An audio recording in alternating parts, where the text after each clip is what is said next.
House will come to order. There's an amendment at the desk. The clerk will report the amendment. NISCA moves to amend Senate File number 3035, the unofficial engrossment as amended. The amendment is coded A1. The member from Anoka, Representative Niska, to your amendment. Thank you, Madam Speaker and members. The A1 amendment is an amendment to just align this bill.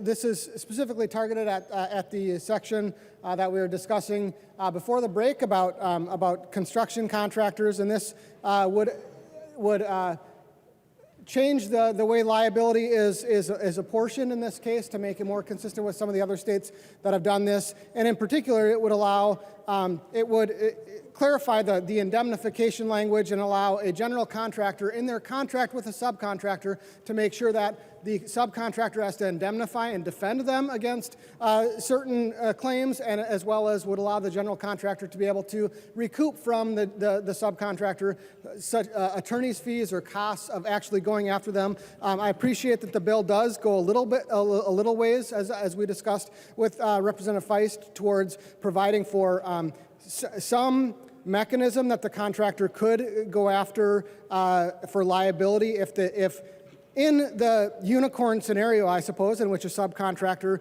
just is still not judgment proof or still in business but isn't paying their wages, then the general contractor would still have some ability to do it, but it doesn't go as well as the A1 amendment, which would allow for a contractual provision by the general contractor to that subcontractor to require them to indemnify them, to require them to defend them in the litigation. So you only have to have one set of defense lawyers in that litigation, and also to allow the general contractor to be able to include in that an attorney's fees provision, just like we often create attorney's fees provisions in our litigation in our private rights of action in this chamber. So this would do a better job of protecting. Again, we're talking about good general contractors, the general contractors who have paid fully to the subcontractor, and it's just a subcontractor that does something bad, engages in wage theft. This is some additional protection for those good general contractors in this situation. So if we're going to do this, again, I think it's bad public policy to do this way, but if we're going to do it, I think we need to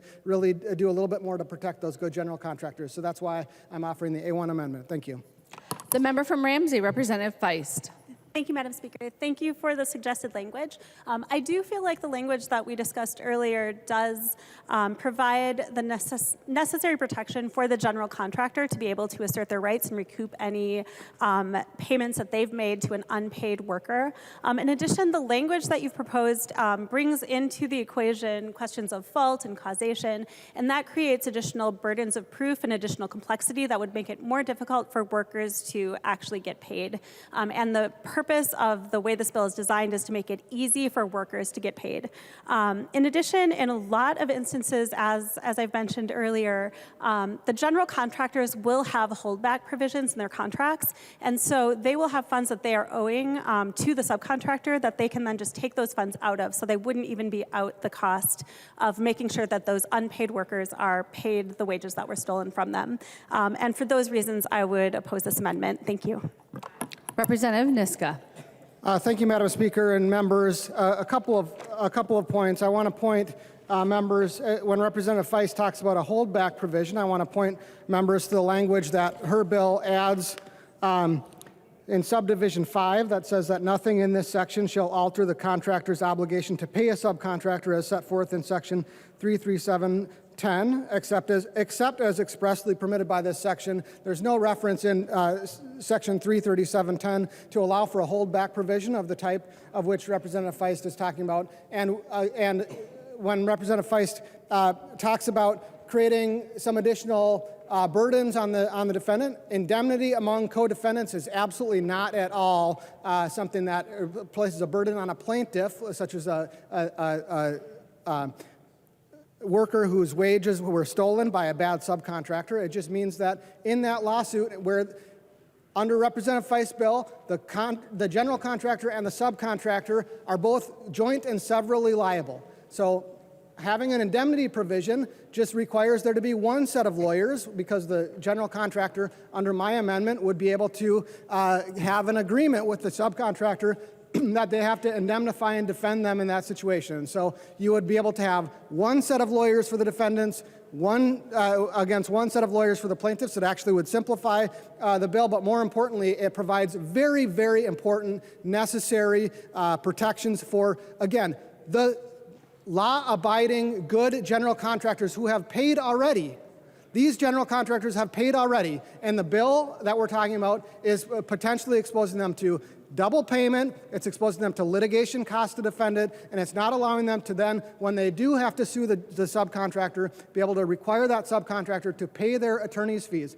Over and over again, this body passes things that recognize the need to allow somebody, when they have to sue in order to recover, that we recognize that sometimes we need to provide for them attorney's fees. I can think of no better situation in which we should do that than a general contractor who has already paid for the labor, and then a subcontractor just chooses not to pay their wages, and so then the general contractor is potentially on the hook for double indemnity. So I think it's very, very important that we do put this contractual indemnity provision in to really protect those good general contractors, the ones who aren't engaging in wage theft, to be able to do that. And Madam Speaker, I request a roll call. Representative Niska requests a roll call. Seeing 15 hands, there will be a roll call. The member from Washington, Representative Anderson.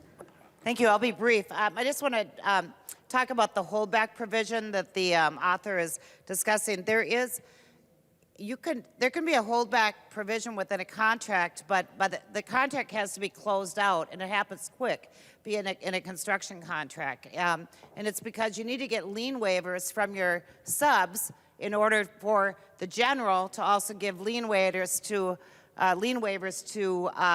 the person that actually hired the general contractor. So you're talking about a very short time frame. You can't just hold back dollars, like that. It doesn't work that way. So it doesn't work like that. So thank you. Any further discussion on the Niska amendment? The member from Sherburne, Representative Mecklen. Thank you, thank you, Madam Speaker. Representative Feist, actually, we don't do I mean, there's some areas, especially bigger money, we do holdbacks, but the vast majority of it is paid usually the day of. In fact, roofers demand it. They get paid everything the minute they walk off that job. There is no billing time, there is no holdback. And to what Representative Niska said, there is going to be all this money floating around between attorneys. And it's interesting, in this bill, which we'll be discussing on this next amendment, you talk about somebody who does just 10 properties. That's a pretty small builder. And you seem like you're saying you're concerned about the little guy who doesn't have much, who can't afford to pay the attorneys of the world. Where do you think these little builders get it from? We don't operate on very big margins, despite maybe popular belief, but I would vote green. The clerk will take the roll on the amendment.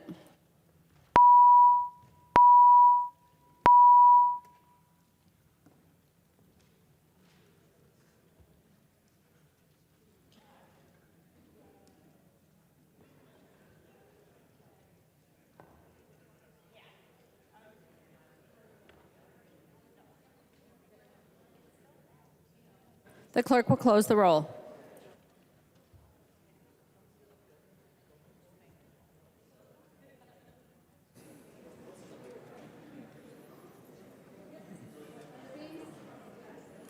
There being 61 ayes and 69 nays, the motion does not prevail. The amendment is not adopted. There is an amendment at the desk. The clerk will report the amendment. Mecklen moves to amend Senate File Number 3035, the unofficial engrossment as amended. The amendment is coded A28. Representative Mecklen. Thank you, Madam Speaker. So this is basically what I was just talking about. That's in the bill. I believe it's on 182.19, I believe.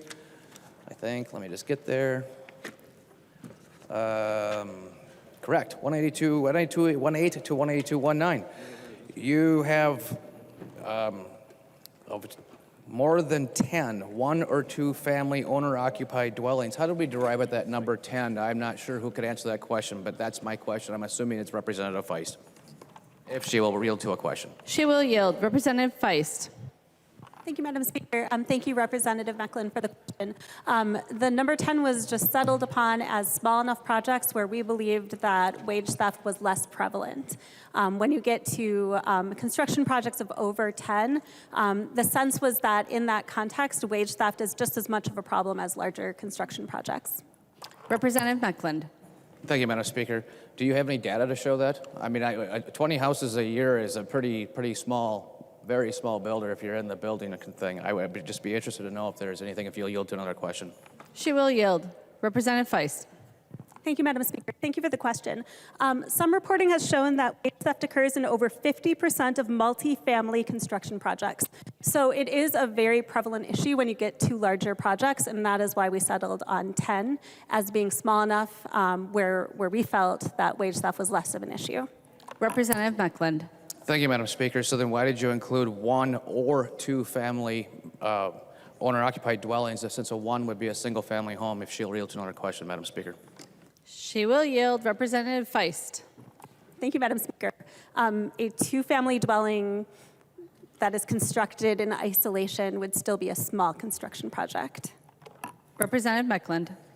Well, thank you, Madam Speaker. So the point of this amendment is to raise it to 50 because it's still considered a very small construction operator, builder, and I would like to ask for a roll call. Representative Meckland requests a roll call. Seeing 15 hands, there will be a roll call. The clerk will take the roll on the amendment.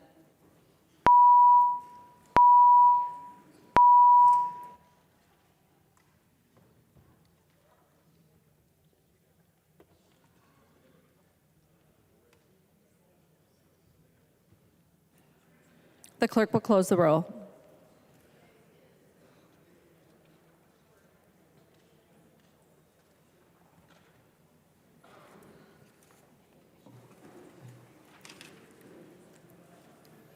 There being 61 ayes and 69 nays, the motion does not prevail. The amendment is not adopted. There is an amendment at the desk. The clerk will report the amendment. Meckland moves to amend Senate File Number 3035, the unofficial engrossment as amended. The amendment is coded A27. Representative Meckland. Thank you, Madam Speaker. Well, I'm guessing since you put the amendments in this order and you didn't take the 50, you're certainly not going to take the 100, but nevertheless, I will roll call this one as well, Madam Speaker. Representative Meckland requests a roll call. Seeing 15 hands, there will be a roll call. Representative Meckland. Thank you, Madam Speaker. Same arguments, just a bigger number, if you would. Please vote green. The clerk will take the roll on the amendment.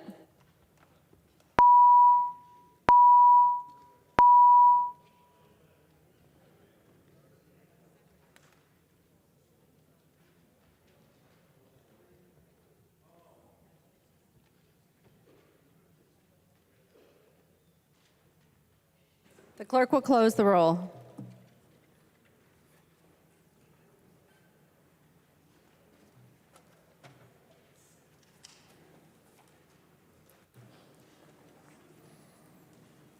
There being 60 ayes and 69 nays, the motion does not prevail. The amendment is not adopted. There is an amendment at the desk. The clerk will report the amendment.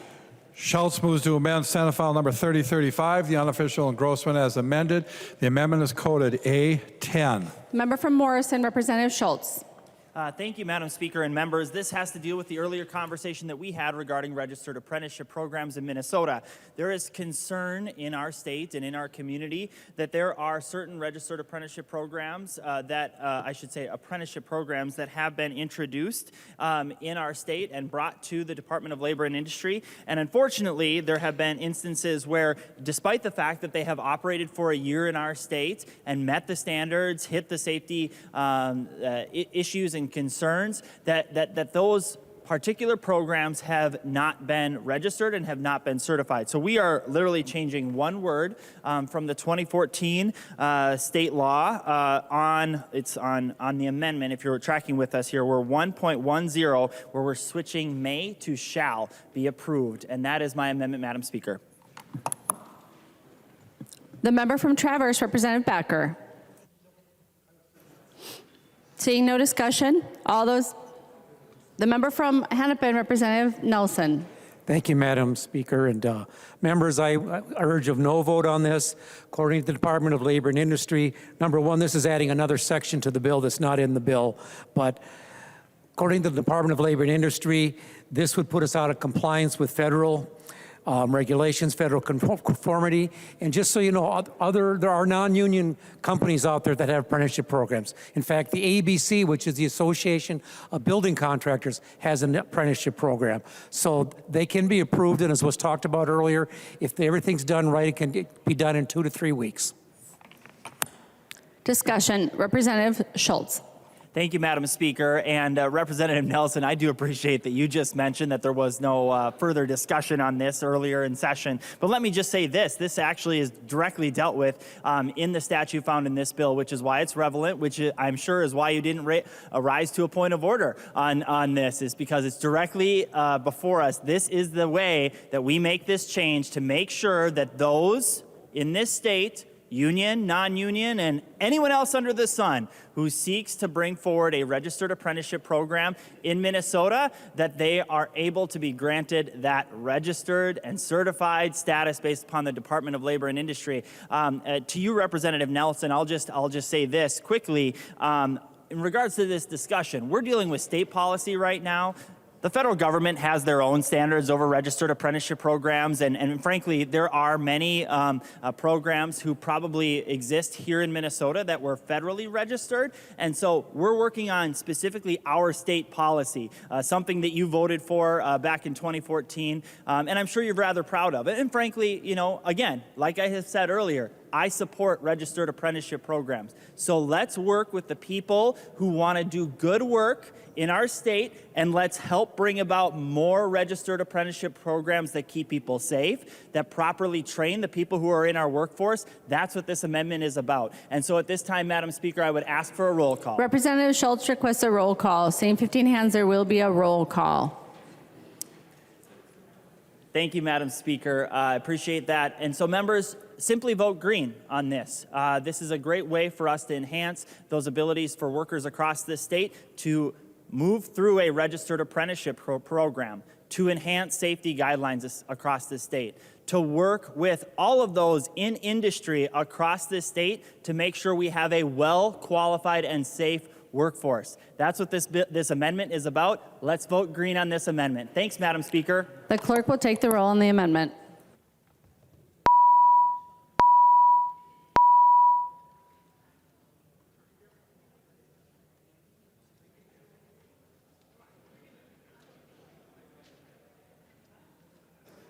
The clerk will close. The clerk will close the roll.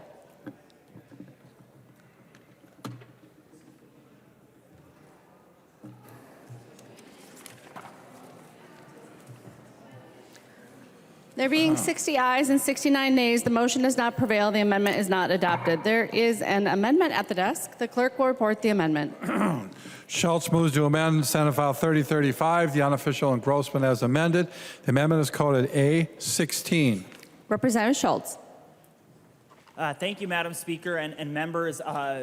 One of this next amendment, the A16, has to do with the renovation and supposed addition to the state office building. And in particular, for those of you who have been maybe tracking this a little bit more closely over the last few weeks, it's incredibly important, members, that we work with the community, work with the people here in St. Paul, and make sure that their voice is heard. And so this amendment requires the Planning Council to provide approval before any construction can take place on the state office building. That is my amendment, Madam Speaker.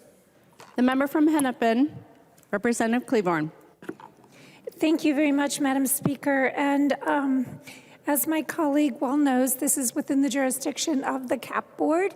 And the task force, which is being presented in this legislation, does provide for 4 members of the St. Paul community to participate with the appointment of the mayor. But members, I would encourage us to go ahead and vote green on this amendment. It's important. Thank you. Representative Schultz.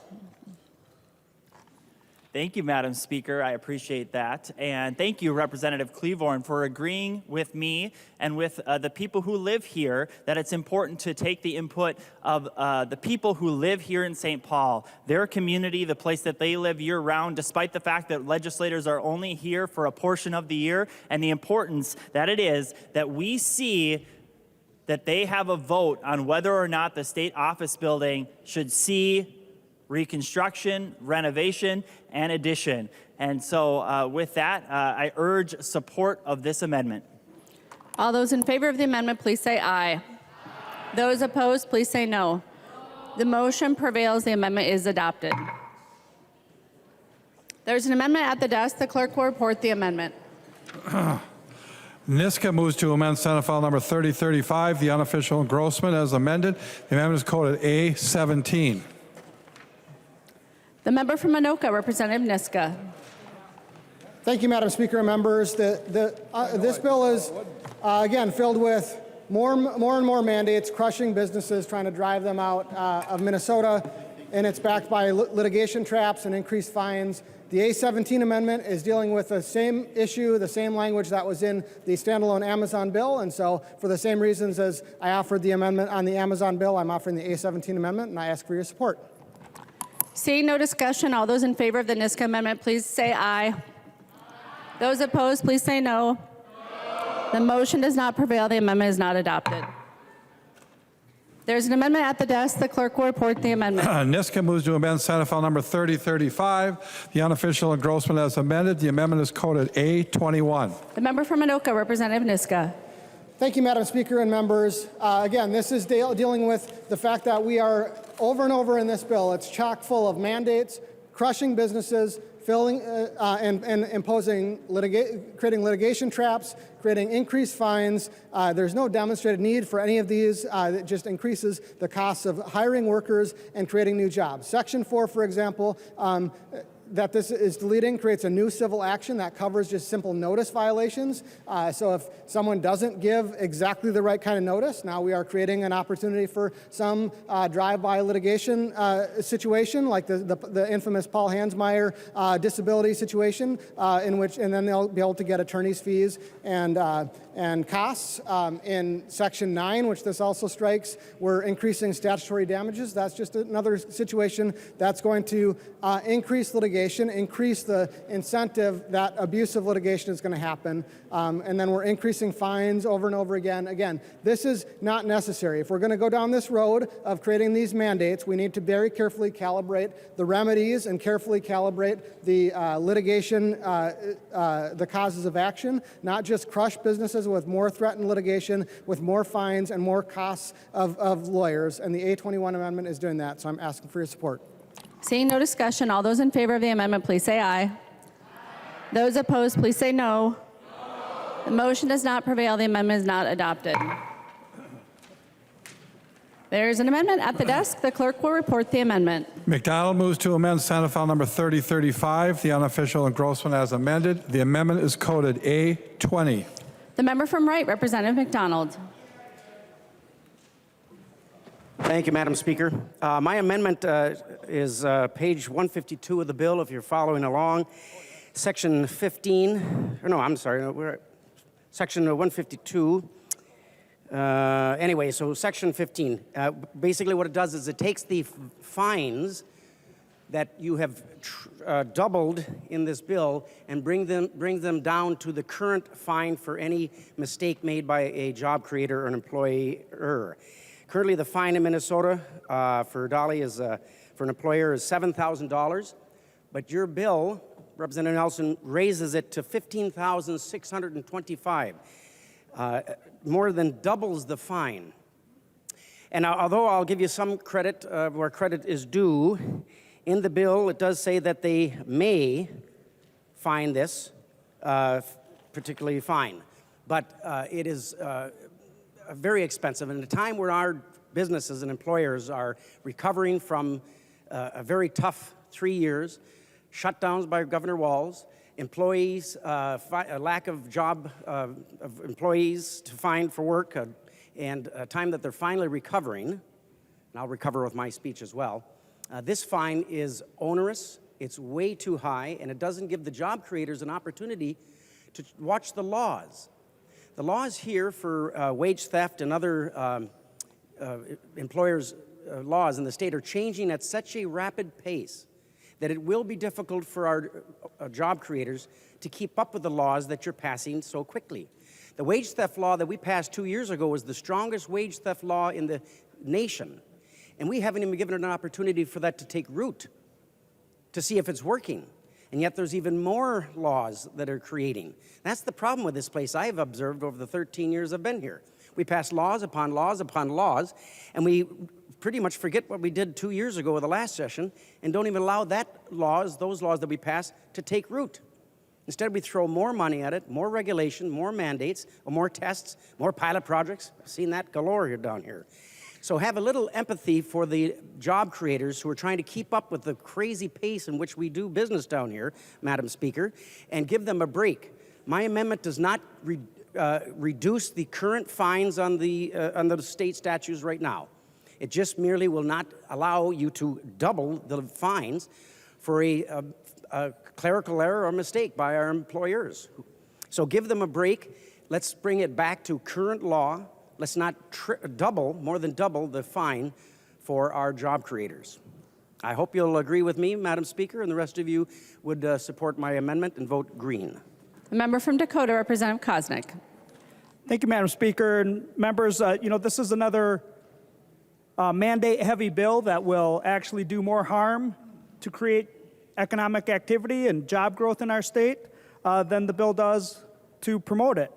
And I'm wondering if Representative Nelson would yield for a question. He will yield. Representative Koznick. Representative Nelson, I'm looking at Section 11 on line 151.20. Am I reading that right? That you're changing the fee to be $156,259, and then in Section 12 it's $15,625. Is that a mistake? $156,000? Is that the correct amount that you intend to raise in this bill? Representative Nelson. Thank you, Madam Speaker, and members. This is what I spoke about when I introduced my part of the bill. This is bringing us in compliance with federal OSHA. If we do not get in compliance with federal OSHA will pull the money that they give us that funds our MnOSHA, and MnOSHA will go away, and we will be subject to these fines, and we won't have the flexibility that MnOSHA has. So that's what we're doing in this section of the bill. By redoing this, we're putting us out of compliance with federal OSHA, and again, we risk losing MnOSHA because of that. So that's why the increase of the fines are there, is to put us in compliance with the federal OSHA program. Representative Koznick. Well, thank you for clarifying that. I just have a hard time understanding that you could incur a fine of over $100,000, but this one's $156,259. Probably should have just rounded up to $260, but that's amazing. In Section 12, you can be fined up to $15,000. Section 13, $15,000 again. Representative McDonald, thank you for doing this, because bringing this amendment forward. I think, Main Street businesses are trying hard to not only just survive and avoid bankruptcy, but Main Street businesses are having a hard time finding labor and providing even better benefits for their own employees. This one-size-fits-all approach is just really hurting Main Street businesses in each of our communities, and to have fines that are already established in law, but to double is just absurd. So Representative McDonald, thank you for bringing the amendment forward, and I would encourage members' support. All those in favor of the amendment, please say aye. Those opposed, please say no. The motion does not prevail. The amendment is not adopted. There is an amendment at the desk. The clerk will report the amendment. New Brindley moves to amend Senate File Number 3035, the unofficial engrossment as amended. The amendment is coded A24. The member from Chisago, Representative New Brindley. Thank you, Madam Speaker. I'd like to request a roll call on the Representative New Brindley requests a roll call. Seeing 15 hands, there will be a roll call. Representative New Brindley. Thank you, Madam Speaker. As I think everyone knows, I am the Representative New Brindley, we don't allow props on the House floor. Oh, I didn't put that there. Okay. Thank you to whoever did. I have no idea who delivered this to my desk, but a honey badger don't care. Representative New Brindley. So thank you, Madam Speaker. So I think, as most members of the chamber know, I am the Republican lead on the Human Services Committee. And it is no surprise or secret to anyone that we are extraordinarily disappointed with the lack of funding for our nursing homes. I keep telling folks that we don't have a looming crisis for our nursing homes. We are in the middle of a crisis for our nursing homes. We've had 15 nursing homes close. We had another one close about a month ago, and there's another one closing right now. It is an active, immediate crisis that we are facing in our nursing homes.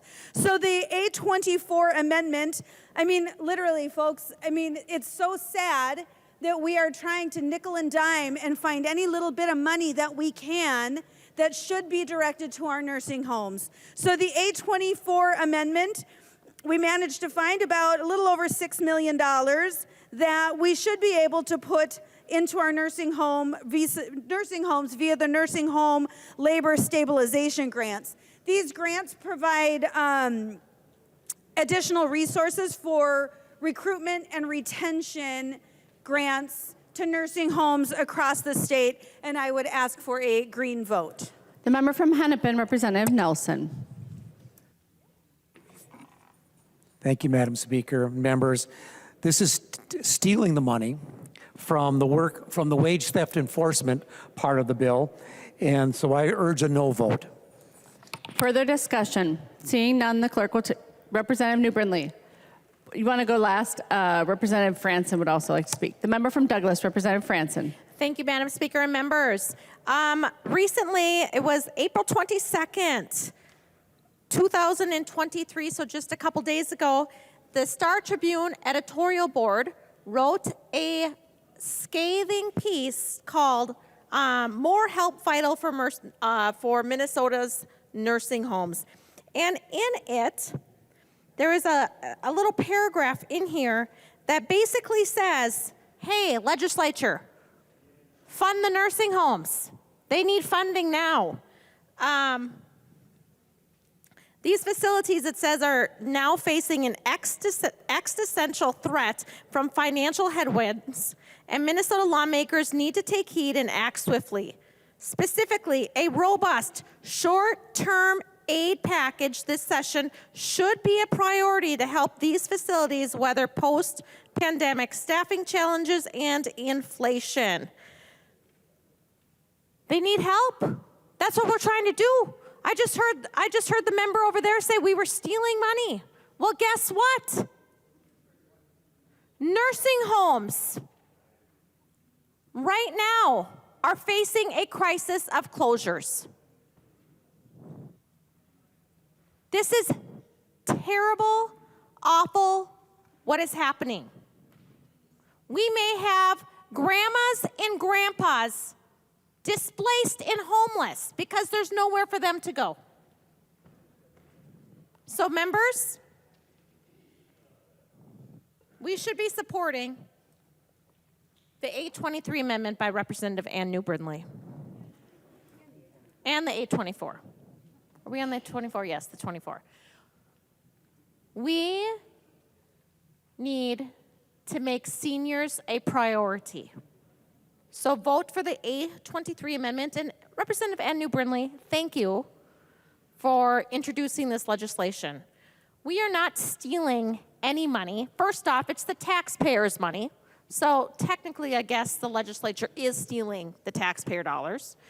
However, placing this to benefit our long-term care in our nursing homes, that is the priority we need to be thinking about, not this wage theft nonsense that we keep hearing about. Thank you. The member from Chisago, Representative New Brindley.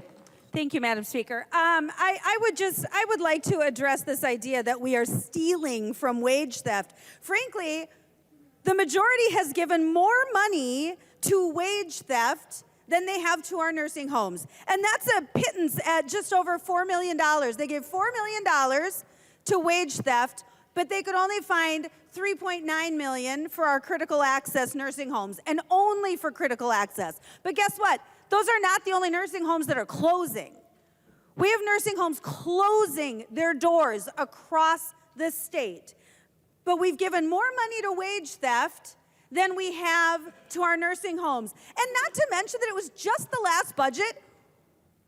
We already gave 7 new employees to deal with wage theft in the state of Minnesota. So I don't know what kind of massive incompetence is happening in the Walz administration that they can't handle wage theft And we need to give more money to deal with that than we do to our nursing homes, to our senior citizens in their nursing homes. It's really gross, folks. This is easy. We managed to cobble together in this amendment $6 million. Surely we can give $6 million here to our nursing homes. Vote green. The clerk will take the roll on the amendment.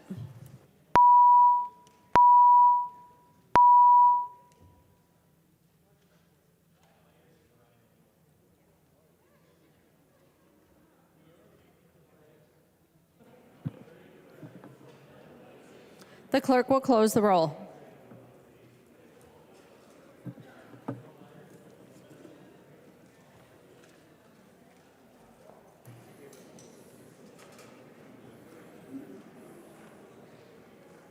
There being 61 ayes and 69 nays, the motion does not prevail. The amendment is not adopted.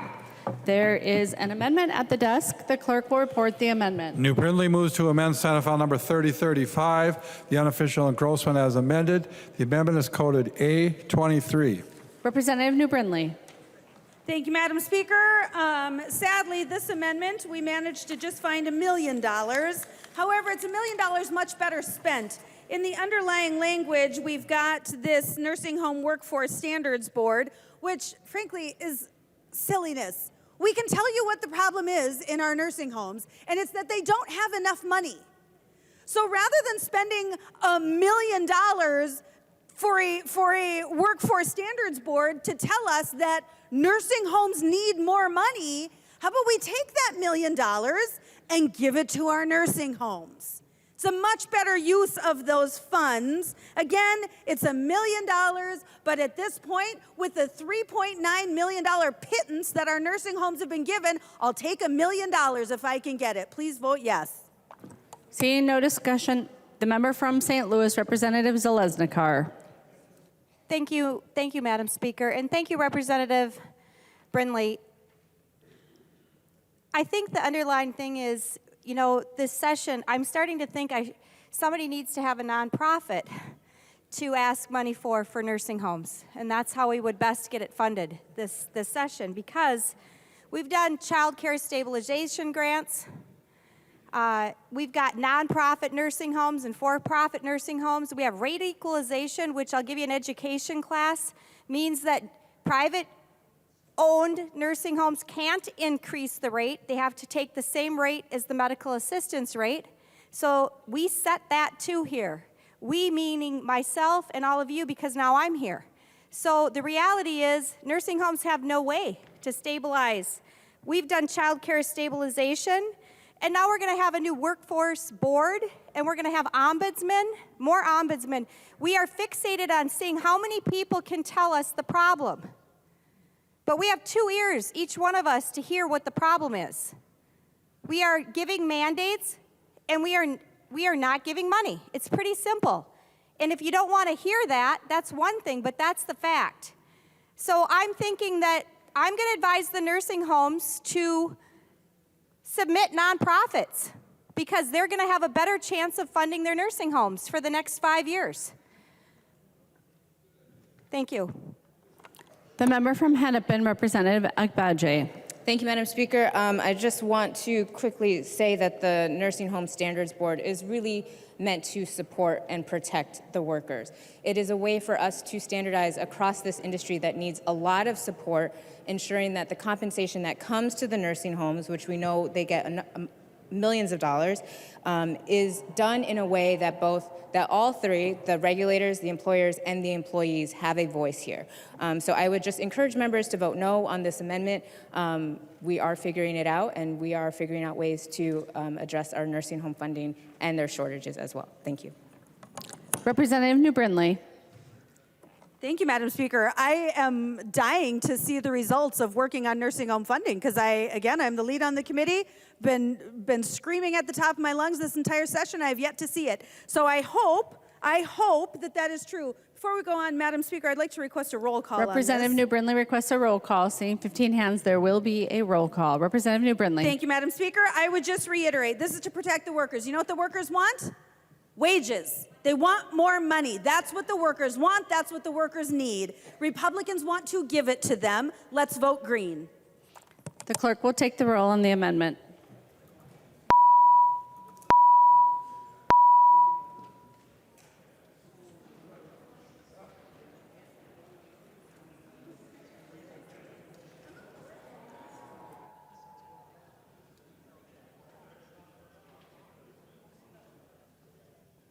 The clerk will close the roll.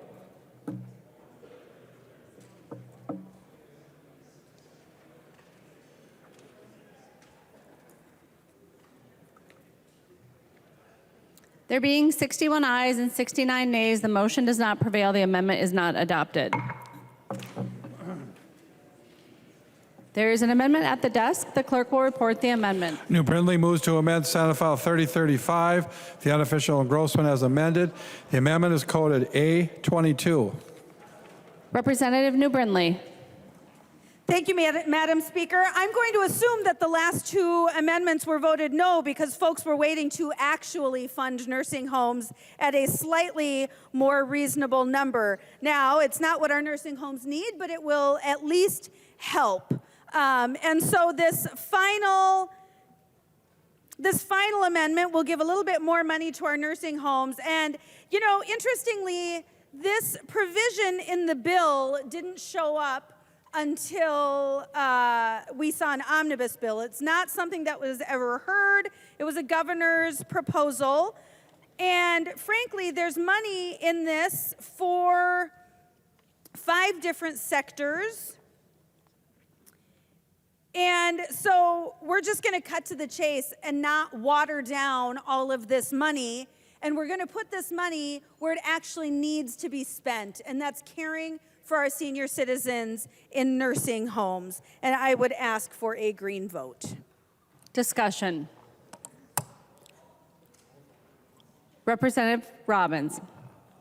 Thank you, Madam Speaker. Thank you, Representative New Brindley, for fighting so hard for our nursing homes. I've been listening to the debate for quite a while and was reflecting on a meeting I had in my district a week ago with a facility that's a nursing home and an assisted living place. And I'm just scrolling through my notes here, but what they told me in that meeting, because the one in my facility is in a crisis, but this is how bad it is out there, members, in case you haven't heard. The facility in my district was called by another facility where they just have a nursing home. They don't have a combo nursing home and assisted living facility. And a nursing home offered to just give the nursing home in my district all of their property, all of their equipment, their whole operation, if they would just run it to try to keep it open because their residents are going to be displaced and they have nowhere for these people to go, and they are desperate. So that is the level of crisis we're at, that one nursing home is calling another saying, we will just give you everything if you can just make this work because our patients have nowhere to go. So members, we need to invest in our nursing homes. And the other thing that I was really surprised to hear is they told me that 15 nursing homes have closed in Minnesota in the last year, and that the number of beds that have been closed due to short staffing across all nursing homes in the state is the equivalent of 50 average-sized nursing homes. So not only are individual nursing homes closing, 15 in the last year, but because of short staffing, the number of beds closed statewide is the equivalent of 50 average-sized nursing homes. Members, we are in a crisis, and we need to provide the funding so that these facilities can stay open and so that our seniors can get the care that they deserve. So I appreciate your hard work on this issue, Representative New Brindley, and I urge a green vote. The member from Isanti, Representative Doubt. Thank you, Madam Speaker and members. Thank you, Representative New Brindley. Sorry. Thank you, Representative New Brindley, for bringing this forward. It is really troubling. I know for those of us that have nursing homes in our district that have been hearing from those facilities, they are in a crisis situation, as Representative Robbins just said. And you know, it's kind of shocking with Democrats in complete control of state government. They have a $17.5 billion surplus, which is actually 19. and they're raising taxes another $9.5 billion, so they've got $27 billion to work with, and nursing homes are getting less than $4 million in their budget targets. I mean, with nursing homes closing across the state, and I actually came across something that was sent out to nursing homes just recently. It's a little workshop that nursing homes can participate in if they choose to, and it's put on by MDH and DHS. And they are, it was actually rescheduled. It was supposed to be on April 17th, but I've got the invitation here that was sent out to nursing homes. Do you want to know what it's on? And members, if you're not paying attention right now, this would be a really good time to pay attention. The workshop is on topics including receiverships, closures, and role of governing boards in that process. So MDH and DHS are leading nursing homes through workshops on how to properly close your nursing home. If that's not a crisis situation, I don't know what is. And the fact that they're holding this workshop to make sure that nursing homes that are closing are going through it properly,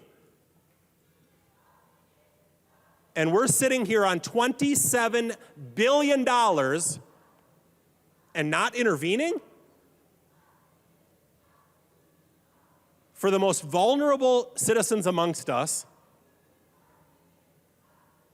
we can't step in and give them any more than $4 million. $4 million in a lot of cases probably wouldn't keep a single nursing home open. And right now, MDH and DHS are holding workshops to help nursing homes close. I actually am gonna put my name on this, make a copy of it and pass it around so you can see it. I think we had a wake-up call last week on the House floor. This should be another one. I mean, these are state agencies holding workshops to help nursing homes close. Join MDH, DHS for provider updates on topics including receiverships, closures, and the role of governing boards. What are we doing here? If you're not going to take care of senior citizens in nursing homes, what are you doing here? We have double the largest surplus in state history. On top of that, you're probably going to, I assume $9.5 billion is the largest tax increase in state history. So you have the largest double the largest surplus in state history. Couple with that the largest tax increase in state history, and you're going to allow nursing homes to close in this state. What's going to happen to those seniors? Who's going to take care of our loved ones?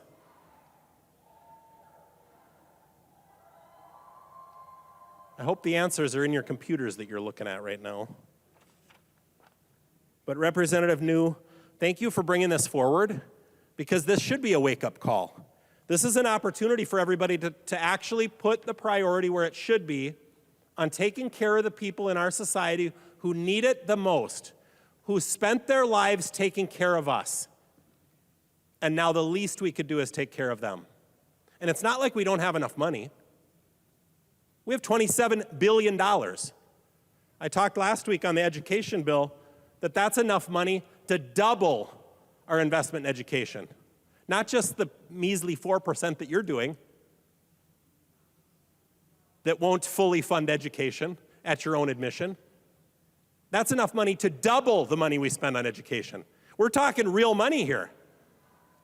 What do nursing homes get? $3.9 million total. That won't keep a single nursing home open.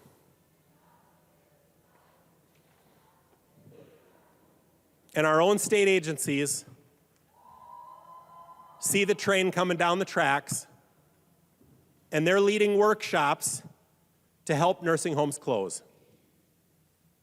This is your opportunity to fix it. So Representative New Brindley, thank you for bringing this amendment forward.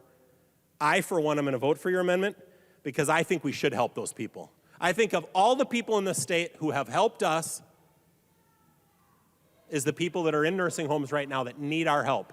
More than anybody else, those are the people that need our help.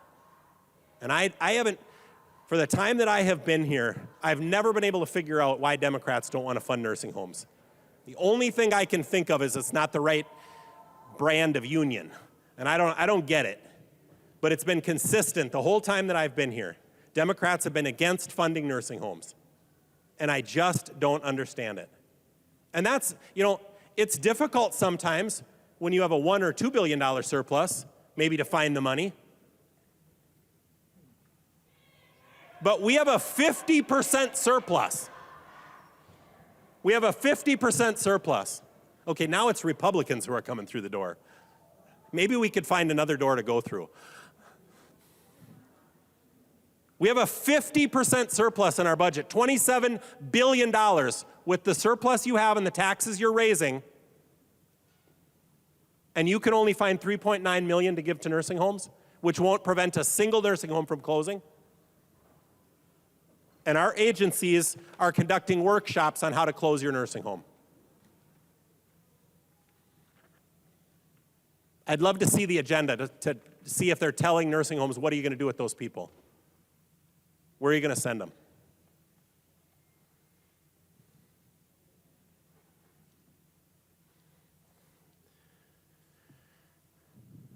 If I was what you thought I was, I'd be asking you all to yield for question. I'd be asking you what those nursing homes should be doing with the people as they close. Where should they send them? Unfortunately, I'm not going to do that. Or fortunately for you, I'm not going to do that. But that's the question you should be asking yourself. Where are these nursing homes going to send people?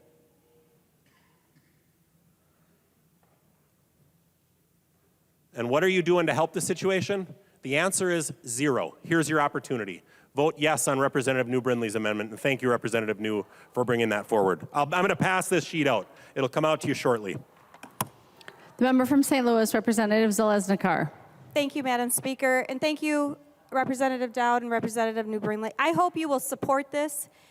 I wonder what our residents across the Minnesota would say if they could actually drive here to be outside this chamber. But I guess they would say probably we built this state. And remind all of us they built this state because they can't come down here on a bus. We're talking about the most vulnerable people in Minnesota. They're not going to be rallying outside this chamber to get your ear. They're not going to be sending a message in here like this. I'm giving you the message for Minnesota seniors because they're going to close. Vote for the amendment. Any further discussion? Representative New Brindley. Thank you, Madam Speaker, and I really appreciate my colleagues taking some time to talk about the issue. But this is something I think we've thought about a lot this year. Representative Dowd asked some serious questions. What is the end game here? What's the end game? And we've asked this on a number of bills. I think we'll have a lengthy discussion about that on Wednesday with the health bill as well. But what is the end game?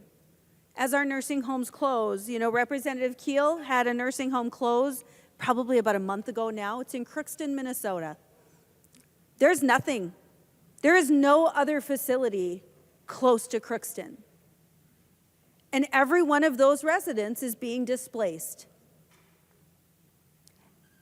And if there is a place for them to go, and that's a big if, it's nowhere near home. It's nowhere near their loved ones. It's nowhere near their family who visits them, spends time with them, cares for them. As someone who's been a caregiver, even when your loved one is being cared for by others, you are still caregiving, I assure you. But we're making that impossible for these families. We are making that impossible for these families as we tell them, your loved one, your mom, your dad, your grandma, your grandpa, they're not worth it. They are not worth it to this legislature. It is not worth it to us to make sure that they can be cared for in their community, that they can be cared for near their loved ones, where they can receive visits. And you talk about these rural facilities, and we've said this before, but you look at these rural facilities particularly that are very community-based. And when you go and visit your loved one there in the nursing home, your mom, your dad, your grandma, your grandpa, you're not just visiting your grandma and grandpa or your mom or your dad.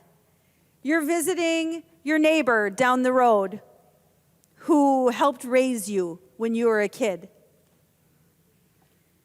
You're visiting your best friend's mom, where you spent a ton of time growing up and being loved on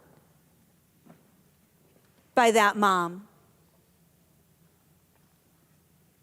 You're spending time with your neighbors, your aunts, your uncles, those folks who maybe they're not the reason that brought you into that nursing home facility that day. Maybe it was for your parent. But there's a lot of people in your community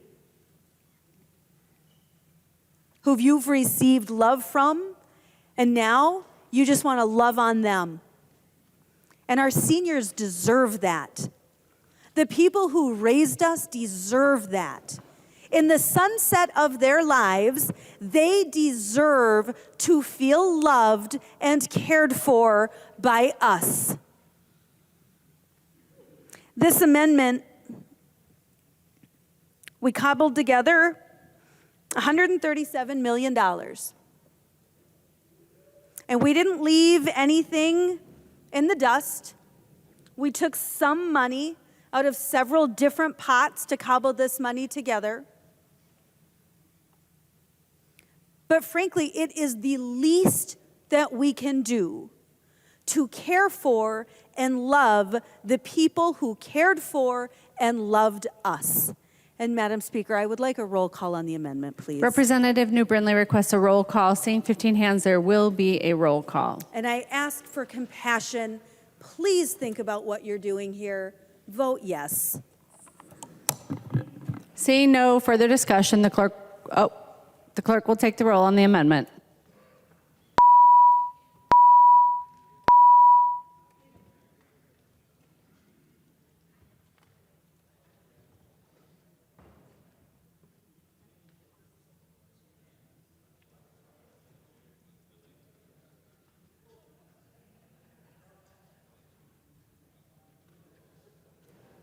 The clerk will close the roll.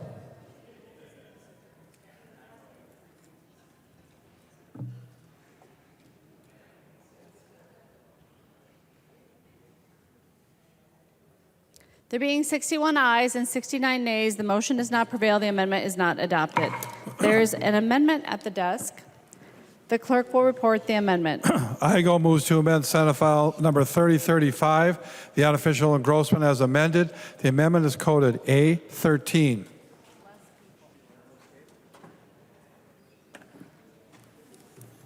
The member from Itasca, Representative Igo. Thank you, Madam Speaker.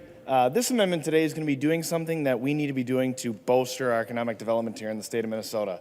I was a member who served on the Economic Development Committee, and we had a lot of good conversations in there.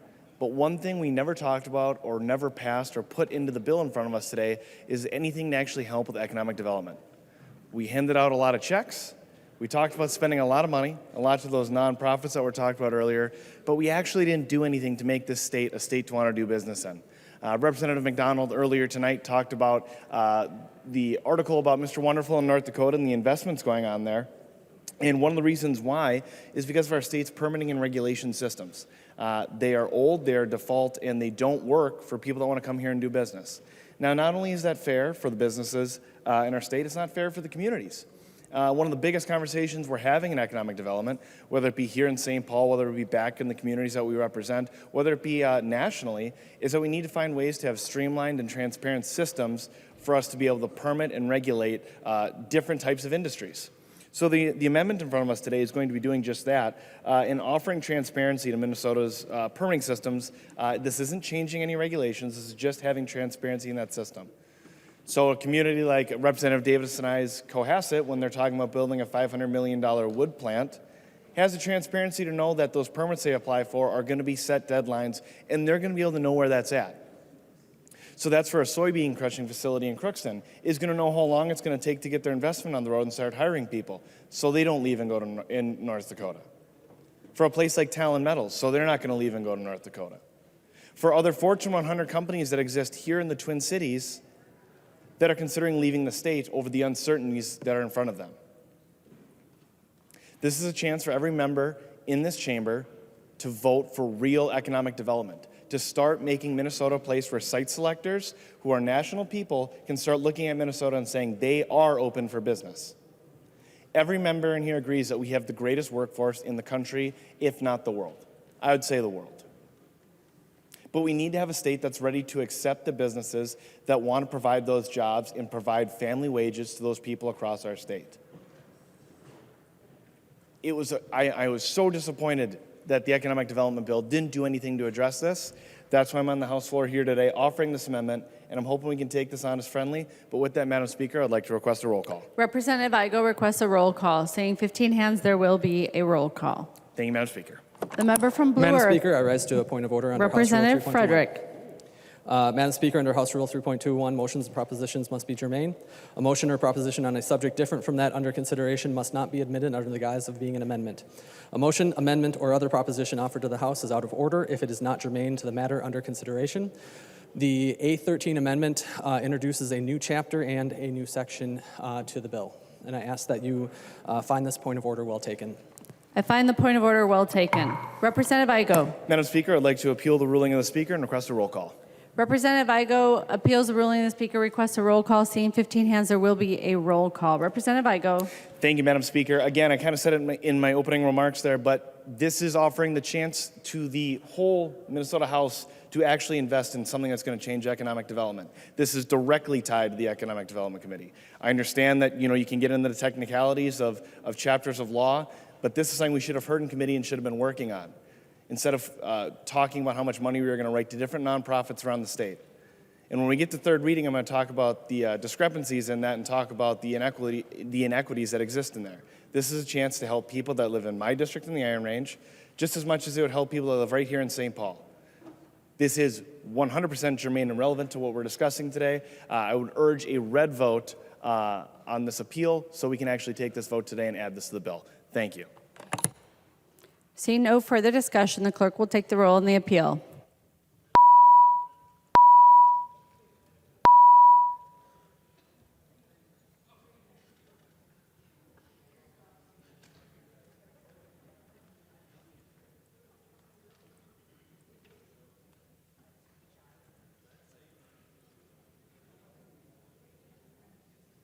The clerk will close the roll.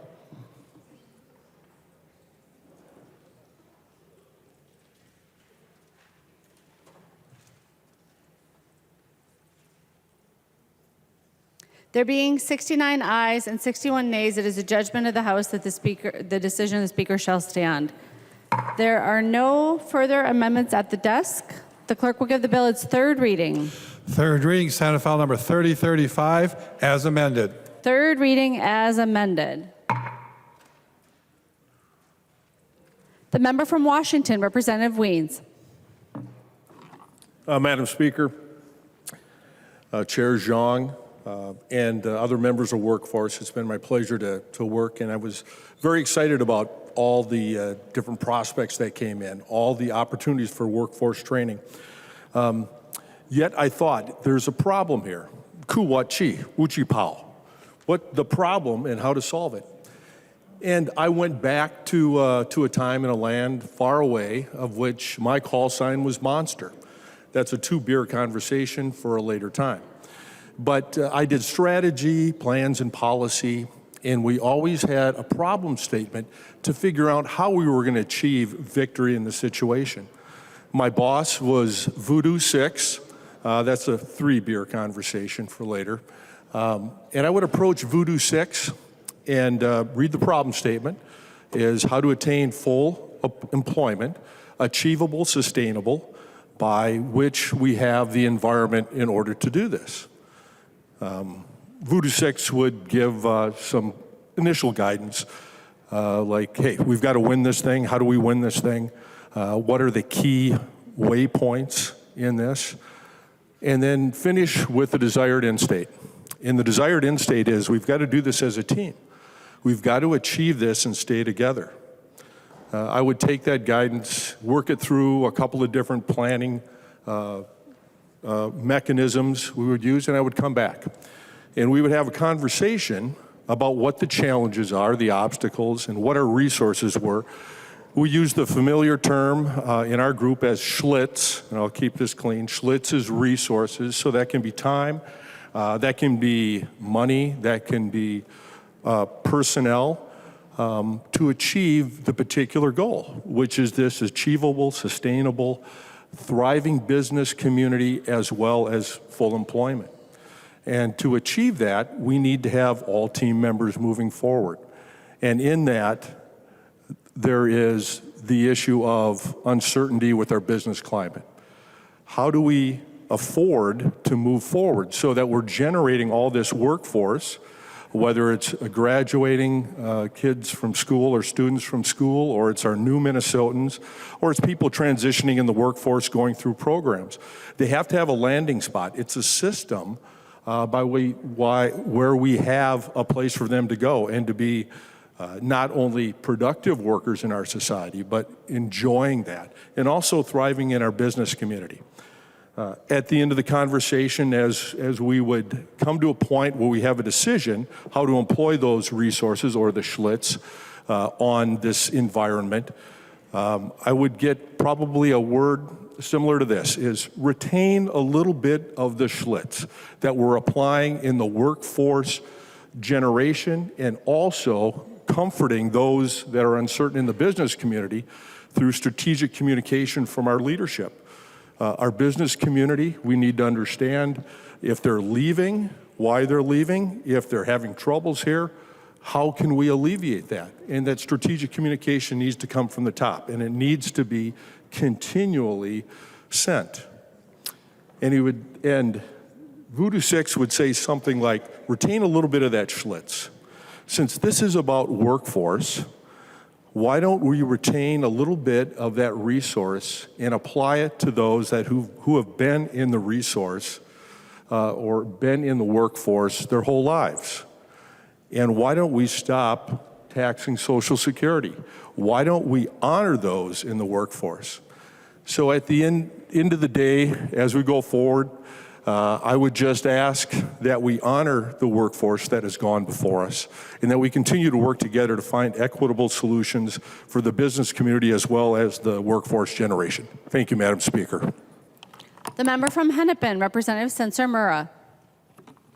Thank you, Speaker. Thank you, members. I rise tonight in support of this bill, and I want to ask everyone to vote green. I want to start by thanking Chair Zhang for his leadership on the committee and for bringing in the voices of so many job creators from our community. We heard the voices from so many nonprofits led by communities of color who are doing the work of helping people in our community find and keep jobs. And I really want to thank you, and I want to thank Chair Hassan for modeling equity in practice, for being unapologetic about making sure that we are making investments in communities that are traditionally left out of the process, and using our power to do that. Thank you both. One of my main takeaways from being on the committee is that we need everyone. For our workforce shortages, for our workforce challenges, to fill those gaps, we need everyone. And we have incredible workforce shortages in all of our caring positions for our most vulnerable populations, whether it is children, whether it is elderly, whether it is in healthcare. To take care of our population, we need to bring everyone in. Folks that are new to the country, folks that are leaving incarceration, and I want to specifically highlight how we bring young people into the workforce. I was really lucky to sit on both the Education Finance Committee and the Workforce Committee and really see the connection between the two. We know that when young people leave our K-12 system, lots of times the work of supporting them is not done. And so how do we create that connection to ensure that we are bringing young people into the workforce, that we are helping them transition? A proverb that is really important to me and that has always kind of guided my work with young people is if young people are not initiated into the village, they will burn it down to feel its warmth. And I think a lot of times with some of the challenges that our state is seeing right now, we are seeing the result of that. We are seeing public health challenges with young people who are struggling with addiction. We are seeing public safety challenges, right, with young people who don't have meaningful work. And so I really want to highlight the investments that we are making by nonprofits that are trusted in our community, that do that really critical piece of ensuring that our young people can find and keep meaningful work. I also want to talk to bring people into the workforce, but we need to work to keep them there. I appreciate the conversations we had in the committee and the conversations that we've had tonight about how we keep people in the workforce, how we retain people. We do that by putting policies in place that ensure that workers can be treated as human beings, not as robots, not as a burden, not as a bottom line, but as the thing that makes our economy run. I was proud, for example, to carry a bill to ensure that individuals with mental illness can stay in their jobs. And I want to appreciate the work of Lead Baker on the committee for really thinking about how do employers better support individuals who struggle with mental illnesses. And finally, we need to put people into the industries of the future. I want to talk about, we passed the 100% campaign bill, we passed the 100% clean energy bill, and now we need to ensure that specifically people of color will have access to those green jobs. I was proud to carry a bill to create pre-apprenticeship programs with trusted community organizations in the clean energy sector, and that's one of the reasons that I would ask you to support the bill tonight.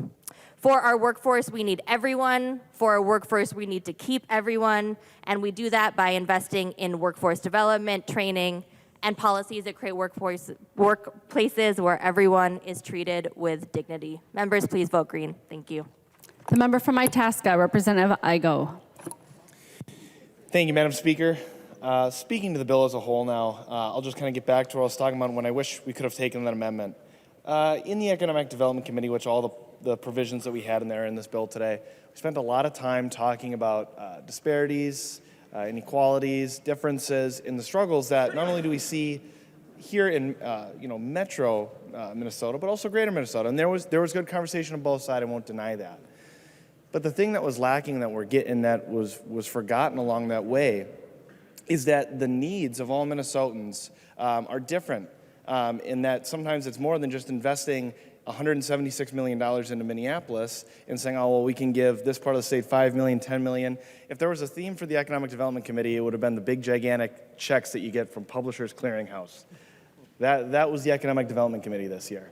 With a guy who has a background in economic development, I understand that you need to inspire and you need to lift up nonprofits that do well, to find entrepreneurs, to lift up those people, to give them access to capital. Those are all good things. But like I said in the amendment, we didn't do anything to address any of the policy. And if you don't do any of the policy, what's the point? The money's just going to go out the door. Actually, where the money's going to go is it's going to fund nonprofit managers who take too big of salaries, and they're going to invest in companies that will probably get their start, and then we'll be looking to leave Minnesota because they're going to realize our regulations are out of control. Or our policy that we should be doing, we're not doing, and instead we're doing policy like paid family leave. We're doing policy like earned sick and safe time. We're increasing taxes, or I guess as we sometimes call them around here, revenue raisers. That's hurting Minnesota's chance to diversify our economy. And I think that's one way that unites both sides of the aisle. We all agree that we want to diversify our economy, whether it be diversifying the economy down on Lake Street in Minneapolis or diversifying the economy up in Minnesota's Iron Range. All that needs to happen. But we have to unlock the tools for that to happen. And when you talk to site selectors who around the country are looking for places to locate and add business, they say stay away from Minnesota. That's not only just not fair to our communities, that's not fair to the working family in this state. That's not fair to the taxpayers of this state. If we want a state that's going to create and grow prosperity for people and give them the highest quality of life so they can build generational wealth, raise a family, live that dream in the greatest place in the world to grow up and raise a family, Minnesota, We need to start unlocking the tools to make this a place to do that. And when we've lost billions of dollars of private investment just from the start of this year, not to mention the 5,700 jobs we just lost last month, we're not doing it right. We can't just write checks off to groups and say this is a way to fix it. It's not. I just heard a few minutes ago we talked about how we're passing other things that are going to help, like the renewable clean energy standard. That's not going to help. It's just going to put another tax on business. It's going to make it harder for that entrepreneur when they're starting their little shop on Main Street when their power bills double.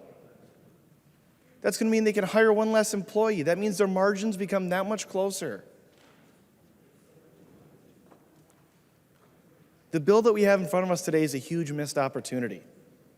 Because if there's one place that Republicans and Democrats can work together, it's economic development. And I say that from experience. The last 5 years, I've had the opportunity to work with people across Minnesota's Iron Range in economic development, whether it be at the county level, whether it be at the city level, whether it be at some of the nonprofits. I've sat in rooms with them all, and I'm going to tell you right now, it's Republicans and it's Democrats and it's everything in between.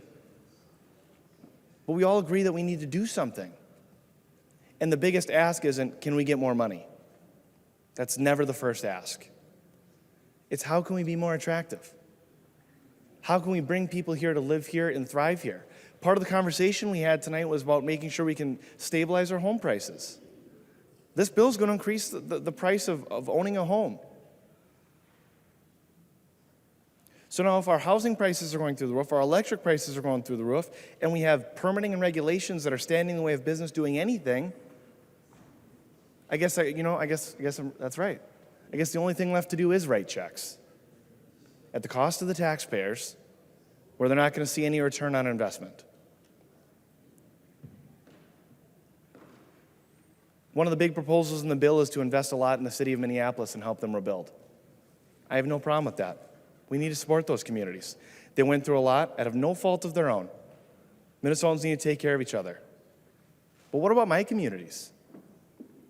What about my communities up on the Iron Range that are having onerous environmental permitting regulations and courtrooms push them out into 15, 20, and 25 years of permitting, leaving our communities holding on for dear life? When are they going to get their $176 million? Oh, wait. We tried 2 years ago, and the governor and the rest of the state left us out to dry, and that project left.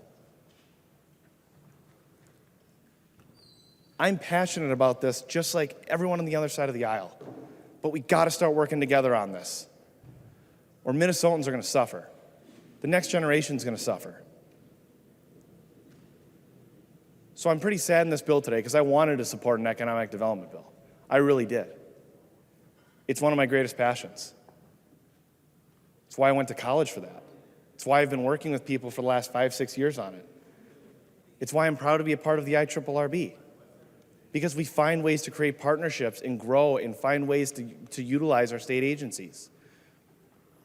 And if you start connecting the dots, we'll see that there's other people in the state that aren't happy. Doesn't take much to put together that the deed commissioner left without wondering why he wasn't being able to see any economic development. Projects were failing because the state wasn't supporting them. So members, they leave us with a lot to think about on this. Let's come together in a way that makes Minnesotans proud that their legislature is working to help their businesses, that's giving them a hand up rather than a handout, so that Main Streets can prosper and big business can grow to attract more people and provide good paying jobs, so we can stabilize the cost of owning a house, so we can lift families out of poverty, and we can give every Minnesotan the highest quality of life that they are deserved by in our Constitution. That's what we've been doing with this bill today. It's a huge missed opportunity. And with that, I encourage the whole chamber to vote no, so we can send this back to committee and work on it, and give a bill that works for Minnesotans living in St. Paul, Minneapolis, whether you're in Ely, whether you're in Crookston, whether you're in Worthington, whether you're in Mankato. Let's make a bill that works for all of us. Thank you, Madam Speaker. The member from Nicollet, Representative Brand. Thank you, Madam Speaker. I just wanted to rise as Vice Chair of the Workforce Committee to talk about a couple of things that I've seen in this session as we talk about workforce development in Minnesota. You know, I think when we first arrived and we started having these conversations about what workforce means, I woke up in mid-January to news headlines from the Mankato Free Press. Representative Frederick and I have the Mankato Free Press, and we read it daily, and it said that Mankato has the lowest unemployment, not in the state, not in the Midwest, the entire nation. But Minnesota's not too far behind. We have an unemployment problem in the state of Minnesota, and it's only grown since 2019. We had about 200,000 jobs that are open in Minnesota right now. So if a person really wants to, they can have more than one job, honestly. I was looking at this table here from 2019. I kept everything from the last time I was here. The state of the economy, June 2019, and it talked about specifically that we had 136,000 job openings at that point. That was pre-pandemic, but also that in our nursing and residential care facilities, we were at a 1.1% loss of employees between 2019 and 2020, and it was projected. And so that's kind of the trend that we're having right now. You know, as I look at what this bill does a lot of things. First, I have to give a shout out to the chair. Representative Zhang has done a very good job, a tremendous job of incorporating the entire committee in the process of crafting this portion of the bill. And so I want to give a shout out to him for being very inclusive, to really modeling leadership, and I really appreciate that opportunity as vice chair to learn from him. Also, I think that there are some things that really haven't been mentioned in this bill that really bear fruit that we have to mention. The Drive for Five Workforce Fund, emphasizing careers in technology, care professions, that we talked about care professions. Yes, that's included in this bill, $30 million that will address care professions, education, manufacturing, and the trades. All important and vital pieces to our workforce here in Minnesota. A lot of what we do at the legislature kind of dovetails with other things. Chair Howard, of course, housing. Can't really have a job without a house, right? That's really important. So we want to make sure they're making investments in housing so people have the stability to have an address where they can apply for a job. That's really important. In the agriculture budget, we talked about broadband internet. Broadband internet is really important for people who don't want brick and stick Main Street business, but want a place that they can have like maybe in a garage out in rural Minnesota where I live. It's really important. If you go west of St. Peter, Minnesota, if you go out to Nicollet and places west of there, there's nothing. Students literally still have to drive into town and find a spot in the parking lot at the library to upload their homework and download their homework. This is the 21st century, and we've still got these issues in rural Minnesota. So I think it's really important that we're making investments in broadband internet. That's really important as well. There were a couple of stories that were talked about in the committee hearings, but I wanted to bring to your attention one of them. It was the International Institute of Minnesota, and they talked about how they had the resources to provide the resources for a resettlement of 400 families from Ukraine. Their heaven became a hellscape last year when Russia invaded Ukraine, and they found refuge here in Minnesota. And they found refuge in Minnesota working with the International Institute of Minnesota to provide housing assistance, employment assistance, food benefits, things like that, because they don't know what it's like to navigate the streets of Minnesota, let alone the situations that they're facing. Maybe they lost a loved one. Maybe they definitely lost everything that they had back home. Incidentally, with House File 4, we're actually allowing them the opportunity to have a driver's license while they're here as well. So that's an important thing as well. So a lot of things that we do at the legislature kind of dovetail together with all of these things. But, I think the biggest thing I can say is this. There's no silver bullets here in legislature. There's no silver bullets here in St. Paul. But what we're doing is we're adapting and addressing the situations head on that we're facing. And I think that it really is important to note that child care in Minnesota is a really big thing. There's $10 million in the bill. It's matching funds specifically earmarked for Greater Minnesota. That creates $20 million in usable space for child care slots across our state. In Mankato alone, we've got 1,000 open slots. Well, we really can't get those employees in those jobs if we don't have houses, and we definitely can't get them into work if they don't have a place to put their child that's safe and affordable every day and day in and day out. There's also $5 million for the Minnesota Initiative Foundations. Those are also in greater Minnesota. And what they will do is actually help address the situation for housing, not housing, for childcare rather, by allowing in-home providers to get the skills and tool up to get those in-home daycares across our state as well. We're not supporting one, we're not picking winners and losers, we're providing opportunities for folks across the state to do the things that they knew they can do, roll up their sleeves and be part of the community and really support the communities across the entire state of Minnesota, not just in the Twin Cities, not just in greater Minnesota, but across the entire state. And so I just wanted to thank again Chair Hassan, Chair Nelson, and Chair Zhang for this bill, and I am an emphatic yes. I can't wait to see the final product, and I'm looking forward to going back and talking to everybody back home about all the good things that's going to happen in the greater Mankato area because of it. Thank you. The member from Morrison, Representative Schultz.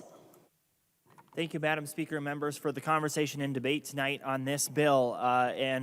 For me, I served on the Labor and Industry Committee, and I want to make just a point here that especially the provisions that made their way through the Labor and Industry Committee, frankly, they don't represent labor and industry. There's a healthy balance that we can strike in our state, and this bill falls woefully short of that. I certainly would have loved to hear more bills this session in committee, in the Labor and Industry Committee, that actually helped job creators in our state, that helped create a regulatory environment for businesses to invest in Minnesota. But instead, this bill and our committee members heard far too many bills and ideas that many times were in search of a problem and brought the heavy hammer of government down upon private job creators in our state. And that is what's disappointing. Several provisions, many different provisions, pit job creators versus employees, or employees versus job creators. That is not the way to build one Minnesota. That is not the way to build healthy relationships. And it shouldn't be this way. When I think about what my Republican colleagues and I stood for this session, it was centered around the principle that Minnesota should be a great place to work, that Minnesota should be a great place to build a business and to do business in this state, to enhance the opportunities available in communities in every corner of this state. But instead, what we saw was division brought between employers and employees, and that was sad. Additional mandates upon employers that are so heavy-handed that businesses will leave our state. New programs in search of a problem that will go the way of pushing, especially places like nursing homes, to closure, to not serving people. When we look at several of the provisions included in this bill tonight, it's more difficult for those who are doing meat packing or agriculture processing in our state to invest here. And instead, they will find their way to other states sooner rather than later. During this legislative session, I would hearken to guess that the major employer in this state that has made a decision to leave is because of the regulatory burden that this legislature is pushing on them. If you didn't know, we're losing 1,000 employees in southern Minnesota in one of our House Republican districts because of a heavy burden of government. And it doesn't have to be this way. I appreciated that we, for a moment, brought up the idea of regulatory reform, environmental permitting reform, and I can't quite understand why my colleague, Representative Frederick, would shoot down that idea, because these things should move hand in hand. But instead, we're pushing the heavy hand of government on job creators in our state. We need to be encouraging ingenuity, supporting the people who choose to do business and employ Minnesotans in our state.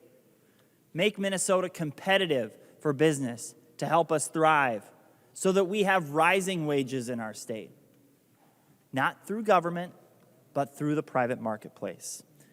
We need to continue to support those in the trades in our state. And frankly, because of the provisions included in this bill, I believe those who work in the construction, building and construction trades in Minnesota will actually see less opportunity in our state. Fewer homes built, fewer buildings built, fewer new jobs coming to our state, fewer actual companies, potentially fewer minority-owned businesses because of the onerous mandates or the liability created for general contractors through this bill. It's wrong, and it doesn't have to be this way. We can support those in the trades. We can support those small businesses in this state. We can support minority-owned businesses. But not with this bill, not with this bill that brings the heavy hand of government and inserts it in places it doesn't have to be. Vote no, members. Member from Chisago, Representative New Brinley. Thank you, Mr. Speaker. Is Representative Igbaje in the chamber? I was hoping to ask a question. It does not appear that Representative Igbaje is at her desk, Representative New Brinley. Okay, I will start talking and hope that maybe that changes before I'm done. You know, we don't have a lot of opportunities through our budget and through this process to take care of the people we need to take care of. But this bill is one of the bills that would allow us to take care of our senior citizens in nursing homes. It's one of the sort of few opportunities we have. We'll have another opportunity tomorrow, and I sure hope we'll take it. But we offered several amendments to do that through grants for nursing home labor stabilization grants. And we did that because it matters. You know, I agree with most of the things that are said in this chamber when it comes to workforce, when it comes to labor. We get it. We're all on the same page. There is a workforce shortage, a workforce crisis in the state. There is across the board. But I'll tell you what, when I have constituents come into my office and talk to me about this, and they do, I mean, we are all getting this from our constituents, right? In almost every industry, we are hearing about the workforce shortage. But I'll be honest, when they come to my office, if they are not talking about health care, my answer to them is you're going to have to figure it out. Because we don't have other options in health care. We need people. We need real people caring for people. That is our only option in health care. So I get it. I get that over here on this side of the chamber, we can't shut up about our nursing homes. I get it. But there's a reason for that. And it's because there is no other option. There is no other option for the people we love in our nursing homes. But people. We need people to provide that care. And so, frankly, the amendments that I offered to try to get some additional funding there, to bolster our workforce, to recruit and retain workforce in our nursing homes, it's not hyperbole. It's a crisis. And it's not a looming crisis. It's not maybe coming down the road. It's here. We are dealing with it right now, every day. And it's incredibly disappointing that with the hundreds of millions of dollars we're spending here, we couldn't find any money to help our nursing homes, to help and recruit and retain people, caregivers for our nursing homes. Representative Igbaje, if she would yield for a question, Mr. Speaker. She will yield. Representative New Brindley. Thank you, and I appreciate Representative Agbaje, you coming back to the floor. I assume you were having dinner or a snack or something, and I appreciate you taking the time to come back. I just, in the Nursing Home Workforce Standards Board language, I'm hoping I can just get a clarification. I think there's some question, some confusion on the issue of public input in the process with the expedited rulemaking. And because it is expedited, unlike the usual rulemaking process, there's not necessarily an opportunity for public hearings with the expedited process. And so I just wanted to make sure that as I look in chapter 14.389, the expedited process in existing statute, is it your intention that subdivision 5 would apply? And that's that subdivision that would require a public hearing be held if 50 or more people request that hearing. Representative Agbaje. Thank you, Mr. Speaker. Thank you, Representative New Brindley, for the question. Yes, so in general, there are opportunities for public comment throughout this bill for the Nursing Home Workforce Standards Board. So I'll point out a couple of places so that way it's on the record. So first of all, the bill explicitly in line 121.6, page 121, line 6, there's public hearings to understand what the working conditions will be. There's also public hearings on the curriculum development, which you'll find on page 126, line 10 and line 18. And then additionally, throughout, as the Workforce Standards Board creates its rules and creates its different policies, there are many places where, as the board is investigating, particularly when they investigate market conditions, where they take testimony from the public, from workers, from employers, and other stakeholders, which you'll find on page 122 at line 30. And so while we're not going to call out specifically subdivision 5 in Minnesota Statute 14.389, we do intend that at any point that if an employer, an employee, the regulators want to have a public comment period, particularly during the expedited process, which already allows for a 30-day notice period, they can do so. Representative New Brindley.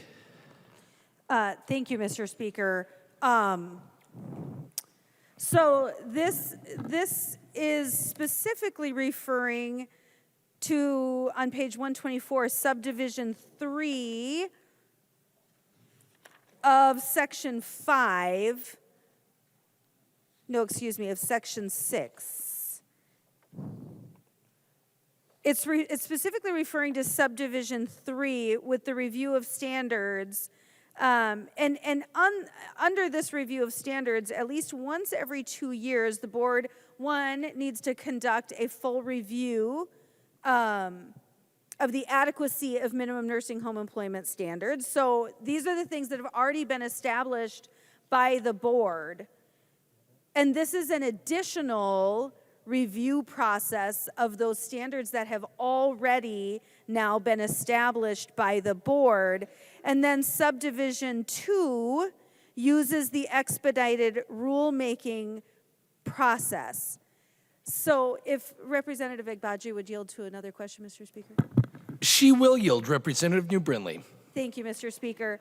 I just want to be, I understand that throughout the process and other parts of the process that there may be public input, but I'm concerned that in this additional review that's happening every 2 years, they're making use of the expedited rulemaking process, but it's unclear whether or not that additional review every 2 years would allow for that public input. And I ask this, and I just am asking for this clarification because, of course, in the statute under subdivision 5, it specifically says that if the law contains a specific reference to this subdivision, as opposed to a general reference to the section, you don't necessarily get that public input. And so you mentioned that this does not specifically call out subdivision 5. And so my question is that the intention that as this moves forward and every 2 years, there's no guarantee of public input? Representative Agbaje. Thank you, Mr. Speaker. Thank you, Representative New Brindley, for the clarifying question. So no, that is not the intention. Basically, actually, any time that these standards are reviewed, there can be an opportunity for public comment. Again, what Section 14.389 has a 30-day comment period in it. The statute doesn't specify if that's public or written or whichever, but that is definitely something that can be a public comment period. Finally, there's also nothing in here that's precluding a public comment period. So should anyone request one or want to see one happen, or if an employer wants to have a public comment period, that can definitely happen. And additionally, also with the review of the standards, the first time it's reviewed, they do have a public comment period, and it is our intention, it is expected that in the additional reviews, they can also have a public comment period as well. Representative New Brindley. Thank you, Mr. Speaker. And Representative Agbaje, I do appreciate your thorough response. I am concerned about this. And I appreciate that in the initial process that there is that opportunity for public input. However, saying that if a nursing home or someone requests to be able to have public input, if the law doesn't require it, the board doesn't have to give it. The board is not required to hold those public hearings if the law doesn't require it. And so to say that a nursing home could request it, well, sure, I could request that Leader Dameth bring me an apple pie tomorrow, but that doesn't mean she's going to do it. She might. But I can request lots of things, but if I can't compel her to do that, she doesn't have to bring me a pie tomorrow. And if we don't put in this language, if we don't reference, frankly, subdivision 5 and require that and it's still a reasonably high threshold, there has to be a written request by 50 or more people to request a hearing. But if we don't have that, there is no guarantee that that will happen. The board is not compelled to make that happen. So, I mean, clearly I've got concerns about the Nursing Home Workforce Standards Board, right? I mean, I had an amendment to take it out. I get that. I've got concerns about it. But I think we should all be concerned, and I hope that this is something that can be considered in conference committee. That as we move forward, I mean, this review is going to be done every 2 years.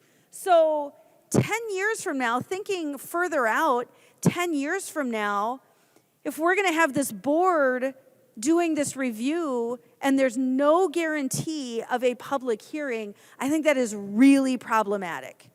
That's really problematic for transparency, and frankly, it's really problematic for coming out with the best work product. I am glad, actually, that the standards will be reviewed frequently, but there has to be an opportunity for public hearings and public input on that. And again, subdivision 5 is very clear that if the law does not specifically reference subdivision 5, then they are not compelled to hold a hearing. And I think that is really critical. And again, we're talking about this issue of taking care of our senior citizens. We're talking about this issue of caring for our loved ones in nursing homes.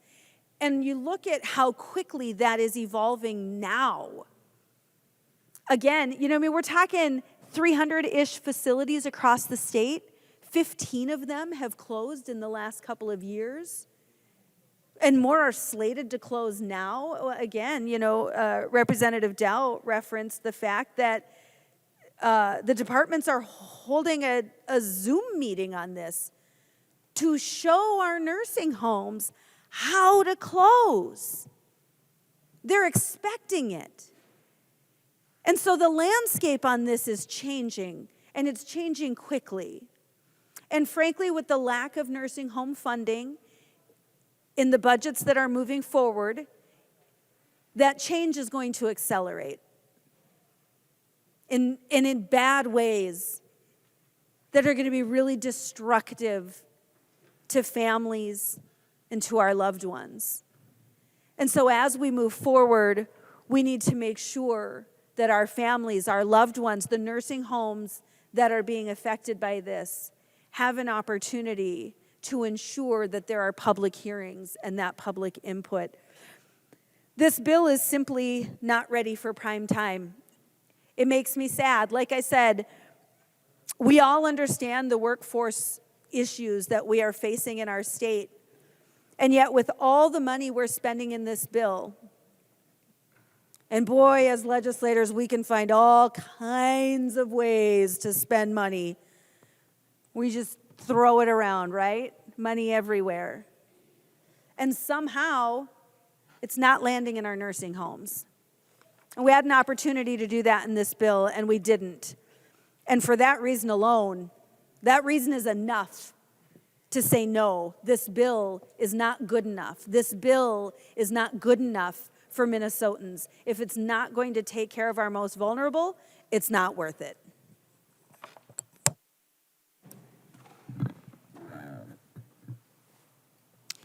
I recognize the member from Dakota, Representative Hassan. Thank you, Speaker. Members, I had the honor of serving as the Vice Chair of the Economic Development Committee this year, so I'm going to speak a lot on our work there, and I'm looking forward to voting for everything in this bill. I want to first extend a thank you to Chair Hassan and to Travis and Elijah, our partisan and nonpartisan and fiscal staff, because none of us would be here without them. We heard every bill that was assigned to our committee this year. We included Republicans and Democrats' bills in the final bill that's before you. We ran an informative, an inclusive, and transformative committee, making significant investments in all Minnesotans. You know, people talk a lot about the difference between hand-ups and handouts in this arena, but we're finally investing in people who've gotten to where they are without either of those. This is not just about throwing money at nonprofits or writing people checks. It's about investing in all of the people of Minnesota in ways we've never done before. Hardworking small business owners and emerging developers who have worked hard to navigate around the intentional barriers that this country has put in front of some more than others for hundreds of years. While some business owners have experienced a slick or privileged path to success for generations, our bill acknowledges this failure and the resulting disparities, and it intentionally invests in those that we've left out and left behind for too long. I come from a blue-collar, lower-class working family, and I represent a community that's socioeconomically diverse with hundreds of small businesses. My great-grandfather and other family members owned small businesses in the district that I now represent. And I grew up visiting their businesses and watching my family be their own boss. And that left a mark on me. While I am not yet a small business owner myself, I heard again and again that small business owners need our investment and support. So this year, I carried House File 504 to finally codify the Small Business Partnership Program into state law and increase the investments, so that Minnesota small business owners see that we are putting the money where our mouth is. Today's bill says that we value small businesses, and this is what it looks like to turn words into action. This and many of the other programs in this bill supports businesses from border to border, despite what you might hear, in both greater and metro Minnesota, with the tools, resources, and capital that they need to continue to make Minnesota the best place to live, work, and raise a family. And again, despite what you may hear, unequivocally, this bill equitably invests in all of Minnesota.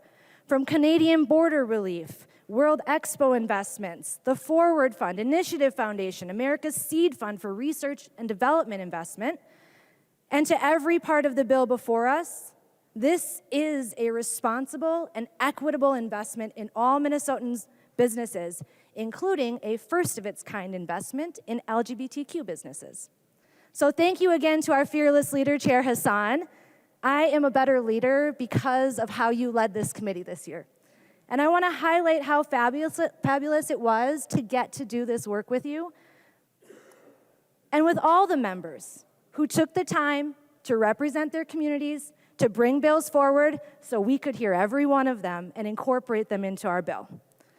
We are going to advance economic development for all Minnesotans statewide. And a green vote today means voting to more effectively support small businesses, workers, and our entire economy.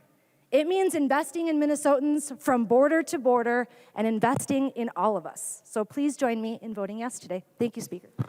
I recognize the member from Wright, Representative McDonald.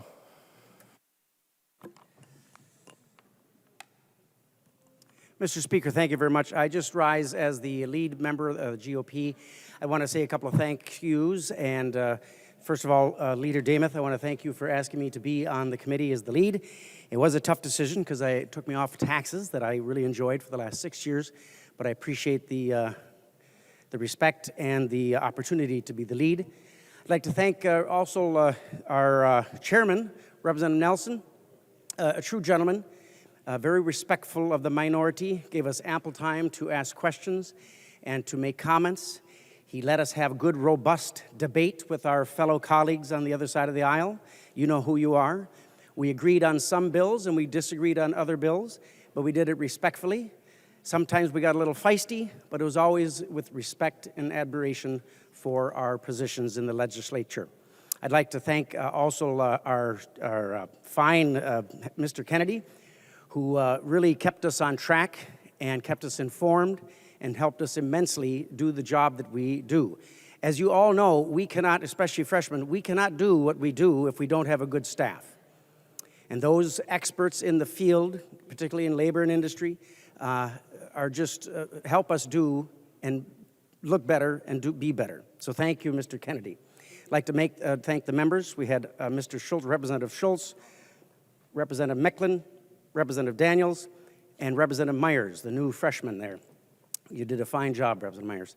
I wish I could support this portion of the labor bill, Representative Nelson, but unfortunately, what it does, and what I've heard from many folks in the fields of construction and labor and industry, it keeps us at a disadvantage from neighboring states. I mentioned that earlier, the provisions and issues with Fargo and Moorhead, but the other states as well, Iowa, South Dakota, North Dakota, Wisconsin, they are all doing things differently than Minnesota.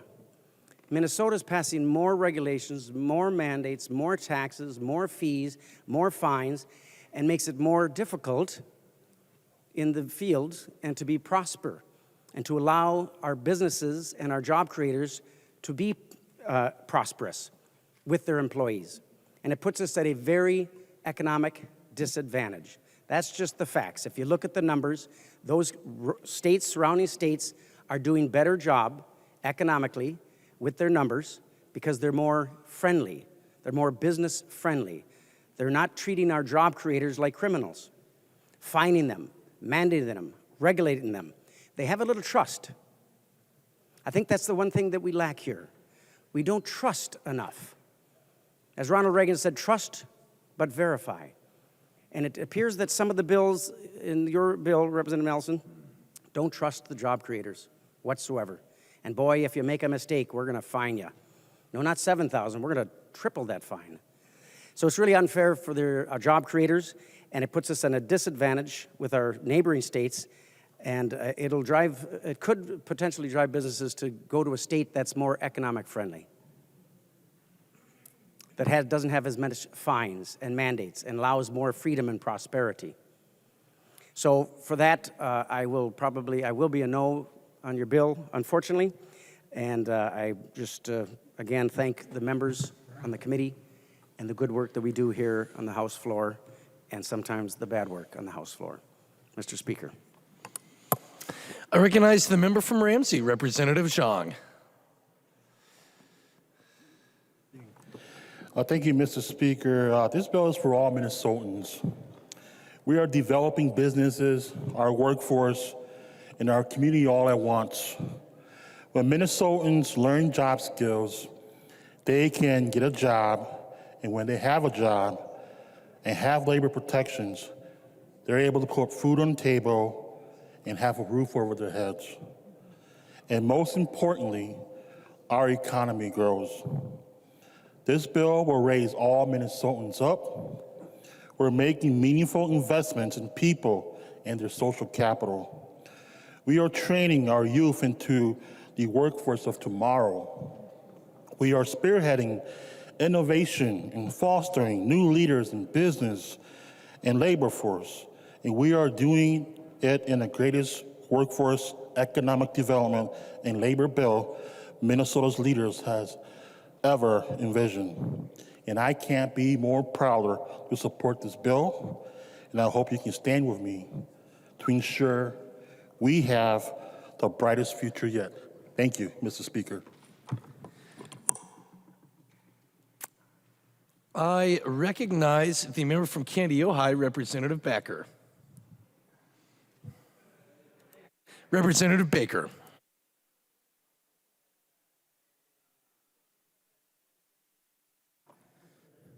Thank you, Mr. Spacker.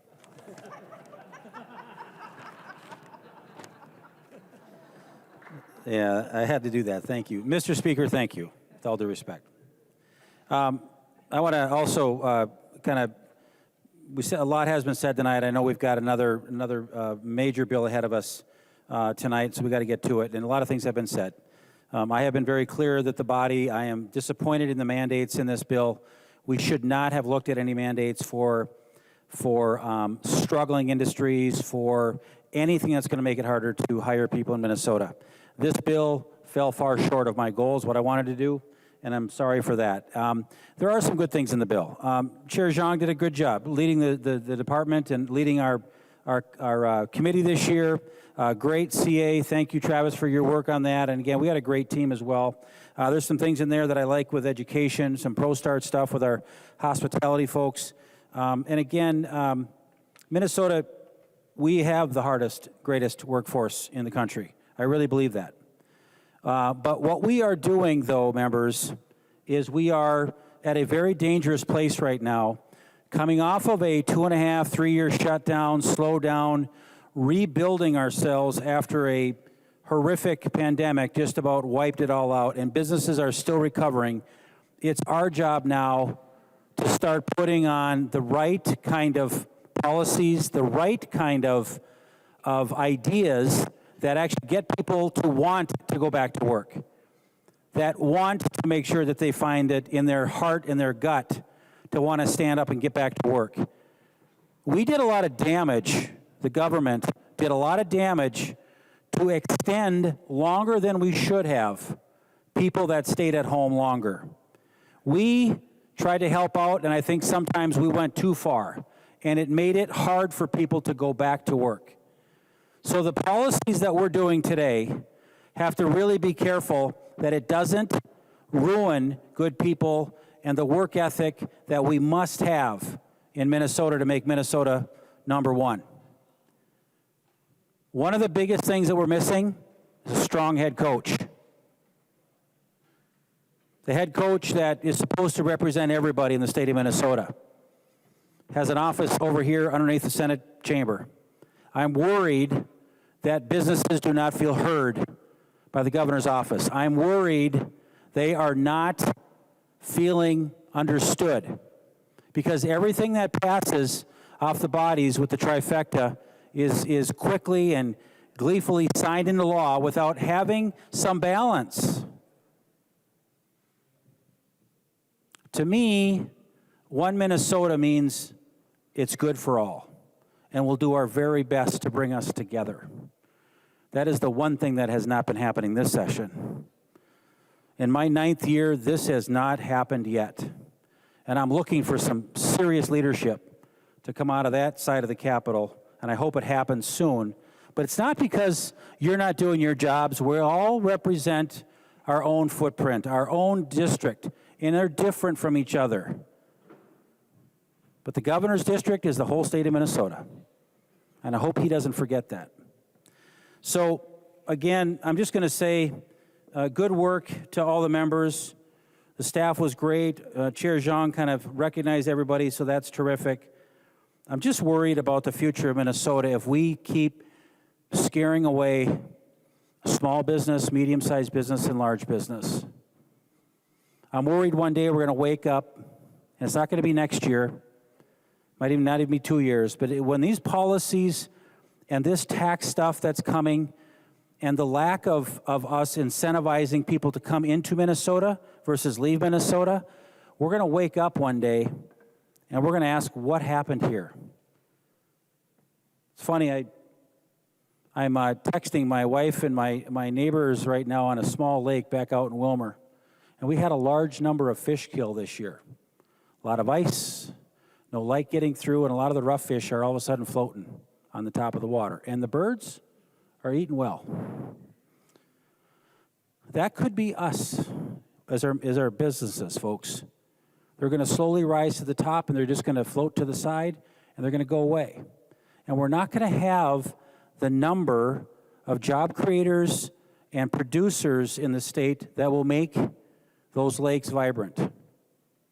So I caution all of us, be careful what we're doing here, because it's going to get us in trouble when we wake up someday, 3, 4, 5, 6, 10 years from now, and we're going to wonder what happened to all the fish.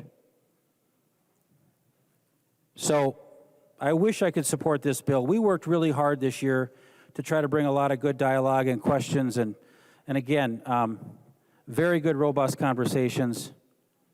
I just hope that we can find a way to come together and make Minnesota something that isn't going to be pushing jobs out of the state, and I'm fearful that what we're doing this session is doing just that. So, members, I'm voting red today. I hope that you join me. We have more work to do. Thank you, Mr. Speaker. I recognize the member from Hennepin, Representative Nelson. Thank you, Mr. Speaker and members. We've had a long discussion tonight, and I want to go back to what I said at the beginning. The labor part of this bill is about worker safety and making sure workers go home at the end of the day in the same condition they came to work. I'm proud of this bill. I'm proud of the work we've done in this bill. And with that, members, I'm asking for a green vote. I recognize the member from Dakota, Representative Koznick. Thank you, members. Here we are with another mandate-heavy bill from the Democrats that will do more to kill jobs than it does to help the economy or encourage our job creators or to strengthen our workforce. But before we go further, I want to give my appreciation to our nonpartisan staff for their time and effort in answering all our questions, especially Mr. Reese on the Democrat side. If you're a CA and you want to get a lot of recognition, divide up your committee into 3 parts. I also want to thank our researcher, Lori Kuzno, and thank you to Chair Hassan. I did appreciate working in your committee. You did a wonderful job of making sure that the voice of our side of the aisle was heard, that we had adequate time to debate the bill, dive into some questions. And while that may not seem like a big deal, that is very important in the process, and I appreciate the work that you did there. And, you know, while the economic development portion of the bill might be a little heavy on the grants to organizations, we did have some concerns with organizations that had little or no track record of creating jobs or businesses or really spurring strong economic development. And if that portion of the bill would have been more agreeable, the overall bill, I think, would probably get a little bit more support than it would from our side of the aisle tonight. You know, this bill does not provide jobs. It's a missed opportunity. We talked about the 5,700 jobs last March that were lost in Minnesota, and as the fact that we still have 53,000 person workforce shortage in the long-term care industry that we had an opportunity to help out tonight. We had a chance to provide meaningful legislation for Minnesotans and to have an impact on our unstable economic outlook. Now, we also didn't offer amendments tonight on a couple items that I hope will continue to be worked on through the conference committee. Representative Grossel had a policy provision to extend some support that we gave to his area, the Northeast angle, and I think we will, I'm hopeful that we can work on that during the conference committee. And then I also have a labor retention bill for our frontline personnel, police and fire, that would set up a pilot program for PTSD and to help with the onslaught of retirements that we're having with equine mental health, a pilot program. I think we could have done a little bit more on the manufacturing gap funding, and maybe we can find some room to meet the ask of them. It was only a $2 million ask, and we only came up with $1 million. But those are funding programs that really help our manufacturers across the state to improve their businesses and create more jobs and more economic activity. But there is a better way to make sure that all parts of the bill meet the needs of Minnesotans. And what we support is our bill should encourage and support a diversity of economic sectors with a robust and to build a robust and resilient modern economy that pays the bills in Minnesota. We should enable innovation and ingenuity and encourage entrepreneurship by promoting a climate that is responsive to the needs and speed of business, with policy programs that work to reduce the bureaucracy and burdensome regulations, and Representative Igo has been a champion to talk about that. Our jobs bill should promote economic growth and activity statewide to make us competitive across the world, and we tried in some areas, but I think we could do better, and we missed some spots. I was glad to see that while we didn't have a hearing in committee, it showed up in the omnibus bill, but the work that we're doing to encourage our semiconductor industry and the biomanufacturing, and I hope that's something that we'll continue to invest in. And so while this is a mandate-heavy bill that probably does more to hurt jobs and hurt the economy than to grow jobs and to unleash our economy, I appreciate working on the committee, but unfortunately I'm going to ask my members to not support this overall bill and hope it comes back better after conference committee. I recognize the author of the bill, the member from Hennepin, Representative Hassan. Thank you, Mr. Speaker, and thank you, everyone, for this great debate. We've been at this for a while. I guess you can say that we all care about economic development, workforce, and labor, because we've been talking about this for the last maybe 5 hours or so. Someone said we didn't do our job. We did our job. We heard bills.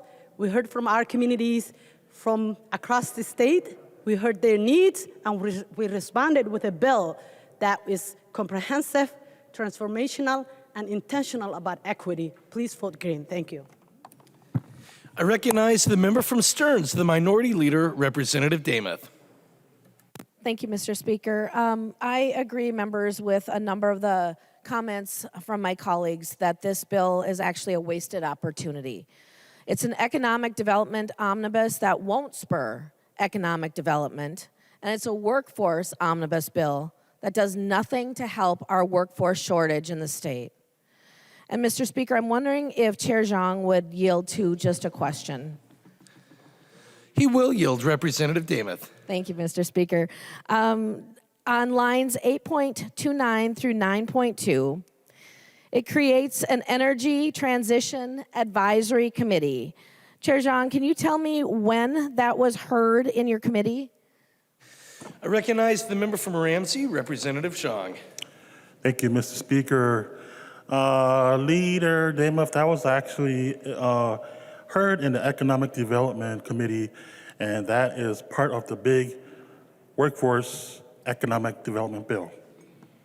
Representative Demuth. Okay, thank you, Mr. Speaker. I do have concerns that there were this provision that I mentioned and a couple of other provisions that either weren't heard in committees or were heard in different committees. We won't focus on that. You know that we did try to divide the amendment to separate out that Nursing Home Workforce Standards Board. That was Article 8. We gave everyone in the chamber an opportunity to vote no and to remove that from the bill.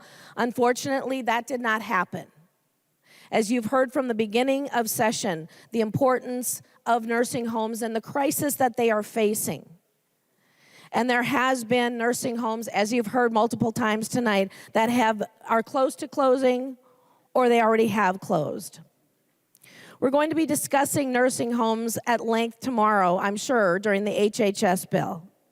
But again, this was an important provision that we could have pulled out of this bill tonight, and we didn't. So members, if the nursing home standards portion of the bill wasn't enough to vote no, I would still recommend a no vote on this bill. Thanks to Representative Meckland, who tried to remove Article 15. That would have made this bill a little bit better, but that was failed. Again, this bill is an economic development omnibus bill that won't spur economic development, nor will it bolster our workforce. So members, I would encourage a no vote tonight. I recognize the member from Hennepin, the Majority Leader, Representative Long. Thank you, Mr. Speaker. Minnesota has low unemployment rates, a diverse workforce, and an unmatched commitment to education and innovation. But we can't take our success for granted, and we know many families are not sharing in this success, and that we have the nation's worst racial disparities related to employment. That means we need to continue investing in our workforce, job creation, and economic development. This bill invests in grants for job training in clean energy and other high-need areas so that workers can learn the skills they need to succeed in the 21st century economy. This is improving jobs for Minnesotans. It increases access to capital to start and run businesses, including those run by women, people with disabilities, BIPOC communities, and low-income Minnesotans. This is helping us grow jobs. We ensure that employers who violate labor laws are held accountable. And we take a backseat to no one in centering worker safety. The nursing home and meatpacking facilities provisions, in addition to the refinery and warehouse worker bills passed earlier today, will help ensure that all Minnesotan workers are safe on the job. I want to thank Chairs Nelson, Zhang, and Hassan for their hard work in putting together an excellent bill. Please join me in voting green to support working families, to support organized labor, and to support equitable opportunities for more people to share in our state's success. The clerk will take the roll on the bill.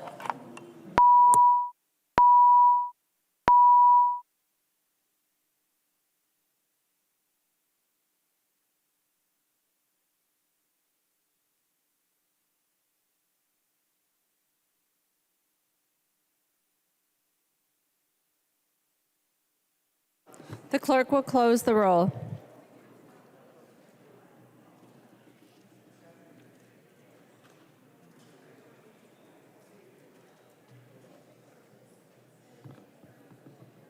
There being 69 ayes and 61 nays, the bill is passed as amended and its title agreed to.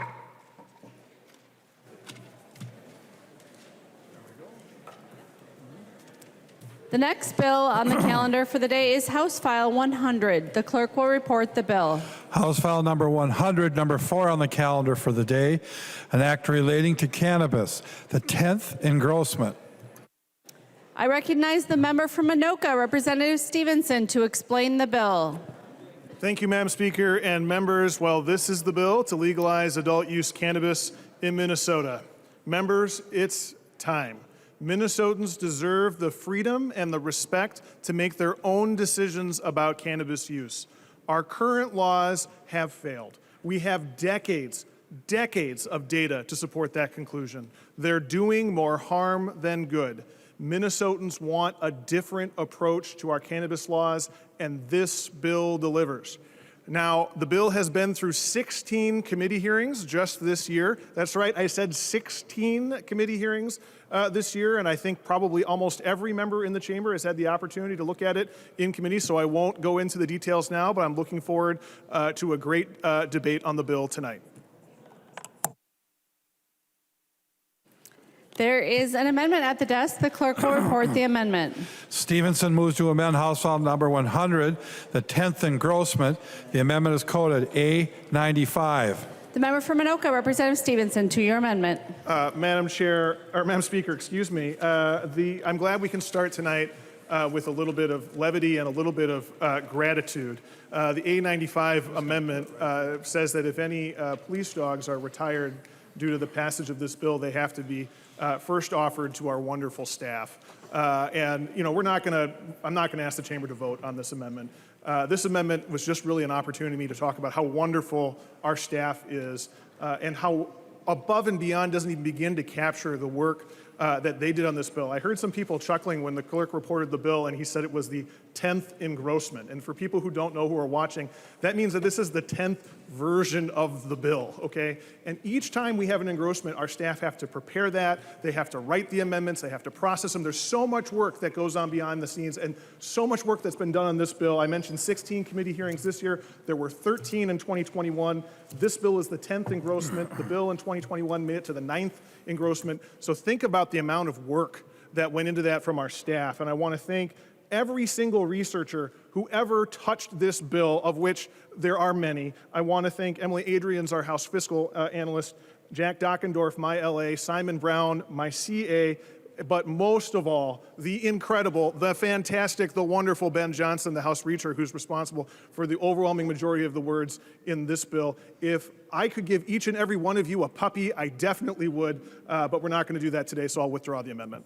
Representative Stephenson withdraws the A95 amendment. There is an amendment at the desk. The clerk will report the amendment. Baker moves to amend House File Number 100, the 10th engrossment. The amendment is coded A91. The member from Candy, Ohio, Representative Baker, to your amendment. Thank you, Madam Speaker and members. I offer up the A95, excuse me, A91, excuse me, to highlight the importance of understanding what fentanyl strips are and the need for us to get them in retail stores. As you all know, fentanyl is killing people daily in Minnesota. And we need to do a better job getting the harm reduction tools in our hands.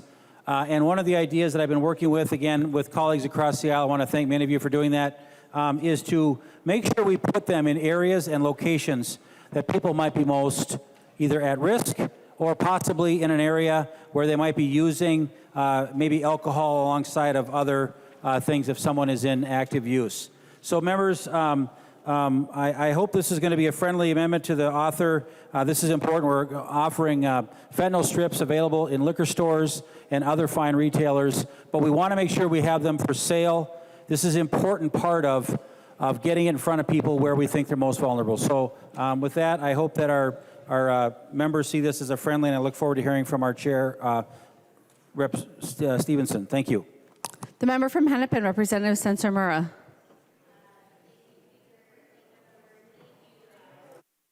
Try a different microphone. Yours is not working. This one? Okay.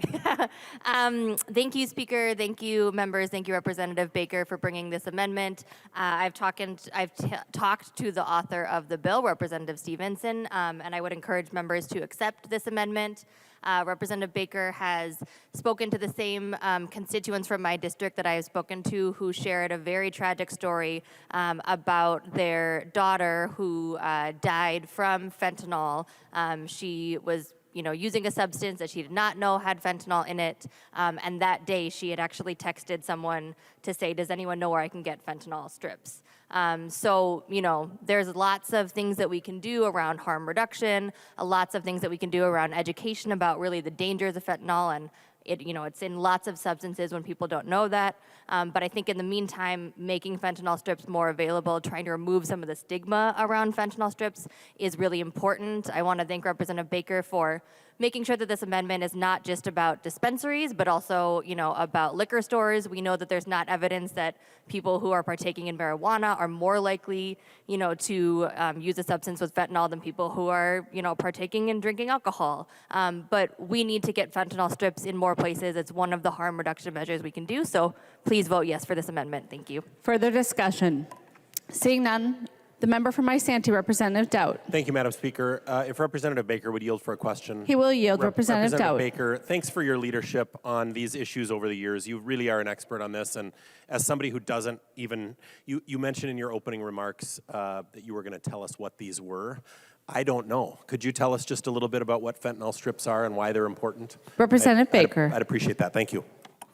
And thank you, members, and Representative Dowd for this. Fentanyl strips are just that. They're a strip that you open up like a foil package. I have some outside of my office. If there's a little box, if you haven't seen it there, I've got a naloxone box, and I've got some fentanyl strips in there. If anybody wants to take one, just help yourself to that, along with Narcan. But I will tell you what this is it's a strip that we legalized last year so we could carry them with us, because prior to a year or two ago, they were considered paraphernalia. And we thought people that had them were using it for bad reasons or purposes of selling and testing. A fentanyl strip is a strip almost like a test strip, like you would do a pool sampling. You scratch it on a pill, you scratch it, you put it into a powder form or something. Again, I've never used one, but I've read the instructions on the back. But if you scratch it and it comes up a certain color, that means it's got fentanyl in it. You want to stay away from it.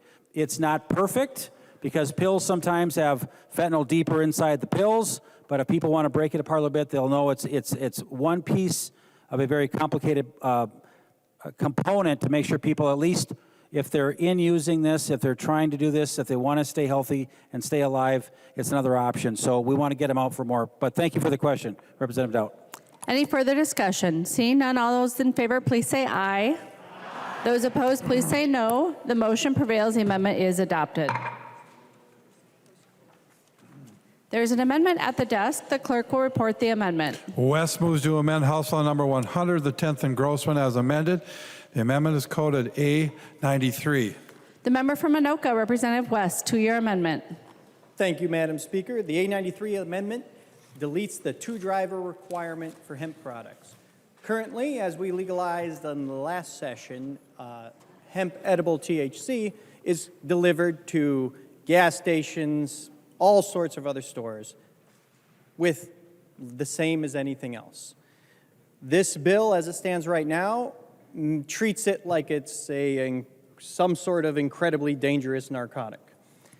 Deleting the two-driver requirement is completely reasonable. As we've already seen, it's operated in a full year of legalization with hemp edible THC, and there's no reason to have two drivers to maintain security, because it hasn't been an issue here, and it continues not to be an issue. And I hope that we can accept this amendment.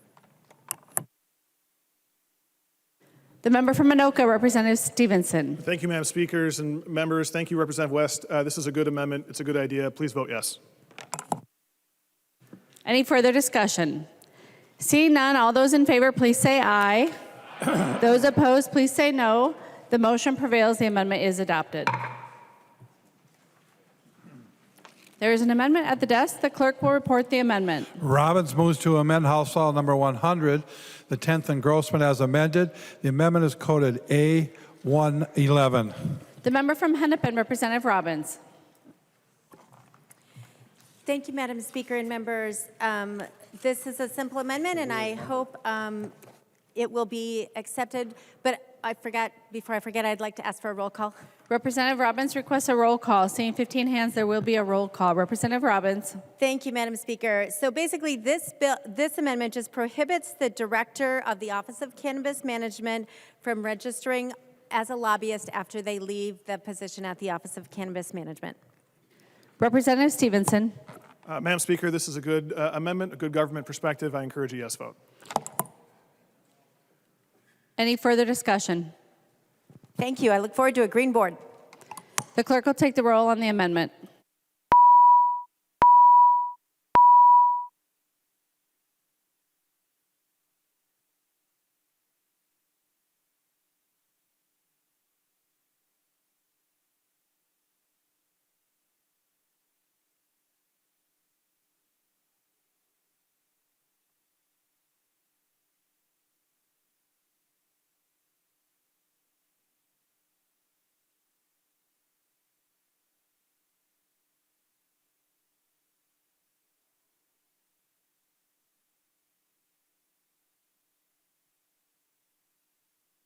The clerk will close the roll.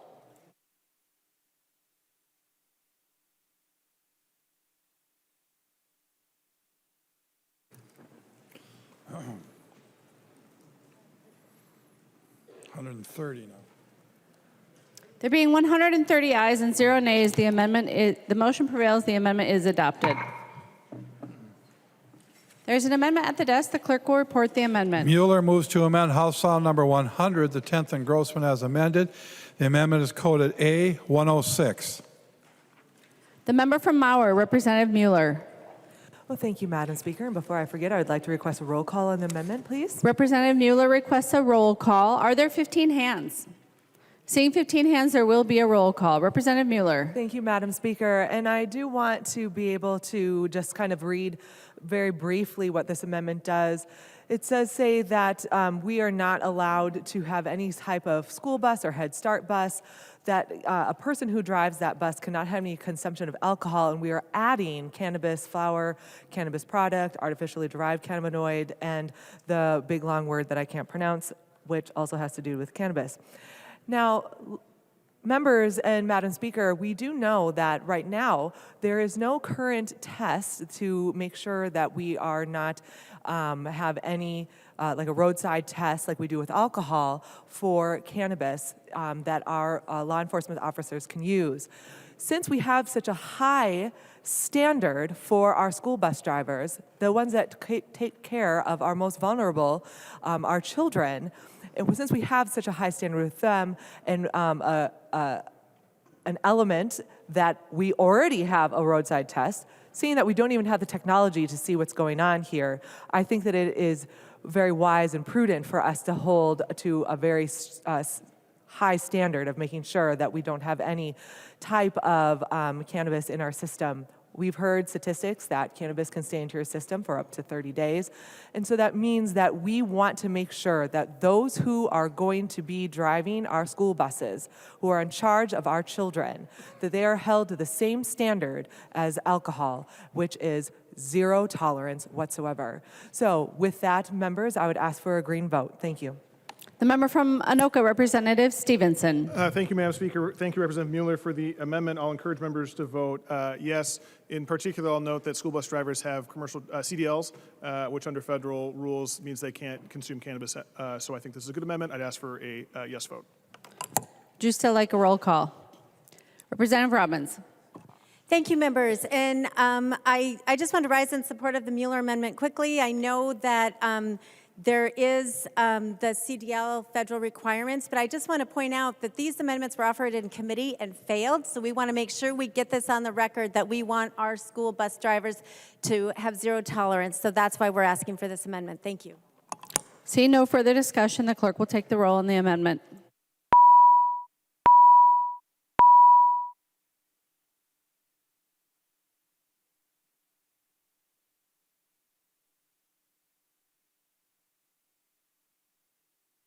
The clerk will close the roll.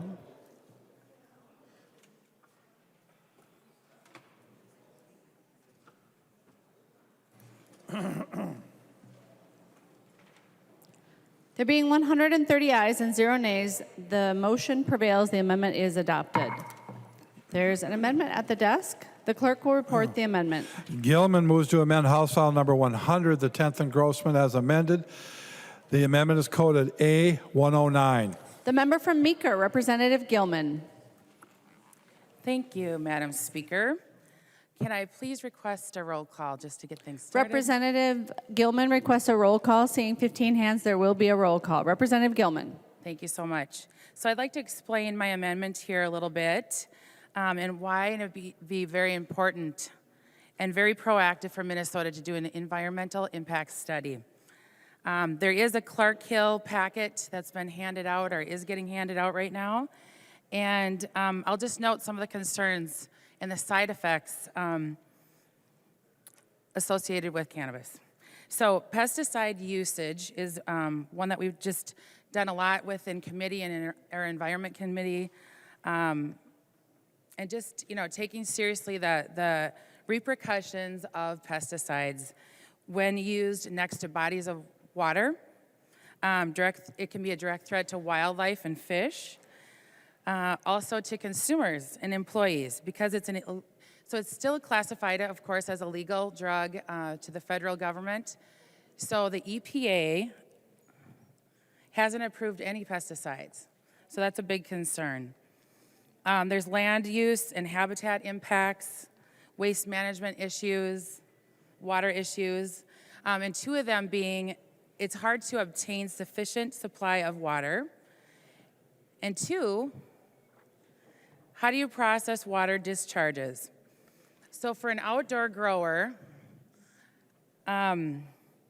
one plant, guess how many gallons of water one plant would take per day to maintain a healthy, viable plant? 2? Good guess. 6 gallons a day. And this is 6 gallons a day per plant. And this is for outdoor use. We live in Minnesota. And of course, we believe that we're going to have a lot of indoor growth operations happening. So that could place a huge significant demand, as we've talked about, in sustainable infrastructure. And as we've seen in our bonding bill that's come through the House, water facilities, water treatment plants, and the chemicals coming back, as well as just needing more infrastructure. The biggest thing I want to just take a peek at real quick is the energy usage. That's on page 4. Just a quick thing, I'll talk about Denver. I won't read through it all, but I do want you to really understand the heavy use and the heavy electrical load that's going to be needed, such as UV lights, and because we're talking indoor growth, up to 16 hours per day, irrigation systems, HVAC systems, air filtering to manage the humidity and the plant organic odors, which some might really enjoy. In Denver, for example, the portion of electricity used to their grow operations doubled in the first 3 years. So after legalization, approaching 5% of their total electricity use in the whole city, which is 2.8 million people. The reason I bring this up is because we've talked a lot about climate change.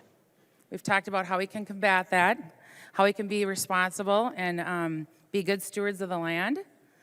And it's estimated that 0.5 to 15 million metric tons per year will happen, which is roughly equivalent to adding 3.3 million cars to the road. So I think this is significant. I think it's being really, again, I just want to go back to this. I think it's really responsible to be proactive in Minnesota. I had a great high school page. Andrew asked me a quick question today on how come this body doesn't work together? Well, we've seen a few green boards. I wore a green shirt. We're talking about a green thing, and I'd really like you to vote green. Representative Stephenson. Thank you, Madam Speaker. Thank you, Representative Gilman. I agree with your idea that we need to focus on the environmental impacts of cannabis, which is why the bill does contain a number of provisions related to this. It includes rulemaking authority related to many of the subjects that you reference. I actually think that there is a world in which we could make an EIS make sense for this bill, but your amendment so far I think isn't quite there. Among other reasons, it asks for an annual EIS, so not one time or after a couple years. We want to do it every single year, and I just think that that's probably not the approach we need to take at this time. So for today, I'm asking for a no vote.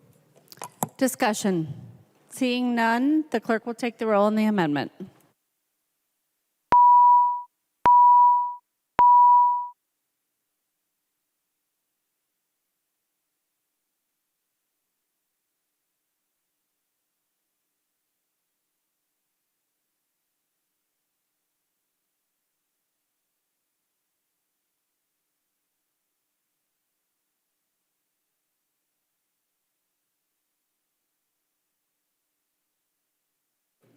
The clerk will close the roll.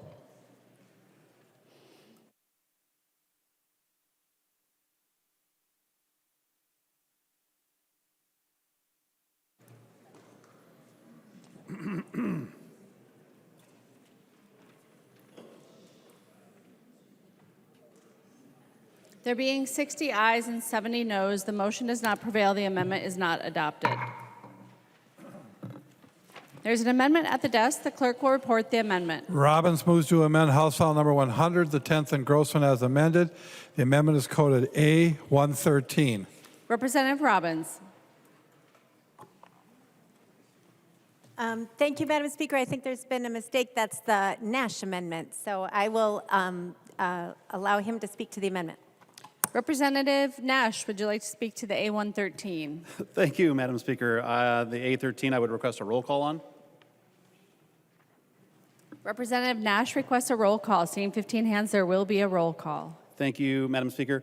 This is very simple. In the bill, it allows for, I believe, 2 ounces to be effectively transferred without cost from one person to another. And I would like to, looking forward at some of the future bills that you have the people who are the transferor and the transferee retain a copy or a record of the transfer as described in paragraph A, and any of those attachments for future records for 20 years from the date of transfer.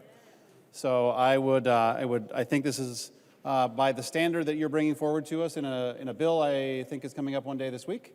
I think that that's an excellent model to see how you feel about the transfer of cannabis. Representative Stephenson. Well, thank you, Madam Speaker. Thank you, Representative Nash. I, too, am eager to debate the universal background check bill and look forward to that vote tomorrow. But different problems require different solutions. I'd ask for a no vote today. Any further discussion? Seeing none, the clerk will take the roll on the amendment.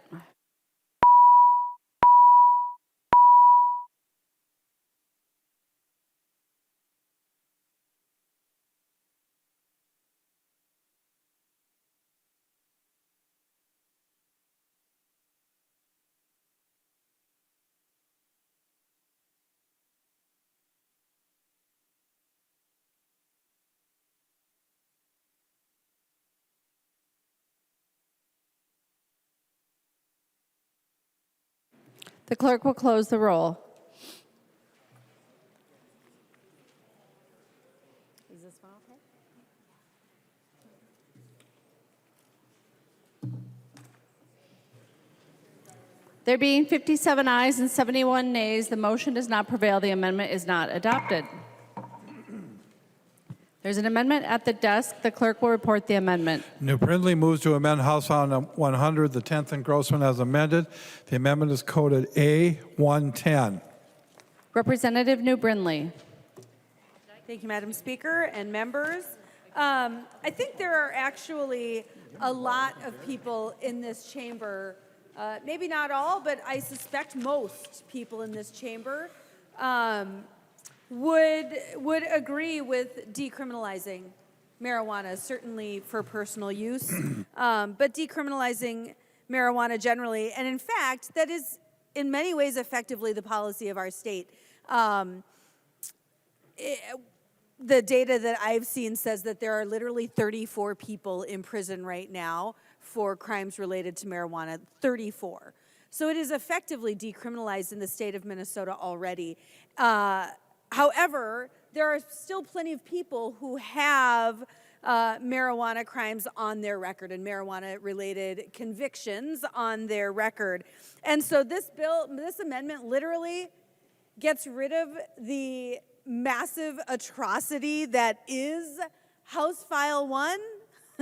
It deletes the vast majority of this bill, but it keeps that expungement language. It says that we are not going to criminalize substance use, and we are also going to expunge the criminal records for convictions related to possession of cannabis. And I would ask for a green vote. Representative Stephenson. Thank you, Madam Speaker. Thank you, Representative New Brindley. I'm really glad to see the consensus building about the need to undo the harms of 50 years of failed criminal justice policy around cannabis, but we need to go further than this, and so I would ask for members to vote no. Among other reasons, I would point out that while this would allow for the expungement of current cannabis convictions, you delete the portions of the bill that prevent future cannabis convictions, so it doesn't really stop the cycle that we're on. So I'd ask for a no vote. Representative New Brindley. Thank you, Madam Speaker. As I just said, I mean, we effectively have a decriminalized policy in the state of Minnesota right now. To say that it wouldn't be in effect moving forward is just not true. I mean, again, there are 34 people in the entire state of Minnesota in prison for any marijuana-related offenses, and none of the 34 are in prison exclusively for marijuana-related offensive. It's a red herring. It's just not true. It's not something that is happening now. However, it was a problem in the past, and those folks deserve that expungement, but the rest of this bill goes way too far and has far too many problems to think that House File 100 is the solution. So here is your opportunity to acknowledge that, yes, there are plenty of marijuana-related convictions that should be expunged without going to the ridiculous lengths that House File 100 goes to. Thank you, Madam Speaker. Seeing no further discussion on the amendment, the clerk will take the... All those in favor of the amendment, please say aye. Aye. Those opposed, please say no. The motion does not prevail. The amendment is not adopted. There is an amendment at the desk. The clerk will report the amendment. West moves to amend House File Number 100, the 10th engrossment as amended. The amendment is coded A97. The member from Anoka, Representative West, to your amendment. Thank you, Madam Speaker. The A97 amendment grandfathers in existing hemp businesses. And as this body did last session, we legalized hemp edible THC, which has demonstrated that we can have a safe, intoxicating THC market in this state. It's gone pretty well, I would say. These businesses have grown dramatically. They're employing hundreds of Minnesotans. And now, under this bill, these hemp businesses that they assumed we passed a law, and they assumed that'd be the law for more than 5 minutes, but now we have this bill that makes many of the products they currently sell illegal. It puts onerous regulations on them, and now they invested all this money, and suddenly we're changing the rules 5 minutes later. So when they invested all this money, they didn't expect this to just change. And the way the bill is written right now, we've had a lot of discussions in committee about what this does to the hemp industry. You've had a lot of testifiers in your committee, and the litany of committee stops tell you what it's going to do to their businesses. So the perfect way to deal with this, is to grandfather them in. They invested this under the law we passed last session, and I know everybody over there voted for it. So I highly expect if it's good enough last session, it should be good enough this session, and they have demonstrated that they can operate safely. Now, I don't know why that would be suddenly different, and it's incredibly unfair if you imagine that you invested $150,000 to start up a business, you hired 3 employees, and you're working to grow, and a lot of early businesses don't necessarily generate a lot of cash. So you start this up, and then the state completely introduces a 300-plus page bill that makes you're already not profitable, but this makes you incredibly non-profitable.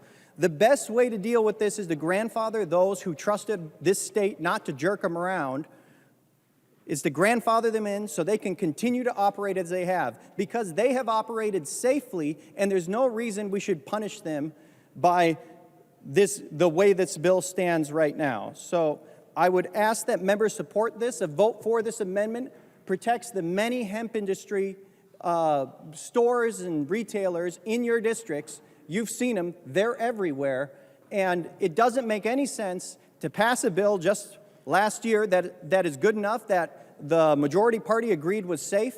That's why they all voted for it. it doesn't make any sense to just immediately change the rules because they've operated safely and they employ hundreds of Minnesotans and they've been a boon for this particular industry and have demonstrated that we can have a safe and regulated market. So I'd ask members support this amendment and I'd ask for a roll call. Representative West requests a roll call. Seeing 15 hands, there will be a roll call. Representative Stephenson. Well, thank you, Madam Speaker, and thank you, Representative West. You know, that hemp-derived low-dose industry is, I think, a good Minnesota success story. I think they're doing great and exciting things, and I think we all want them to continue to prosper and grow, or most people want them to continue to prosper and grow, and I think that we've done some great work on that, including your earlier amendment tonight. I think this amendment goes too far. I think there are some important regulations that this would exempt these businesses from, and I would encourage members to vote no, but we can continue to work, hopefully, on this issue as we go forward. Representative West. Would Representative Stephenson yield for a question? He will yield. Representative West. I know you voted for this last time. What has particularly changed that you thought it was appropriate to legalize this, legalize hemp edible THC as it is now, but suddenly that's not good enough? What changed between now and then? Representative Stephenson. Thank you, Madam Speaker. Thank you, Representative West. Yeah, I still think it should be legal. I just think that we have some guard rules that we can put on based on our experiences that have gone along. I think it makes sense. I think this is an appropriate path that we're taking. Representative West. Thank you, Madam Speaker. That just seems like a pretty slipshod lawmaking. I guess you can blame your former majority leader for that one. I ask that members vote yes on this amendment. The member from Douglas, Representative Franson. Thank you, Madam Speaker and members. Just to go back through little memory lane there. So industrial hemp has an interesting history through this body. And the member that is well known for pushing this movement is former State Representative Phyllis Kahn. And I have to say, when I first got elected in the Ag Committee, she presented her bill, and she had these nice little truffles that were made with hemp. And I was a little leery because I didn't know too much about industrial hemp at that time. And the more that I dug in and the more that I learned about it, and the more that I got to know Representative Phyllis Kahn, I jumped on the hemp bandwagon. And we worked pretty hard so that I was elected in 10, so 11, 12, and then 13, 14 is when we really pushed this legislation forward.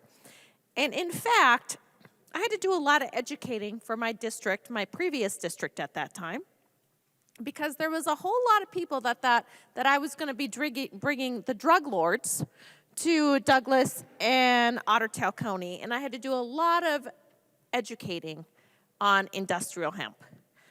There was even a endorsement challenge because of industrial hemp. As you can see, I won that endorsement challenge. But then it was 15. I pushed forward. A lot of people thought, are you going to leave the industrial hemp alone? I said, oh, no. Won my election. We are going to push forward. So Representative Phyllis Kahn and I authored the legislation. She signed on, I think, as a second co-author. And when the Republicans brought forward their ag bill, there was going to be no amendments on the industrial hemp because the Republicans didn't want to put money on it. So Representative Phyllis Kahn and I put our heads together, and we came up with a nice little, Representative Phyllis Kahn, you're going to offer the amendment, and we're going to take money from the AURI program to fund the industrial hemp program. And if Representative Kahn authored the amendment, then my side of the aisle couldn't yell at me for offering an amendment they didn't want to accept onto the bill. So that's how that happened. The amendment went on to the bill, and we got industrial hemp legalized here in the state of Minnesota. And so all that hard work, working with the hemp growers over the years and making hemp a reality, to see that the hard work that Representative Phyllis Kahn and I did being bastardized through legalized marijuana really saddens my heart. And so I really do hope that the body rethinks their vote on this and supports Representative West's amendment. The member from Pope, Representative Anderson. Madam Speaker and members, this is a serious issue. I recall when this bill was heard in the Ag Committee. Usually we don't pack the House in the Ag Committee, but the day this bill was heard, we had standing room only. And I was expecting to hear support after support for the bill, but I was surprised. As I recall, there were probably, 5 or 6 hemp farmers who testified against the bill because of their concern with what Representative West mentioned, that their business would be very much adversely impacted by some of the provisions of this marijuana bill. I recall such things as depreciation. They couldn't depreciate equipment, things like that. Banking was an issue. So yes, I support the West amendment because we have a growing hemp industry in the state, and they would like to be kept outside of the regulations of this marijuana bill. So I would encourage a green vote on the West amendment. Representative West. Thank you, Madam Speaker. Representative Anderson brings up a really good point that I would like the chair to yield for a question, please. He will yield. Representative West. Thank you, Madam Chair. Representative Stephenson, Representative Anderson brings up a very important point about when we pass this bill, there's a big concern about hemp being able to continue their depreciation schedule that they currently have. And I would like to know how you believe this bill affects that. Representative Stephenson. Thank you, Madam Speaker. Representative West, I don't believe it impacts the depreciation schedule, and I think it's important to understand the bill says nothing about industrial hemp or hemp growing, manufacturing. If you're using hemp to make topicals or fiber or anything else, none of that is affected by this bill at all. Representative West. Thank you, Madam Chair. And if he would yield for one more question. He will yield. Representative West. I expect this amendment might not do so well, but I would like to know, do you plan on working with the hemp industry to make sure we improve this bill in conference committee? Representative Stephenson. Madam Speaker, Representative West, I'm always looking to improve my bills. Seeing no further discussion, the clerk will take the roll on the amendment.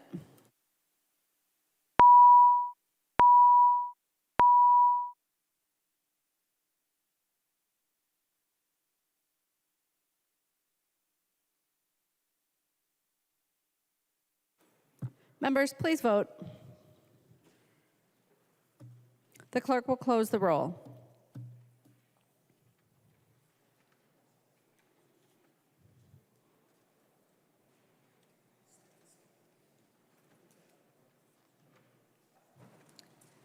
There being 54 ayes and 70 nays, the motion does not prevail. The amendment is not adopted. There's an amendment at the desk. The clerk will report the amendment. West moves to amend House File Number 100, the 10th engrossment as amended. The amendment is coded A94. Representative West. Thank you, Madam Speaker. Now, if you're watching from home, you might be excited that, hey, we're going to legalize recreational cannabis. This is great. This is what I wanted. But this bill isn't just legalizing recreational cannabis. It contains a litany of, frankly, far-left ideology. So when you apply for a license, you'd expect them to make sure you have a well-operating business with a good profit and loss statement and a good security plan so that you can operate well. And this bill does have that. But there's a specific mandate in the bill that requires a social equity score. So they score your license on whether you get a license or not on your social equity status. And you might ask yourself, what does that even mean? Well, number one, in section 17, so page 43 if you're following along, says, if you're convicted of a cannabis-related offense prior to the effective date of this chapter. Well, actually, that's pretty good. I think it would be great if we can repair the damage that was unnecessarily done to certain families. A service-disabled veteran and National Guard, as well as any military veteran, National Guard, who lost honorable status due to a cannabis-related offense. Well, I certainly would like to see them benefited as well. And there's a resident in a community of the last 5 years that was disproportionately impacted by cannabis enforcement. Well, that sounds pretty good too. Or you're in an area with a poverty rate greater than 20%. And you got to ask, well, now we're straying from a well-operating business. We're targeting putting cannabis businesses in areas in high poverty. That's not ideal. You got to realize that these cannabis businesses in states where it's legalized, even legal cannabis business, is a cash business, which means they literally, the reason we have the 2-driver amendment exception for hemp is because they don't have this problem. But the reason there is a 2-driver requirement for cannabis is because they drive around loads and loads and loads of cash. And that has made them a target for burglary in many states. So I understand that your social equity ideology is saying, oh, let's make sure we put these in those areas. But you're not helping these communities by putting a cash business in those areas. You're inviting more crime. You're making their lives worse. Now, we can do something to help them, but if you judge their license and whether they're allowed to operate a business on where they're from, well, that doesn't make any, that's ideological. That's not real policy making. That's fantasy land. We should be ensuring that those who apply for licenses can operate an effective business, and that should be the priority, especially considering we've seen major burglaries in many states that have legalized recreational cannabis because it's a cash business. This kind of woke stuff is not what people thought when they thought the DFL was going to legalize recreational cannabis. They thought, hey, I can go buy weed now. This is great. I can't wait. But now you have this weird social equity ideology shoved into this where it has no business being. If you want to legalize cannabis, let's do it in a way that actually makes sense. You're hurting these communities by doing this. They can still get a license fair and square by operating an effective business plan.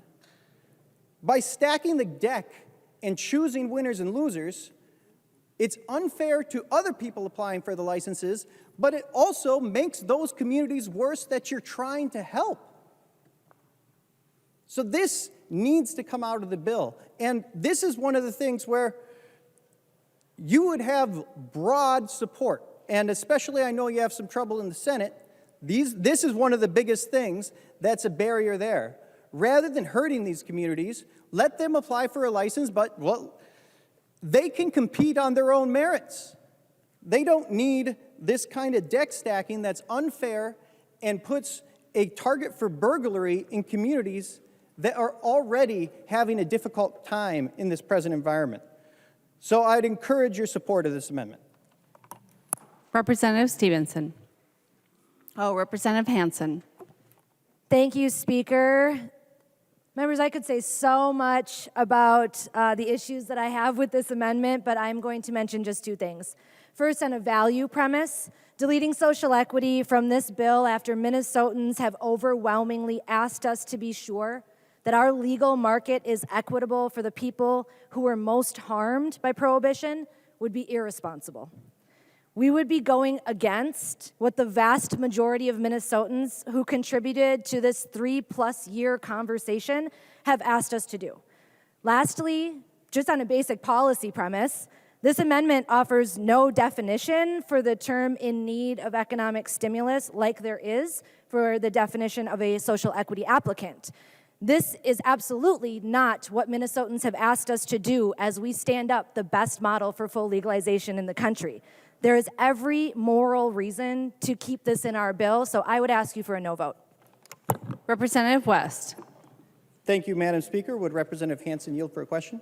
She will yield. Representative West. So in the latest poll of Minnesota, 53% of Minnesotans support legalization, which I agree. The majority of Minnesotans support legalization. Where do you come up with overwhelmingly Minnesotans support legalization with the social equity ideology. Representative Hansen. Thank you, Speaker, and thank you, Representative West. As a former leader in the cannabis community, I traveled the state for a number of years talking to Minnesotans border to border. Our previous majority leader in our caucus did the same, traveled around the state talking to Minnesotans about what they wanted to see out of a legal industry. And what I was taught is that the world's run by people who show up. And the people who showed up to make sure their voices were heard on this bill were overwhelmingly asking us to continue to pursue justice. And that's what defining social equity applicants do in a good legal market. Representative West. So the people who show up to a Democratic event support Democratic policies is all that means. That's not what Minnesotans want. Only 53% in the latest survey support it. 36% oppose it. The vast majority don't really care. So it's incredibly disingenuous to say that they overwhelmingly support this unfair left-wing ideology licensing scheme. That is absolutely untrue. And the worst part is that it harms the communities that this is supposed to help. And we want to help those communities. They can get a license the same as everyone, but by targeting it in areas where this is going to be an issue, where it's a cash business, is actively harmful to what you're trying to do.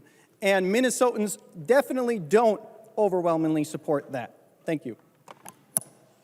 Member from Dakota, Representative Kosnick. Thank you, members. Representative West, I appreciate bringing this amendment forward. We talked about this in a couple of the committees where this bill came before us in the state government finance and I believe the economic development.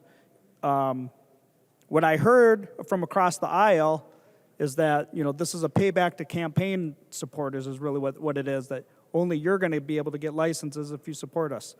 And I think that is a moral reason to oppose this provision in the bill. And it's further evidence that this bill is not ready for Minnesota. This bill is not ready for Minnesota when it's picking winners and losers and who gets to participate in the economic opportunity of cannabis. Minnesotans that support cannabis didn't say, I support cannabis only if certain favored people, select people, can be buyers on the wholesale or retail level. In fact, I know a guy in my district, longtime marketing guy, that's his main career, or his only career right now, but he decided he was going to maybe hedge a little bit and explore further capitalistic entrepreneurial opportunities, and below his marketing business, he opened up a CBD shop. And he's been losing money for 3 years already. But because of use of his own capital, his own knowledge, he's educated himself on these issues and the cannabis and the hemp, and he's making a bet or taking on the capitalistic risk to be able to one day expand use of his shop to also include cannabis products. But because of this bill that's not ready for Minnesota, but because of this bill that favors some and not others, he's going to continue to lose money and be prohibited from participating in this market. That's not American. That's not Minnesotan. This bill is not ready for Minnesota because of this provision and so many other provisions similar to it and others in this bill. Some people might say that Minnesota is ready for cannabis, but this bill isn't ready for Minnesota. The member from Douglas, Representative Franson. Thank you, Madam Speaker. Would Representative Hansen J. yield to a question? She will. Representative Franson. Thank you, Representative Hansen. So this is very interesting to me, this dialogue on where people want to put cannabis stores up. Could you, this body has done a lot of discussions about payday loans being in low-income areas, liquor stores being in low-income areas, as well as there's discussions on even dollar stores popping up in low-income areas, and people feel that is predatory as well. Could you explain to the body, like, what is the difference of, having cannabis stores in low-income areas, and just help us understand, like, I see that as predatory myself. Could you walk us through your line of thinking? Representative Hassan. Thank you, Speaker, and thank you, Representative Franson. As somebody who grew up in poverty, I'm happy to talk about what it's like. We're just like everybody else. We consume a healing plant, there's liquor stores, a lot of times there's food deserts. It's hard there. So every opportunity for economic development matters. And for anybody else who grew up in poverty, you'll know that there are probably some legacy cannabis businesses in a lot of areas of poverty. And making sure that we are prioritizing and giving people opportunities to profit from a business that has intentionally harmed Black and brown people for a number of years, and Black and brown people who are disproportionately represented in communities experiencing poverty. This is important. It's important to make sure that we are doing our part to right the wrongs of the past. And deleting social equity applicants from this bill is not the way to go about it. Representative Franson. Further discussion? Any further discussion? Representative West. Thank you, Madam Speaker. Would Representative Hassan yield to a question? She will yield. Representative West. Thank you, Madam Speaker. It has just occurred to me that I only addressed your first statement, which was that people overwhelmingly support it, and really Democrats overwhelmingly support Democrat policies, as you mentioned. But this isn't the broad swath of Minnesotans. Minnesotans support cannabis legalization, as do I, but this social equity program is not it. But my question is the second point you brought up. There's no definition of being in need of fiscal stimulus, or what is the consequence of that not having a definition? Representative Hassan. Thank you, Speaker, and thank you, Representative West. I just want to first say that it's not just Democrats that support Democrat policies. As a leader in this movement, there were thousands of people that participated in our events, in our movement, in our rallies, and in lobbying the members of this chamber and the other to make sure that we could advance a policy that worked for everybody. And I guarantee you, many people in the organization I worked with were certainly not Democrats. So it was not just Democrats who supported this policy, just to set that record straight. And the lack of the inclusion of a definition for something in a policy means that it is left up to whoever is interpreting that law to define that. And I think I've heard over and over in this body in my couple of years here that we want to be sure bills are ready for prime time. That's a common thing I hear a lot of people say. And I've been in a position where my bill has lacked a definition, and I've been asked by my colleagues to make sure I include that. And so I think that's a fair and responsible way to make sure we're advancing public policy. Representative West.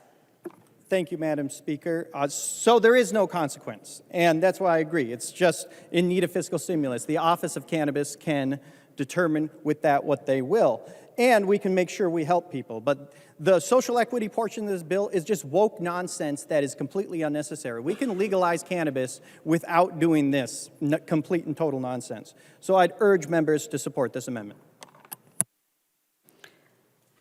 All those in favor of the amendment, in favor of the amendment, please say aye.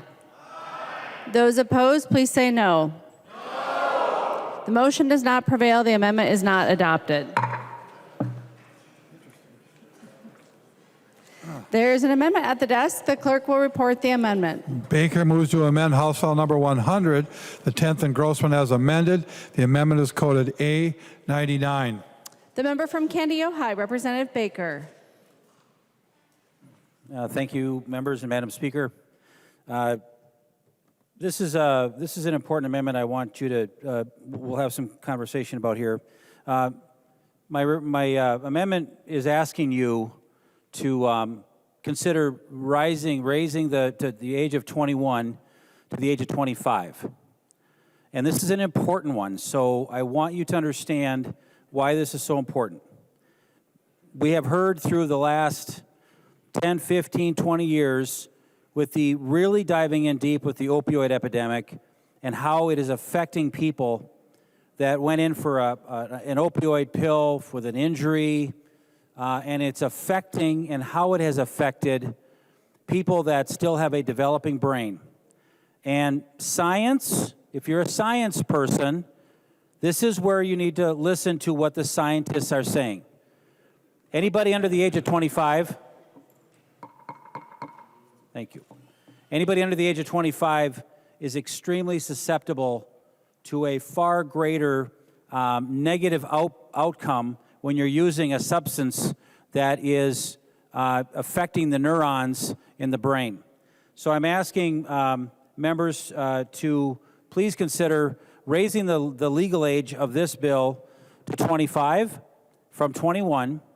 And I want to make sure that we do it in a way that let's get it right out of the gate. Because if it goes in now at 21, it ain't changing. But we know more today than we did back in the 30s when we decided alcohol ought to be 21.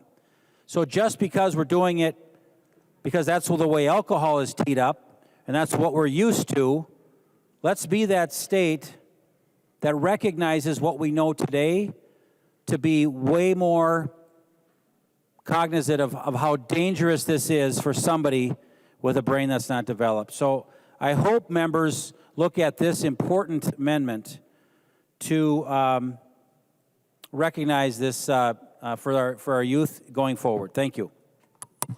Discussion. Representative Hassan. Thank you, Speaker, and thank you, my friend Representative Baker. I appreciate this amendment.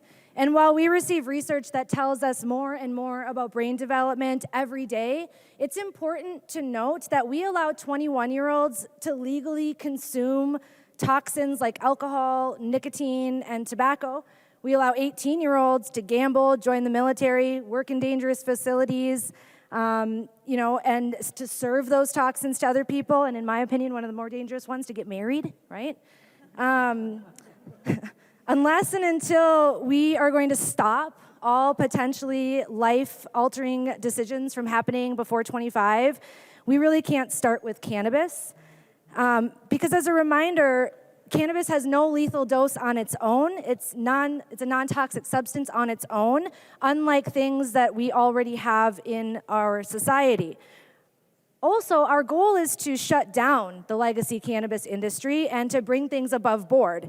And this would hinder our goal in that mission and would contribute pretty significantly to actually keeping the legacy market alive and relevant for those who are under 25, because I'm the mom of an 18-year-old, and I can tell you that they absolutely have unfeathered access to cannabis right now. We have no idea the amounts. We have no idea about a lot of the things in it. And so if we're really serious about making sure that we're protecting our kids through a regulated and legal safe market, then that means that we pass this bill today. Thank you. I'd ask for a no vote. Discussion. The member from Hennepin, Representative Robbins. Thank you, Madam Speaker, and I rise in support of the Baker Amendment. Thank you, Representative Baker, for not only this amendment, but for your hard work on opioid addiction, the fentanyl crisis. You have been a leader in this state for a long time on these issues, and I appreciate it. Members, we have passed out a number of things tonight. One is letters in opposition that is about substance use disorders and health concerns. And then another piece that I just sent around now, Minnesota ducks, please limit the harm from legal pot. And I'd like you to just take a minute, members, and look through those. I know we get a ton of paper around here, but these are really important opinions to consider. The one that's from the Minnesota docs asking us to limit the legal harm from pot, this is by William Nicholson. He is the president of the Minnesota Medical Association. So this isn't Representative Robbins, this isn't Representative Baker, this is the president of the Minnesota Medical Association saying that we should not legalize it for people under 25. Research has, I'm quoting, research has consistently shown that human brain development and maturation is not complete until the age of 25. Therefore, individuals under 25 should be prohibited from purchasing, possessing, or using cannabis and cannabis-infused products. The Minnesota Psychiatric Association sent a significant, very dense opinion piece with a lot of citations talking about the dangers for brain development, for depression, anxiety, and psychosis for people under age 25.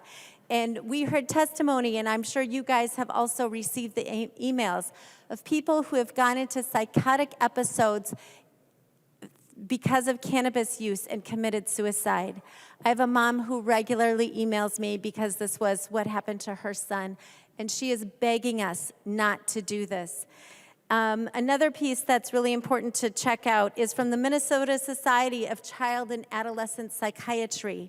They are also recommending that we do not legalize cannabis products for under age 25, and they go through some very detailed discussion of how it affects the synapses in our brains and can result in long-term psychosis and depression and anxiety.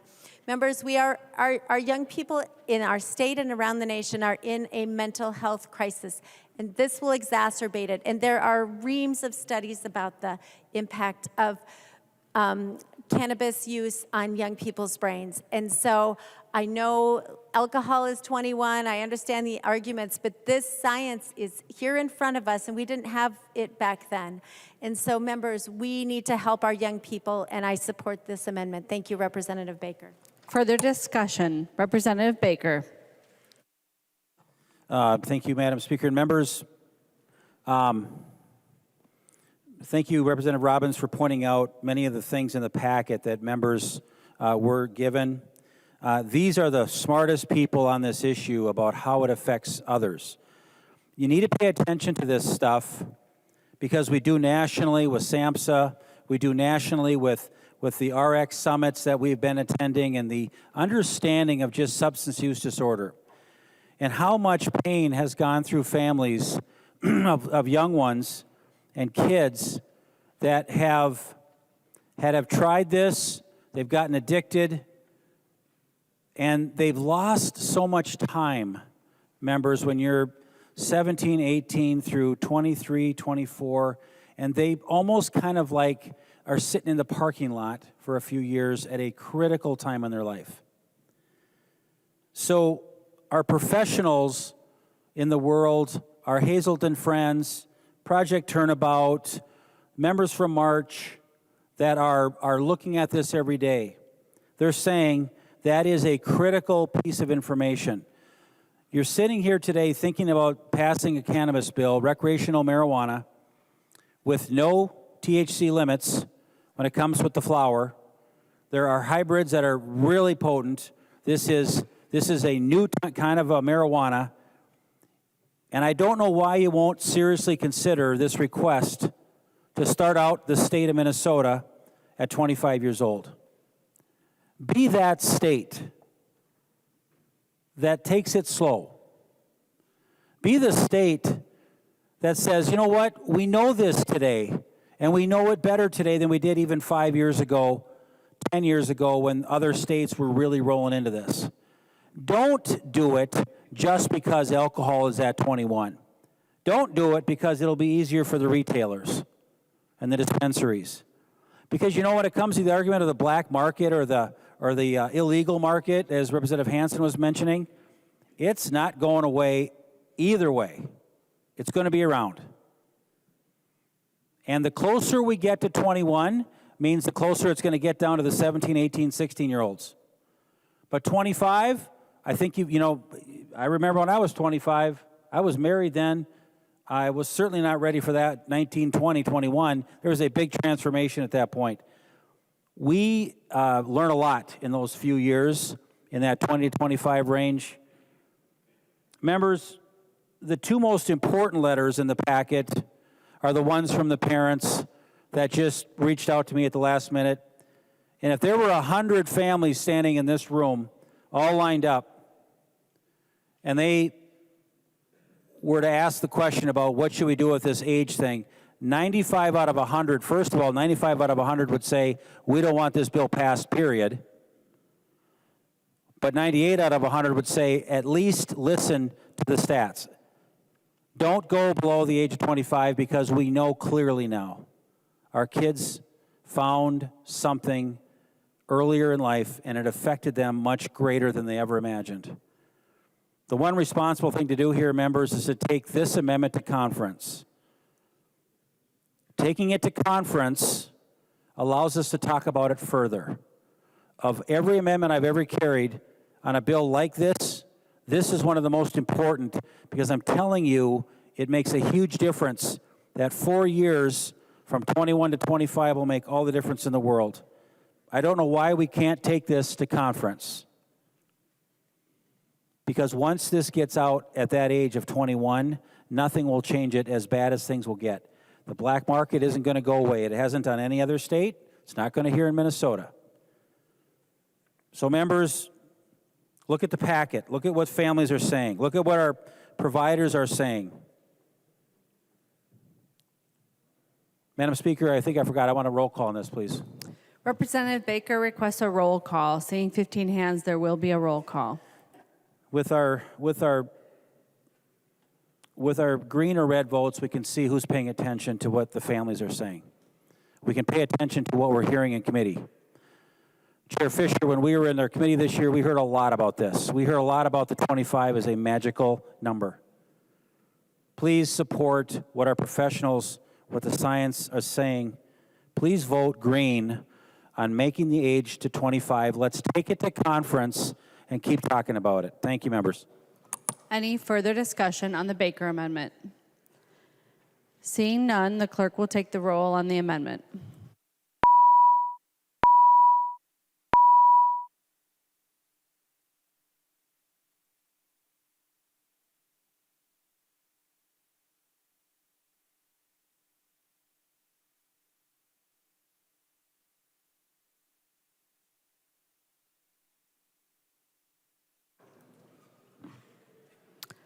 The clerk will close the roll.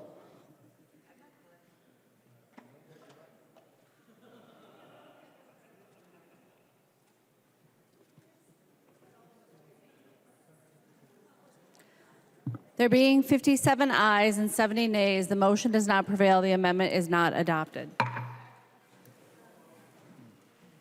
There's an amendment at the desk. The clerk will report the amendment. Robbins moves to amend House File number 100, the 10th engrossment as amended. The amendment is coded A101. The member from Hennepin, Representative Robbins.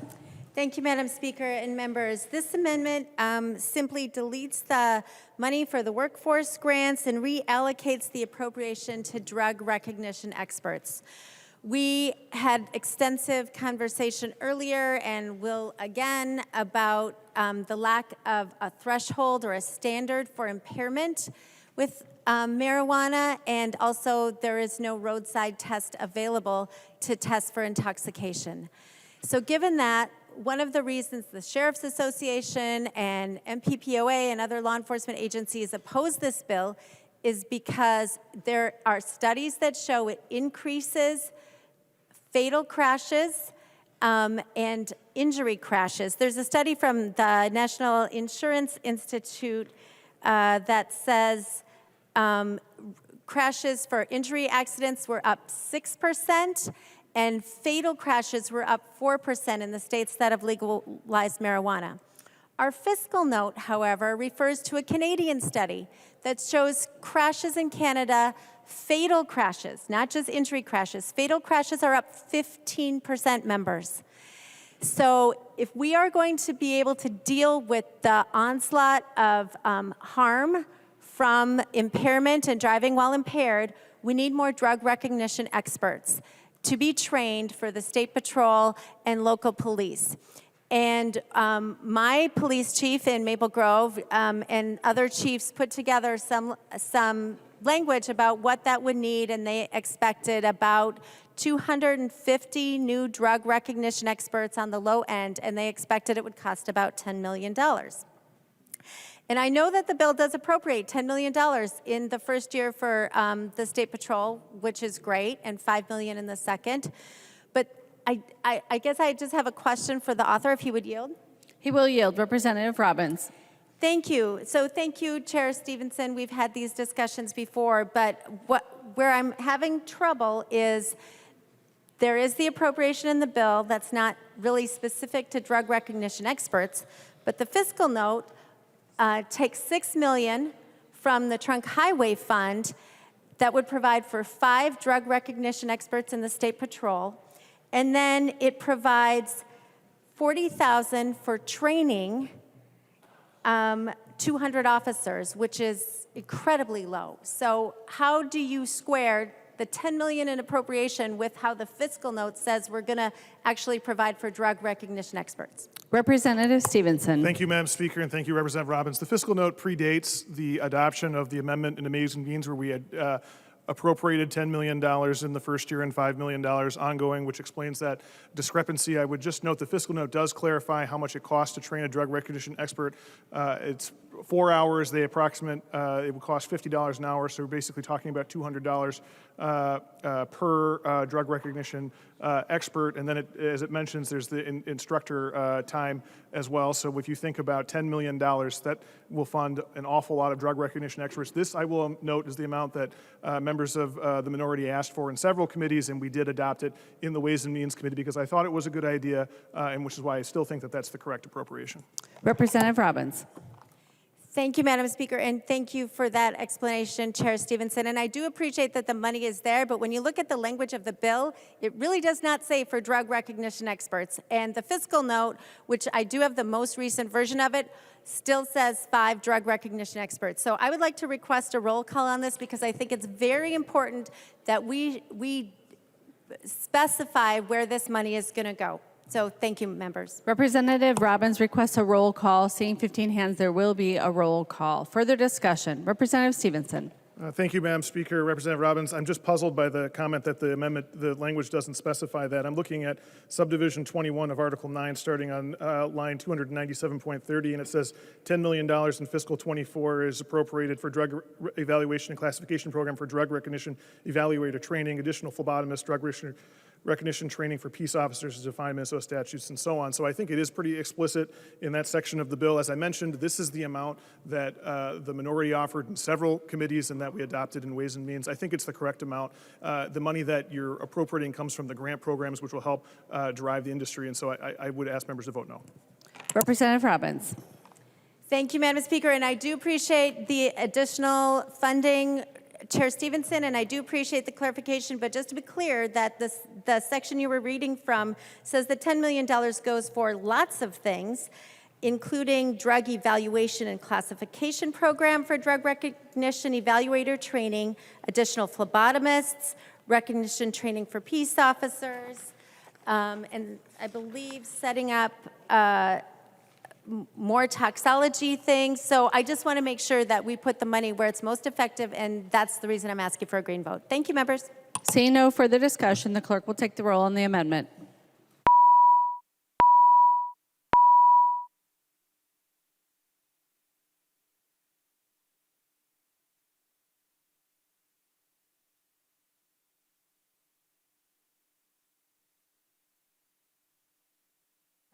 The clerk will close the roll.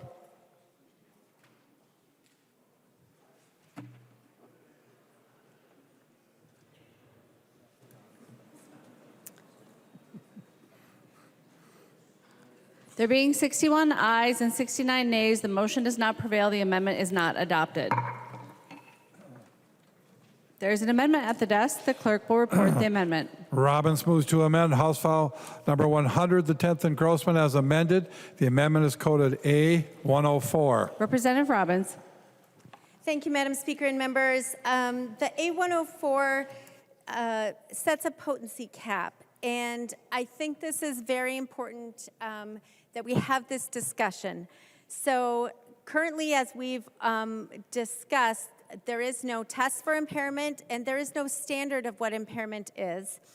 And as Representative Baker alluded to in his discussion of his amendment, the nature of marijuana has changed substantially. In the 1960s and 70s, marijuana was generally had a potency of 1 to 3% THC. Today's marijuana flower plant, because of breeding and other things, has now been 15 to 17%, but up to as high as 30% THC. And in addition, there are now waxes and concentrates that are extremely high concentration of THC. Back in 2008, concentrates averaged 6.7% THC. Now for edibles, they average 56% THC, but are often much higher. And in the vapes and the waxes, it can be to 90% THC. So members, these high concentration of ways to access THC are extremely harmful, back to the under 25, especially to developing brains. And I won't read all the things in the packet, but I really encourage you to look at it, members. The Minnesota Psychiatric Association, the Minnesota Child and Adolescent Psychiatric Association, the other groups I mentioned earlier, they all talk about this, and they all request a potency cap, as does the head of the Minnesota Medical Association. This is not just something that Republicans are asking for. This is what our medical professionals in our state are asking for. And so, members, we did not successfully limit this to 25 and under. To stop it for 25 and under. So since you didn't take that amendment, I am asking you to please take a potency amendment. We really need to limit the access that our young people are going to have to these high potency THC levels, because it really is harmful to their brain development. Thank you. The member from Anoka, Representative Cagle. Thank you, Madam Speaker. So bear with me here for a few minutes. I, at age 12, started getting really sharp pains in my legs and made it hard for me to stand for more than a few minutes. Cool thing about that is, I got excused early for the lunch line, so I didn't have to wait for very long. Not so cool thing about that is when you're a 13-year-old girl in a body cast for a month, that kind of makes you stand out a little bit. End of my 7th grade year, I had my first of 3 back surgeries. I had 13 years between my first one and my second one, but between that first one and second one, my doctors told me about this great new pain medication that could help me live a normal life. I was about 22 years old when I was first given Vicodin by my doctors. After a few years, Vicodin wasn't enough to keep my pain at bay, and so my doctor gave me these handy-dandy 25 milligram fentanyl patches. So, for most of my 20s, yeah, that was kind of my life. So pre-ACA then, I was denied health insurance because of this wonderful pre-existing condition that I had. So not only was I denied the care I needed, but then I also couldn't afford the pain medication that helped me make it through the day. So the fentanyl was the more expensive one, so I let that one go. 2 more back surgeries later, things were fine as long as I had my Vicodin pills with me. I wanted to start a family, didn't think that that was a good thing to be doing while I was trying to have a baby. So after about 1.5 years of tapering, I got off of all opioids. Fast forward a few years, my back starts bothering me again. I'm taking 800 milligrams of ibuprofen a day, sleeping on ice packs while I'm chasing a toddler around. Then I do something really fun and cut my fingers off. So after that, after my accident and many of my follow-up appointments with my surgeon, I asked about the medical cannabis program, and she suggested I give it a try. In the 60s, our doctors weren't telling us about the benefits of cannabis. And so through trial and error, I found the product that best worked for me, not only to manage my back pain, but to reduce swelling, to help with a lot of the, helping my joints up and moving in the morning, and then helping me sleep at night. And the product that helps me the most has 85% potency. And so this amendment really kind of it worries me, because I want to make sure that I'm able to get the medicine that works best for my pain while not giving me the horrible side effects that the fentanyl and the Vicodin did. So I urge members to oppose this amendment. Thank you. Discussion. Representative Robbins. Thank you, Madam Speaker, and thank you, Representative Cagle, for sharing that story. And I've always been a strong supporter of the medical cannabis program, and I think it is working well, and I'm glad to hear it's working for you. But members, this is not about the medical cannabis program. This is about what we are legalizing and the high levels of concentration, primarily that young people will get through vaping and through waxes and oils. And members, I don't know where in the packet it is, but there's an article from the New York Times as well about this new phenomenon that's out there that's caused by these high concentrations where kids get something called I'm going to forget the name of it now, hyperemesis syndrome caused by cannabis. And they go into violent periods of throwing up, and they cannot stop, and they get hospitalized. Members, these high levels of concentration are what are contributing significantly to the psychosis episodes that our young people are seeing. So for people who benefit from it, there is the medical cannabis program, and I'm glad it's there and available. But for people who will just be getting cannabis through the retail outlets, I really think we need to have this guardrail around it. So please vote green. Any further discussion? All those in favor of the amendment, please say aye. Those opposed, please say no. The motion does not prevail. The amendment is not adopted. There's an amendment at the desk. The clerk will report the amendment. Robbins moves to amend House File number 100, the 10th engrossment as amended. The amendment is coded A105. Representative Robbins. Thank you, Madam Speaker. And before I forget, I want to request a roll call. Representative Robbins requests a roll call. Are there 15 hands?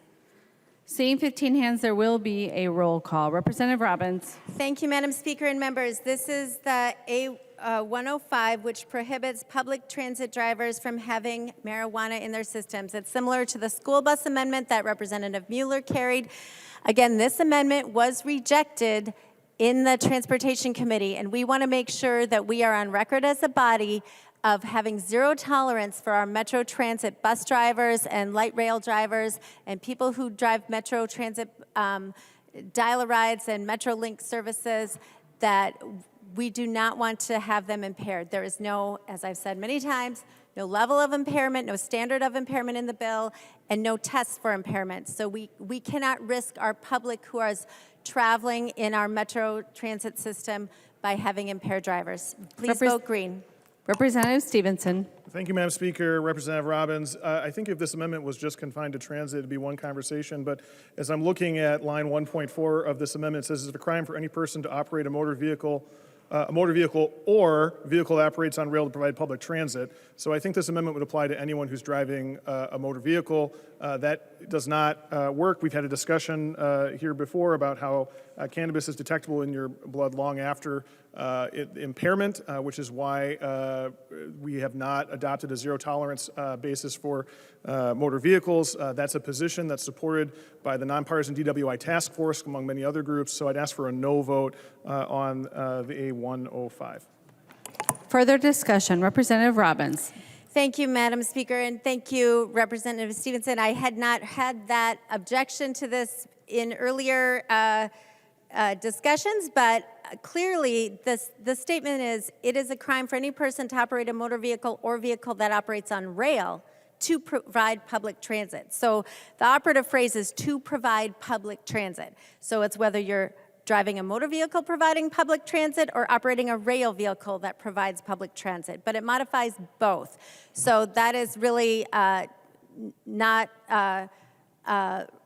legitimate argument, and we need to make sure that everyone who's riding public transit, no matter whether it's a vehicle or a rail car, is safe. So please vote green. Thank you.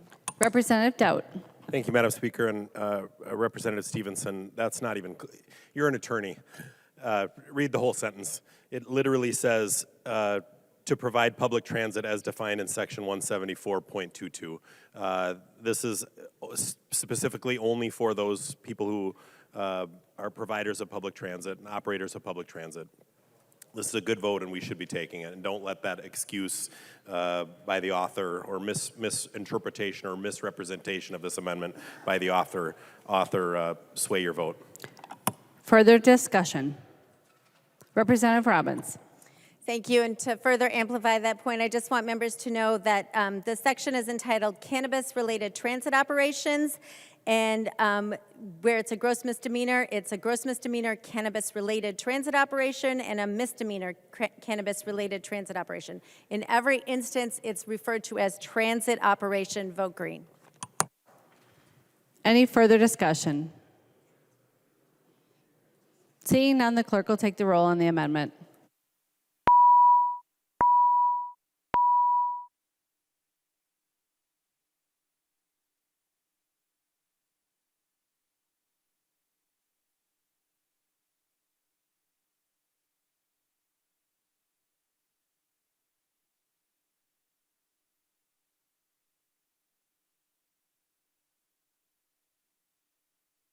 The clerk will close the roll.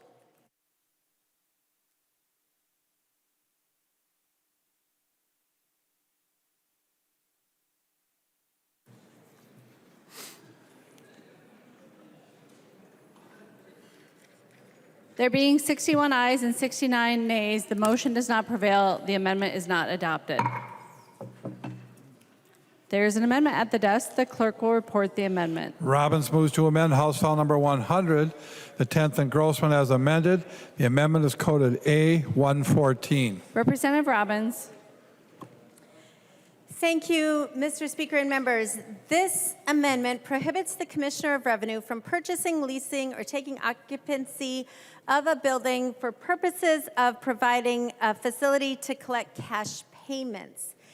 And there's nothing in the bill that talks specifically about the Department of Revenue setting up basically a place to process cash payments.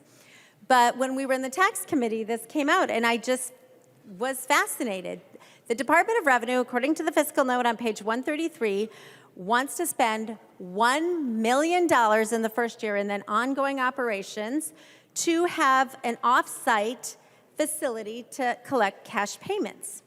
And when I asked about that, they said, oh, well, we're probably going to work it out and it won't be in the next iteration of the bill. But it was in the next iteration, and it was in the next iteration of the fiscal note. So maybe they're still working it out, but I want to make sure that as a body, since it hasn't been worked out, we prohibit this. I found the fiscal note quite interesting, members, about why they want to do this. And so they assume that state chartered banks will not work with the cash businesses who need to process their payments. And they also assume, obviously, it's illegal for federal banks to do it. And they also don't want it to happen at the actual Department of Revenue because they have concerns about the need for better security and safety for revenue staff and customers, the perception of the public stemming from the association with cannabis, and there's less traffic for customers to the location because it potentially won't be located downtown. It's going to be in one of our districts. And it will reduce the internal risk involving potential disclosure of and personal association of the people who work at Department of Revenue with this cash business. Because as we heard earlier, an all-cash business, as Representative West was talking about, brings crime. And they particularly point out that this is what Oregon is doing. Oregon has a state cash facility. And in the state of Oregon, state banks did not want to accept the funds, which is potentially going to happen in Minnesota as well. This requires large amounts of cash to be paid for cannabis returns. In Oregon, the paying parties regularly showed up fully armed. This would cause numerous concerns at the Department of Revenue. I'm sure it would. We also don't want fully armed people showing up in our districts or in the neighborhoods where these retail shops are being paid in huge sums of cash. There will be crime increases, as the revenue note suggests. So members, this clearly just states that even though the bill is silent on this, that we do not want this to be happening. And at least until there's a much more full and public discussion of this. So members, I urge a green vote on stopping the setting up of a cash facility until we have better information or at least understand what their intentions are. Thank you. Oh, and I'd like a roll call. Representative Robbins requests a roll call. Seeing 15 hands, there will be a roll call. Representative Stephenson. Thank you, Madam Speaker. Thank you, Representative Robbins. As you are correct, the bill is silent as to this issue, and I think it should stay that way. So I'll ask for a no vote on the bill. We are seeing more and more financial institutions engage with the cannabis business across the country, and in fact, there's federal legislation pending that would allow federally backed institutions to engage in this behavior. I encourage you to talk to your local congressman about how helpful that would be, but I think that there's wide expectation that state-backed financial institutions will engage with cannabis businesses and that most of the returns will be done electronically, obviating the need for this facility anyway, but I don't think that we should ban it. I'd ask for a no vote. Further discussion. Representative Robbins. Thank you, Madam Speaker. Will members, I am not comfortable leaving this in. The bill is silent on it, and apparently the chair wants it to stay silent on it, which I find interesting. I think taxpayers would want to know that the state is setting up a cash processing facility that will cost $1 million in the first year and $400,000 and some ongoing every year thereafter. So I think we need more transparency, and I urge a green vote. Thank you. The clerk will take the roll on the amendment.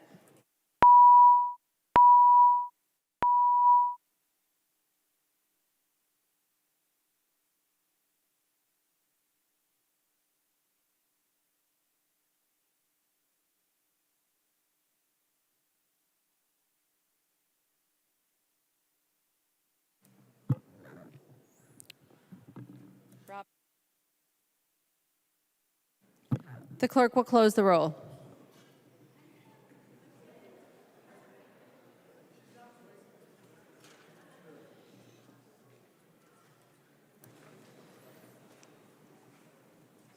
There being 60 ayes and 69 nays, the motion does not prevail. The amendment is not adopted. There is an amendment at the desk. The clerk will report the amendment. Robbins moves to amend House File Number 100, the 10th engrossment as amended. The amendment is coded A100. Representative Robbins. Thank you, Madam Speaker and members. This is the local control amendment. I, like probably most of you, have heard from many of my cities and the counties that really they are very frustrated with the lack of local control in this bill. And I appreciate that Chair Stephenson has made some strides from the original version of the bill to where we are now to give a little bit of a nod to local control. But it's certainly not what the cities and the counties would like. And so basically this, under the current bill, cities cannot regulate the number of licenses in their jurisdiction like they do with liquor. And cities cannot revoke a license like they can with liquor. They can suspend a license, but they cannot revoke a license. They have to just complain to the Office of Cannabis Management and hope that the Office of Cannabis Management agrees with them. Furthermore, there are some restrictions in the bill. It can't be within 1,000 feet of a school or a park that has a playground or a couple other things, but it doesn't mention churches. It doesn't have anything to do with odors or hours, that kind of thing. So this is a good amendment. It empowers your cities to do what their citizens want. So I urge a green vote, and I ask for a roll call. Representative Robbins requests a roll call. Seeing 15 hands, there will be a roll call. Discussion. Representative Stephenson. Oh, well, thank you, Madam Speaker. Representative Robbins. There's a series of amendments we'll be taking up now that have to do with local control. So I'll just say generally that the bill tries to strike a careful balance between allowing local unit governments to do the enforcement work that's necessary, allowing them to set hours, allowing them to restrict its location with regard to schools, for example, allowing them a number of pieces of local control, but not allowing an opt-out.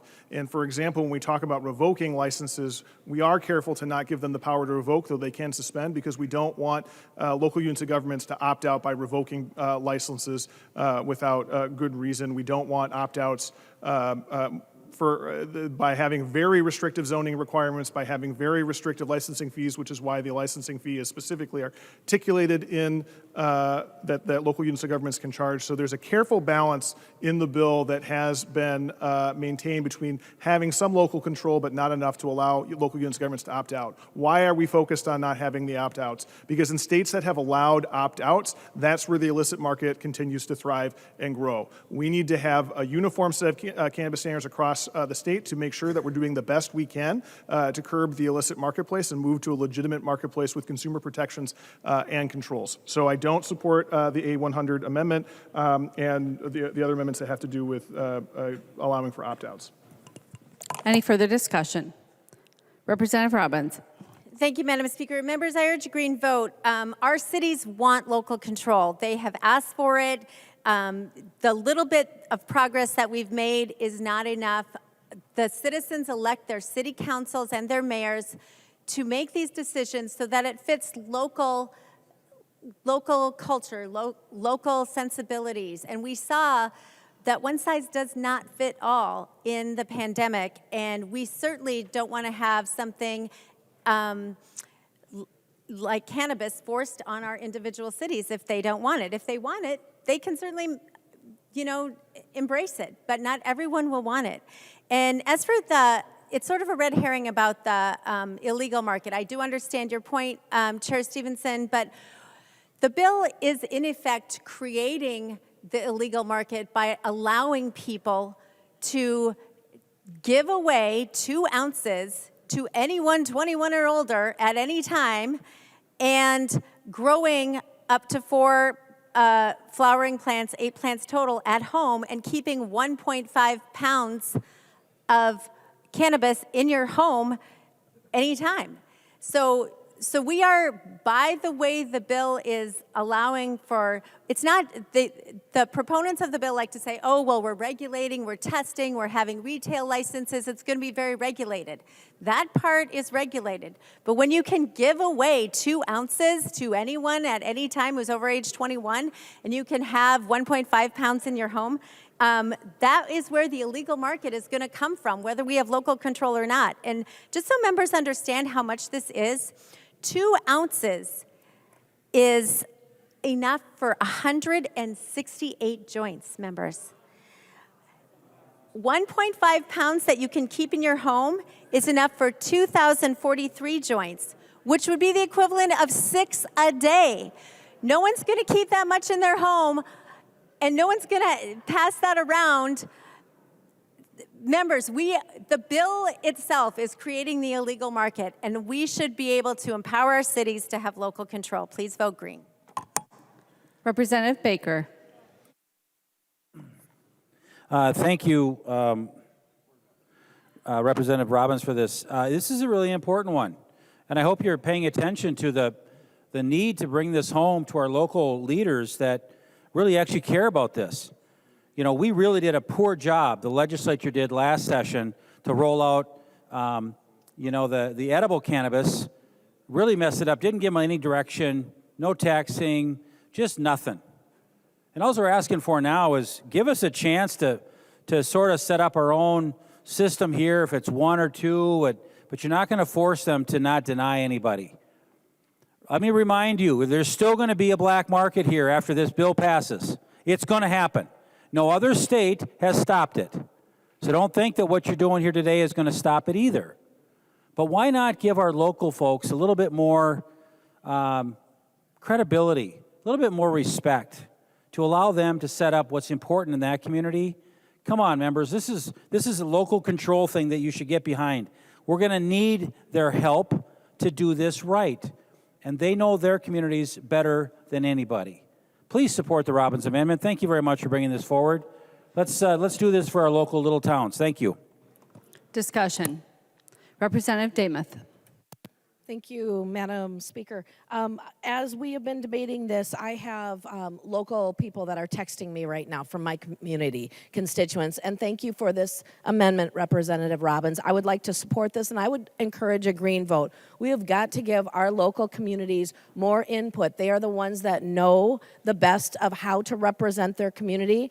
I have people that are texting me right now that are looking forward to the full legalization, but they are desperate for local control. And so I would encourage a green vote on the Robbins Amendment. Any further discussion? Representative Scraba. Thank you, Madam Chair. Thank you about the cities and townships. Being a mayor, past mayor, I would like to be able to have an opportunity to vote on this as a community. I can see why maybe perhaps a county would not. I mean, the county represents all of us inside, but the local units of government, a city, a township, we should be able to decide if we want to sell this or not. When alcohol came, when it first came, they had the same opportunity, and the state regulated it by how many bars could be in this community and how it was set up like that. But each community voted on how many they wanted, and I think that's reasonable. That's one of the things I'm looking for me to come and support this bill. I want to support this, but I really think that the local community should have a say. A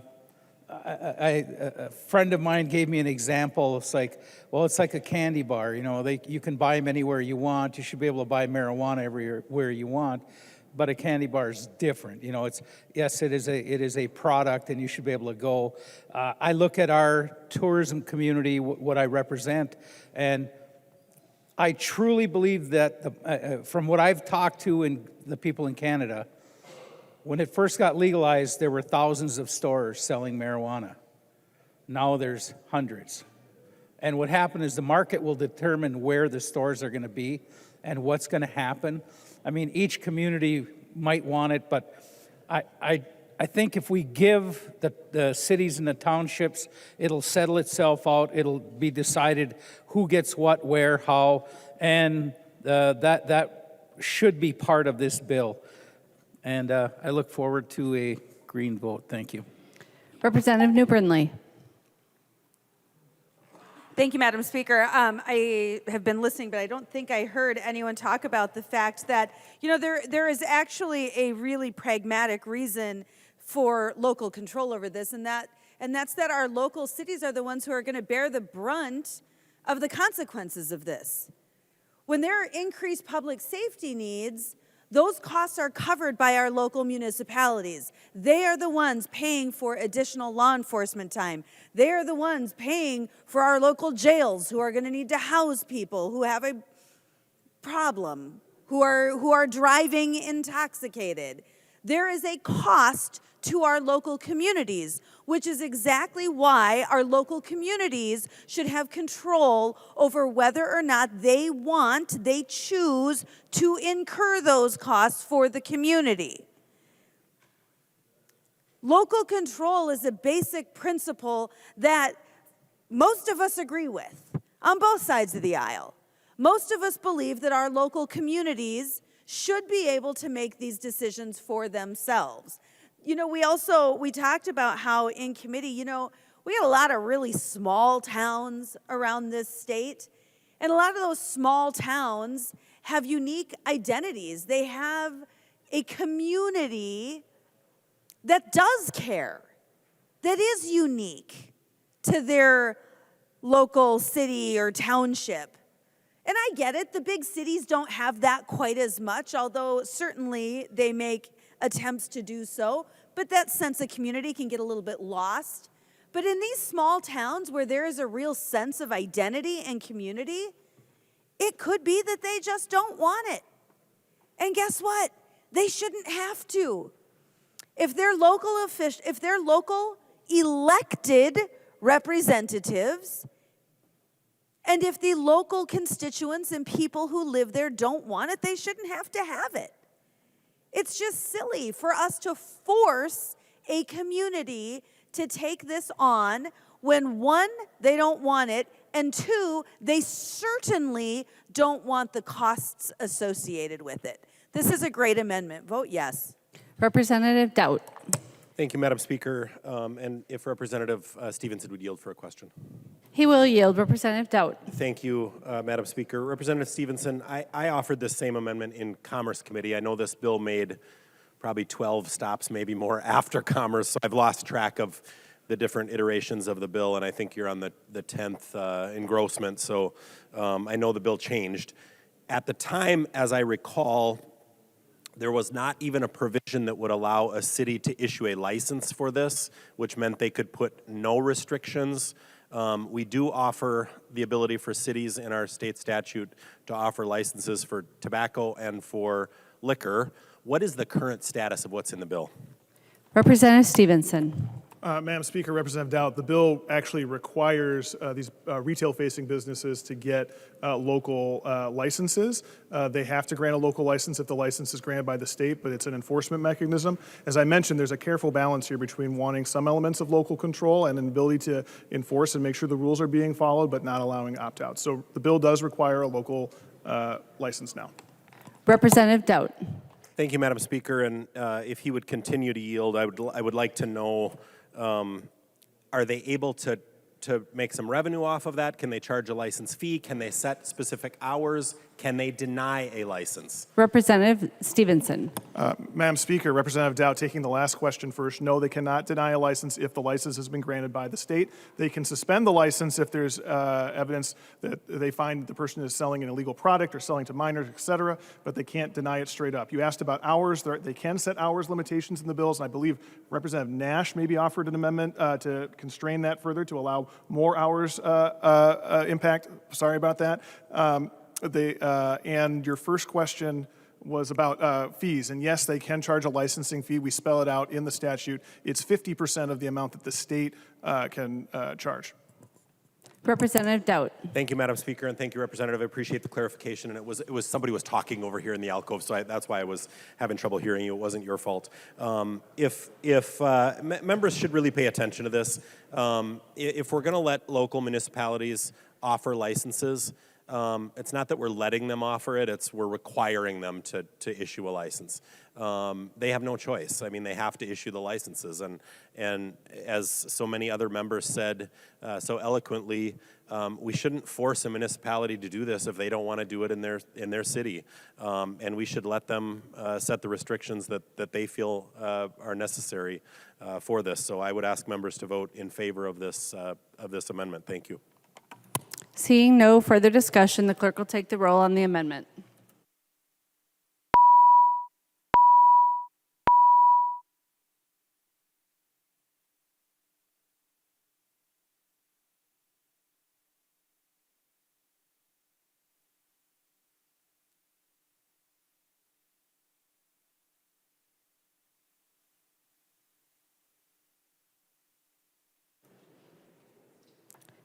The clerk will close the roll.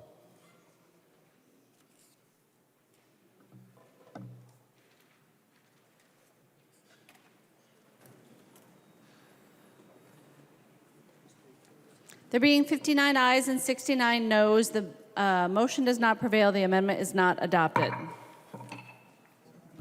There's an amendment at the desk. The clerk will report the amendment. Robbins moves to amend House File Number 100, the 10th engrossment as amended. The amendment is coded A102. Representative Robbins. Thank you, members. I won't belabor it, but it's another local control amendment. This one instead takes a population approach. So it says based on the size of the population, cities over 10,000, cities over 5,000, cities over 2,500 or up to 2,500, they have certain amounts of licenses that they could issue. So I, again, for all the reasons already discussed, urge a green vote, and I ask for a roll call. Representative Robbins requests a roll call. Seeing 15 hands, there will be a roll call. There is an amendment to the amendment. The clerk will report the amendment. Robbins moves to amend her amendment to House File Number 100, the 10th engrossment as amended. The amendment to the amendment is coded A116. Representative Robbins. Thank you, members. The amendment to the amendment just puts a little bit of a finer point on this. And it, in addition to the different tiers of cities and their populations, it also has a sentence saying that the definition of reasonable restrictions that local governments can impose that's in the current bill, reasonable restrictions include but are not limited to standards regarding noise, smell, odor, hours of operation, and location. This, again, was something suggested to me by the cities and counties. They have grave concerns about how this bill is going to impact the quality of life in their community, and they want to be able to regulate things like this, and they are asking for this. They do not support what's going on here today, but they want to at least be able to protect the quality of life in their cities as they see fit, and they're asking for this. So please vote green. Oh, and I'd like a roll call on the amendment to the amendment. Representative Robbins requests a roll call on the amendment to the amendment. Seeing 15 hands, there will be a roll call. Representative Stephenson. Madam Speaker, I oppose the underlying amendment, and the amendment to the amendment I don't think gets me to support, but we often extend courtesy to authors to get the amendments or bills in the shape they'd like to consider it, so I'm fine with a yes vote. I'd ask members to vote yes on the amendment to the amendment, but as a preview, I will be asking for a no vote on the underlying amendment. Further discussion on the amendment to the amendment. Representative Robbins, did you want to withdraw your roll call? Thank you, Madam Speaker. Yes, I withdraw the roll call on the amendment to the amendment, but not the underlying amendment.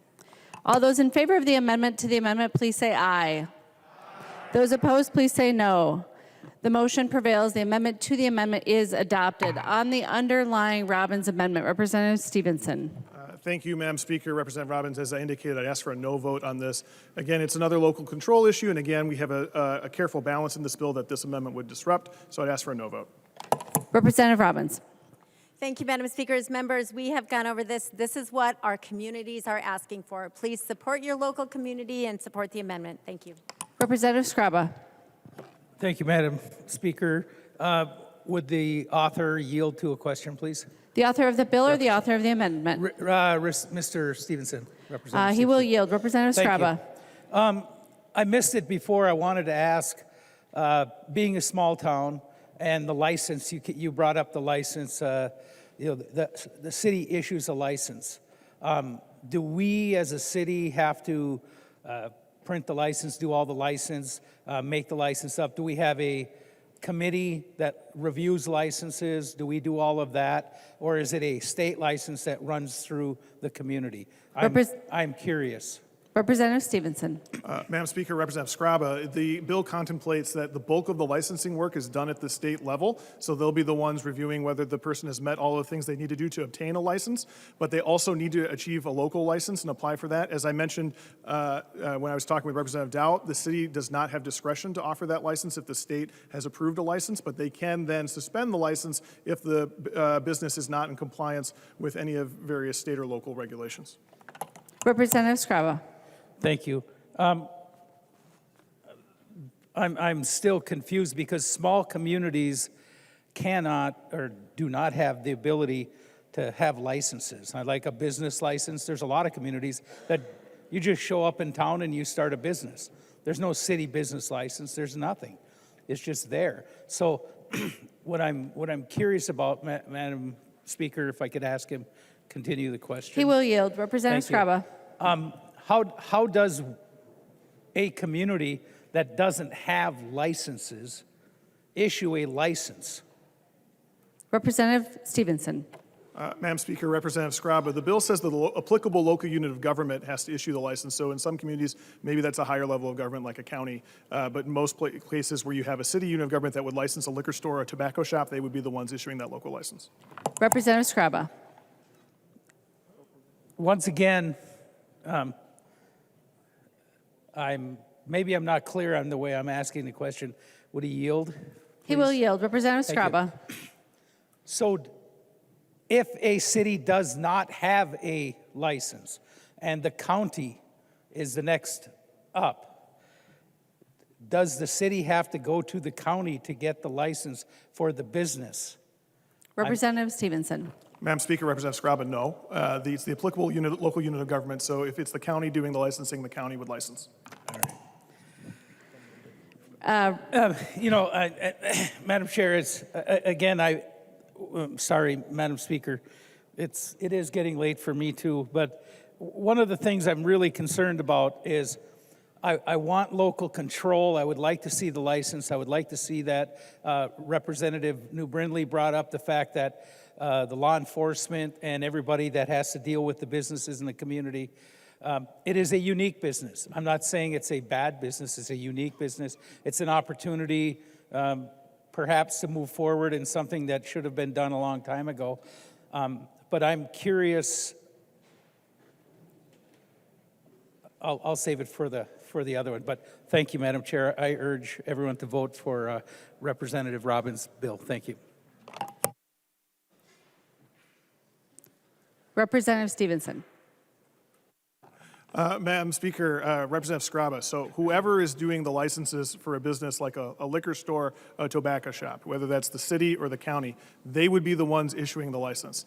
I was told maybe that might clarify the point. Representative Scraba. Thank you. That clarifies it a lot because we do issue tobacco licenses and those sort of things. So we're just a pass-through. Very good. Thank you. Thank you, Madam Chair. Representative Swedzinski and then Representative Robbins. Representative Swedzinski. Thank you, Madam Speaker. Would Representative Stephenson yield for question? He will yield. Representative Swedzinski. Thank you, Madam Speaker. Representative Stephenson, just kind of, perusing as this debate's happening here on the House floor and kind of surrounding Representative Robbins' amendment and amendment to the amendment as it was applied to the bill. What if we have a local unit of government, whether that's a county or a city, that, locally elected officials, they ran on a really firm foundation of saying, you know what, fly a kite, legislature. We're not interested in issuing this license that we shall issue. What if we don't? What are the penalties on those local elected officials and folks from the city councils? Representative Stephenson. Madam Speaker, Representative Swedzinski, there are a number of cases where we do limit the ability of a local unit of government. I would make an analogy to if you blatantly violate zoning law and just say, I'm sorry, your business, we know you have a right to build this under the applicable zoning law, but we just don't like your business and we don't want it here. The business is able to go to court and get the decision reversed. And I would expect a similar thing to happen here. Representative Swedzinski. Thank you, Madam Speaker. So you're expecting if a city is refusing to do what the legislature wants here today and being forcibly, put a license to these businesses, that you feel that, that'll encourage that particular business entity will sue that local unit of government and then through the courts potentially force them to do that. Representative Stephenson. Madam Speaker, Representative Swedzinski, if they're not following the law, I would expect the courts would instruct them to follow the law. Representative Swedzinski. Thank you, Madam Speaker. Thank you, members. So, you think about that. Here we are. We have an opportunity to accept Representative Robbins' amendment that, quite frankly, is at least a little bit of something in between. It's not an outright saying you got to do this, you got to do that, but it's at least looking at a population equation that would allow cities like say, you know what, we don't even have a police department. This isn't a good fit for our community. You know what we're going to do? Open them up for litigation. You're going to take a small town, the state legislature is going to take a small town and say, you know what, we know what's best for you. And even though each person on that city council says, you know what, I don't want anything to do with this. There is no way on my grandma's grave that I'm going to allow this business to be in the hometown that I grew up in, that I was born in, that I want to support because I understand the damage that these types of businesses are going to be coming into my community. And you're going to open them up to litigation. They're going to probably lose a court case. There's going to be hundreds of thousands of dollars or $10,000 of court case fees. And probably some civil court that they're going to say, well, you just don't like us. You don't want us to be around here, blah, blah, blah. Folks, here we go again. State government knows best. State government knows best. Your cities like the Robbins Amendment. There are 800 some cities in this great state. Each of them probably have 5 or more city council folks. And we're going to tell those elected officials, those fire chiefs, Those folks that woke up on a Monday morning or a Wednesday morning after the election, weren't running for election, and found themselves their mayor or they're a city councilman or woman. And we're going to say, you know what? Stick this bill in your pipe and smoke it and take it.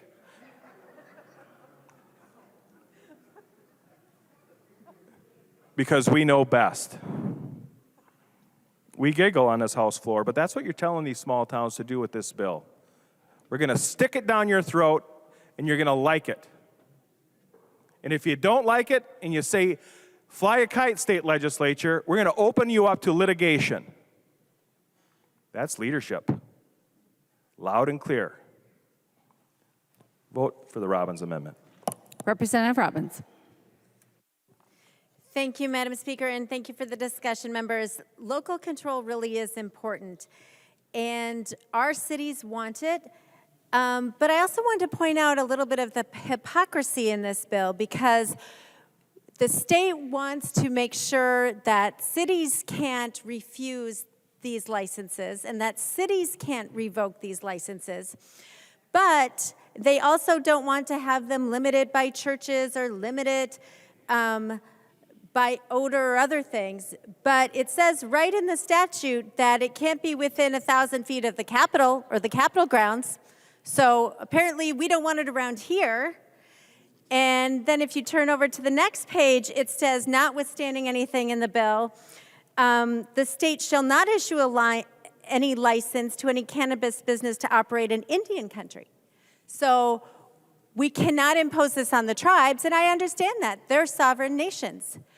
But we are not giving our cities the same respect. And members, our cities are asking to be partners. They are on the hook for the enforcement, for the compliance, and yes, they are able now to have this retail registration, and they are able to suspend it, and they are able to charge some fees. But the cities I've talked to say it won't be nearly enough to make up for their law enforcement costs of compliance. So members, please vote to support your local community and vote green on the amendment. Thank you. The clerk will take the roll on the amendment.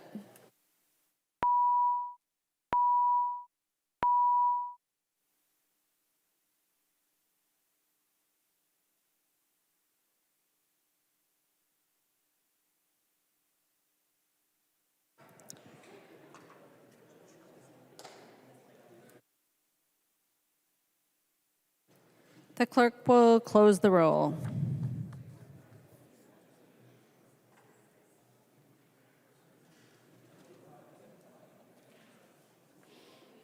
Kind of odd. There being 60 ayes and 68 nays, the motion does not prevail. The amendment is not adopted. There's an amendment at the desk. The clerk will report the amendment. Nash moves to amend House File Number 100, the 10th engrossment as amended. The amendment is coded A107. The member from Carver, Representative Nash. Thank you, Madam Speaker, and I would request a roll call on the Representative A107. Nash requests a roll call. Seeing 15 hands, there will be a roll call. Representative Nash. Well, thank you, Madam Speaker. Representative Stephenson, I always love quoting people back to themselves in debate. At the beginning of your debate, you said, Minnesotans deserve to make their own decisions. That's what you said in the intro of your speech.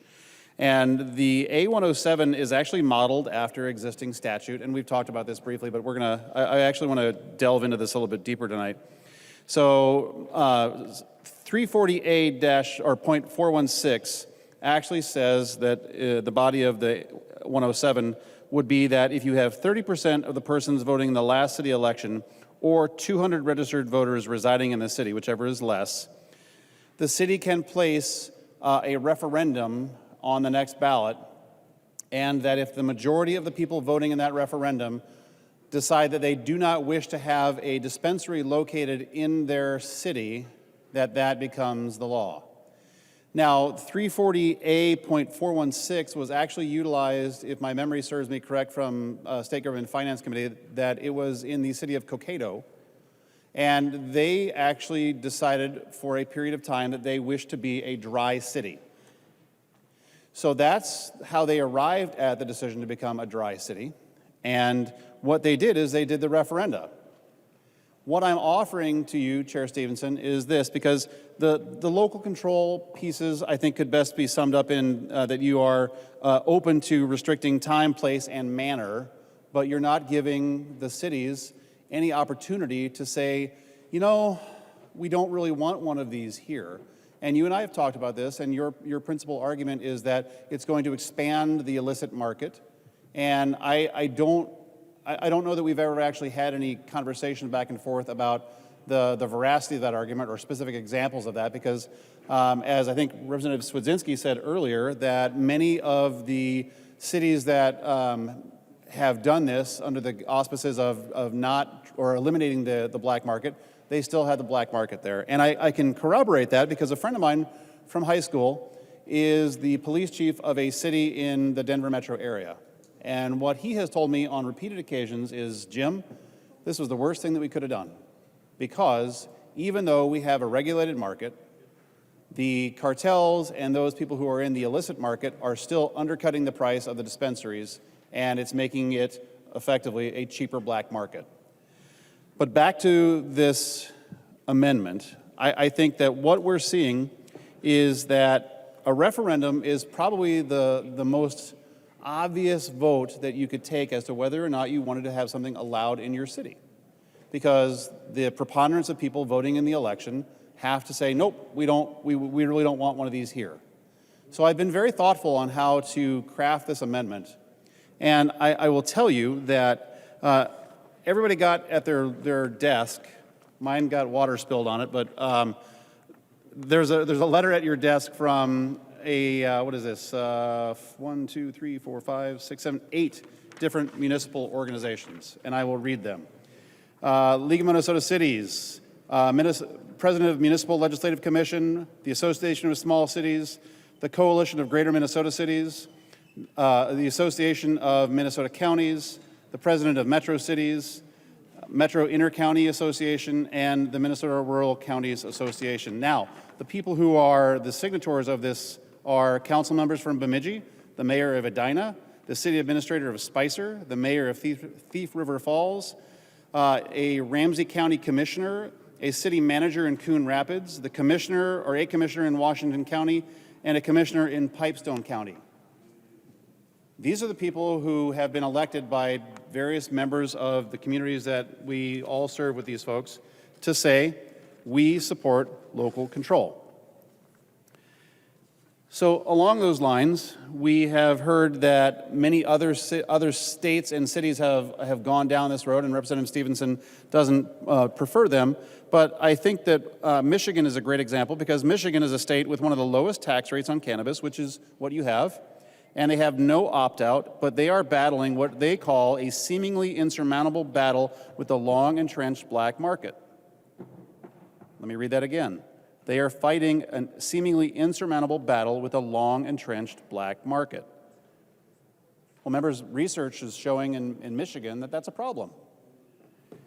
So I think that the idea of local control is similarly very interesting. You know, last week I had, I think it was the A37 on the housing bill, and it went down in flames. And I would say to many of you, in fact, a couple of you here in the chamber, that I'm going to give you an opportunity to put up a vote for local control. So to that end, Madam Speaker, would Representative Wolgamott yield to a question? He will yield. Representative Nash. Nash. Thank you, Madam Speaker. Representative Nash. Thank you, Madam Speaker. Representative Wolgamott, last week you voted no on my A37, ostensibly in the vein of wanting local control to reign preeminent. And this amendment, the 107, is providing an opportunity for local control to preserve. And the many organizations that have sent the letter, and I think you have a copy at your desk, they are saying, please vote on this amendment. We would like local control.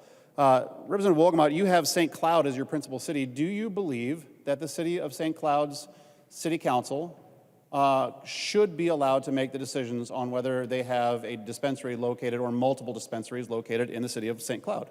Representative Wolgamott. Thank you, Madam Speaker. Thank you for the question, Representative Nash. I think that the approach that is in the bill before us is the best approach. Representative Nash. Well, Madam Speaker, if Representative Wolgamott would continue to yield. He will yield. Representative Nash. Thank you, Madam Speaker. Well, that wasn't the question, Representative Wolgamott. The question was, do you believe that the City Council and voters in the City of St. Cloud should be allowed to have a vote, like on the A107? Do you believe that they should have a vote as to whether or not a dispensary is located in the City of St. Cloud? Representative It's a yes or no Wolgamott. question. I would remind you, Representative Nash, you can't ask him how he'll vote on the amendment. Representative Wolgamott. I did Again, not ask Madam him how to Speaker, vote. I would reiterate that I believe that the approach that is in the bill without this amendment is the best approach. Representative Nash. Well, okay. We'll move on. Would Representative Ream yield to a question? She will yield. Representative Nash. Thank you, Madam Speaker. And Representative Ream, before you came here, you were the member or a member of the Chanhassen City Council. And I know, and the League of Minnesota Cities representing the city of Chanhassen has said that they would like for an opportunity to have the local voice heard in this bill. And here's the thing. Please note, I have worked very hard to just constrain my comments to the lack of local control. So, Representative Ream, do you believe that the voters of the city of Chanhassen should have a voice as to whether or not something is located in their city, or do you do not believe that? Representative Ream. Thank you, Madam Speaker. Thank you, Representative Nash. I did look over that letter from the League of Minnesota Cities, and I didn't see the Chaska mayor or the Chanhassen mayor's name on it. So, and I have talked to the author about this bill, and I do think the way it's written makes sense. A couple things, you know, the fact that cities can zone where they want to have this. And we had, I don't know if you remember, but in our city we had an issue where a large liquor store wanted to have its business close to a school. And it was allowed because it was a private school. And I talked to the author about this, and he said that with this legislation, that would not be allowed. They're going to make this much stricter when we're looking at dispensaries. So I actually think the way this law is written has improved upon things. So I guess that's answering the question, hopefully. Thank you. Representative Nash. Thank you, Madam Speaker. If Representative Ream would yield for one more question.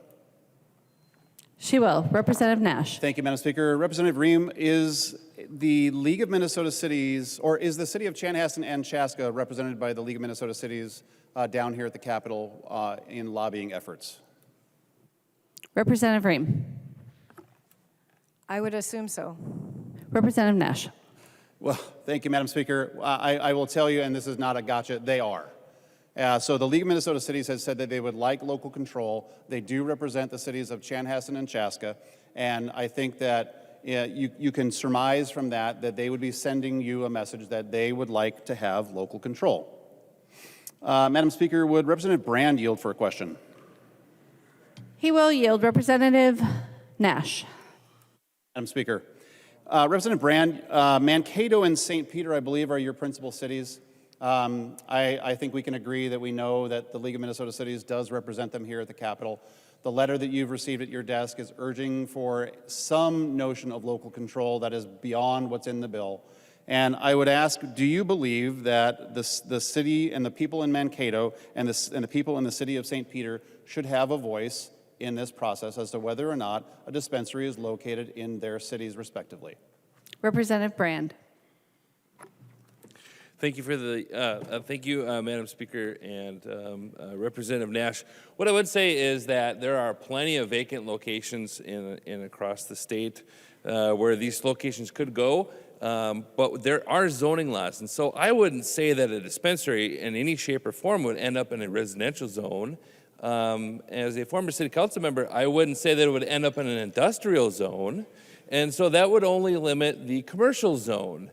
And I do believe, as a former city council member, we did have control over where those commercial zones were located within those cities. And so I would assume that your question, although it's a bit kind of a confusing question when you think about it, because they already do have control over zoning across those cities. Again, going back to my 7 years of city council experience, we kind of had control over where those things could be located. In fact, when I was city council member in St. Peter, we actually added some additional commercial zones in St. Peter, but I can't imagine where we would want to put some of these things in different locations. Now, it is kind of weird because we do have a hospital in the industrial zone, and in our industrial zone, we do have a couple of different mixed-use things, but I think that we're trying to use the land to the best ability that we have in those cities, like in St. Peter, where I represented again for 7 years. And so I think to get to the bottom of your question, I think that, yeah, they do have local control. I was there, and we were part of that back in those days when I was there. Thank you. Representative Nash. Well, thank you, Madam Speaker. And I will tell you, I rarely presume the intent of my questions myself, but Chair Stephenson has said on a number of occasions that there are reasonable limitations that we have in this bill. But I will point out to members that we are a Dillon state rule, and that means that unless it is expressly stated, local governments can't do anything that is not provided by the statute that we have in the bills that get passed into law. So to that point, it is not expressly stated in the bill, and subsequently they would not have a voice. But if you do it by referenda, I think that this provides a very good voice for the local people to say, by passage of a referenda, we just don't want to have this here. I don't think that's asking a tremendous amount. What we're saying is, what is exactly set up there over our rostrum, is that the voice of the people is the voice of God. Let's listen to the voice of the people. So I'm sure the chair is going to tell you to not vote for this, but I will wait for that because maybe he's changed his mind. Apparently he hasn't, but I'd like to hear from him. I appreciate it. Thank you. Representative Stephenson. Madam Speaker, Representative Nash, I appreciate the amendment, but as I have said before, the bill strikes a careful balance between the state's interests and local control, and so this would disrupt that balance and ask for a no vote. Representative Robbins. Thank you, Madam Speaker. I just want to clear up a couple things from that discussion. It was stated that the bill provides for local cities to have zoning ability, and it does not. It says that a local unit of government may adopt reasonable restrictions on time, place, and manner of operation. And I tried, and then it says they can restrict within 1,000 feet of a school, daycare, the Capitol or the Capitol grounds, or a public park that includes a playground or athletic field. The amendment that we voted down that included the amendment to the amendment, members, allowed for a local land use compatibility study to ensure that these businesses would not be located in a residential area. It also would have expressly stated that cities could have provided reasonable restrictions for noise, smell, odor, hours of operation, and location. So members, you already voted down in one vote the local control that our cities and counties are asking for. So the Nash Amendment is an opportunity to give them their local voice through the referendum process so that they can decide what works for their communities. Please support the Nash Amendment. Representative Nash. Thank you, Madam Speaker. Would Representative Joy yield to a question? He will yield. Representative Joy. Representative Nash. Thank you, Madam Speaker. Representative Joy, if memory serves me, you came here from being a mayor in your city. I'm presuming that you have spoken to many of your constituents. And as a mayor, former mayor, as myself and many others in this chamber, what is it that you see as the principal defect of this bill as it relates to local control? Representative Joy. Thank you, Madam Speaker. I find it interesting, we've had discussion when I was mayor about, we've seen other cities ban menthol in their cities. They think that's a good idea for their city, not force from the state to say ban menthol. It was a decision at the local level, but yet we come to this and we can't let the cities decide that this is a good idea or take it to a vote. To me, I think we should, this amendment you're offering is a good amendment. I think we should vote green on this amendment. When you look at how local control, knowing their cities, we're not even taking it to the county level. We're keeping it on the local level, so it's the citizens in that town. And when you bring up if they have law enforcement in place or not, who's going to manage this, who's going to do it, schools, what it is. There's so much to this bill, you just wonder that when it says within 1,000 feet of a child care.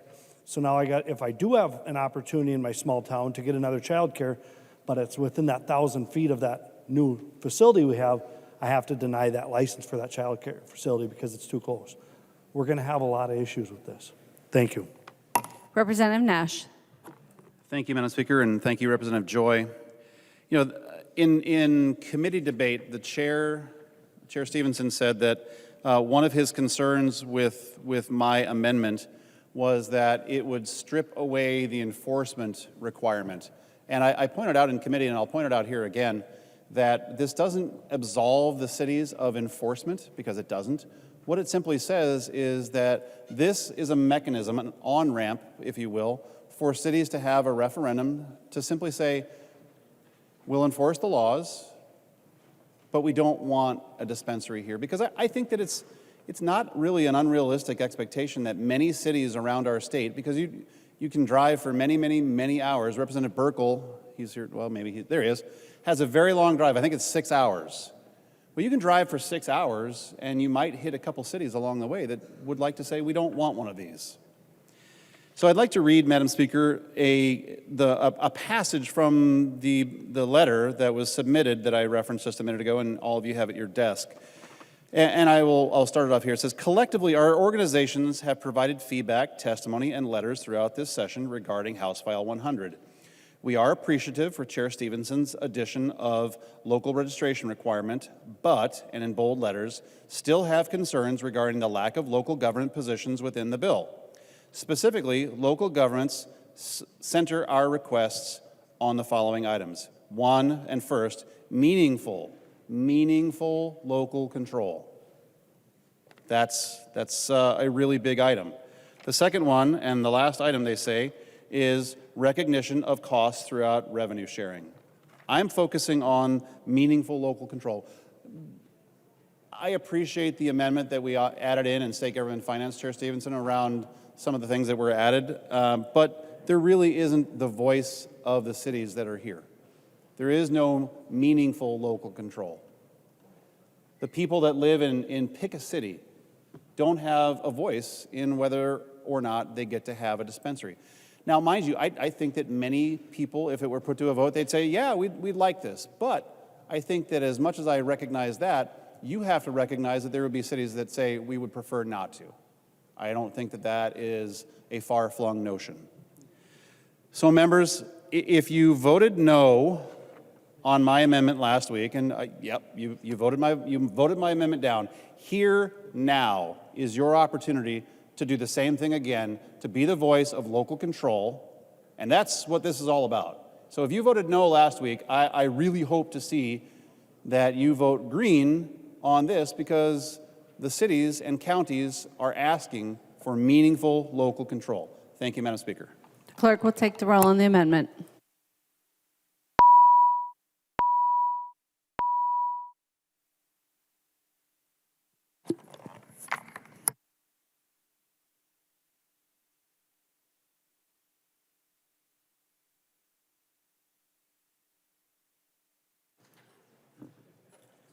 The clerk will close the roll.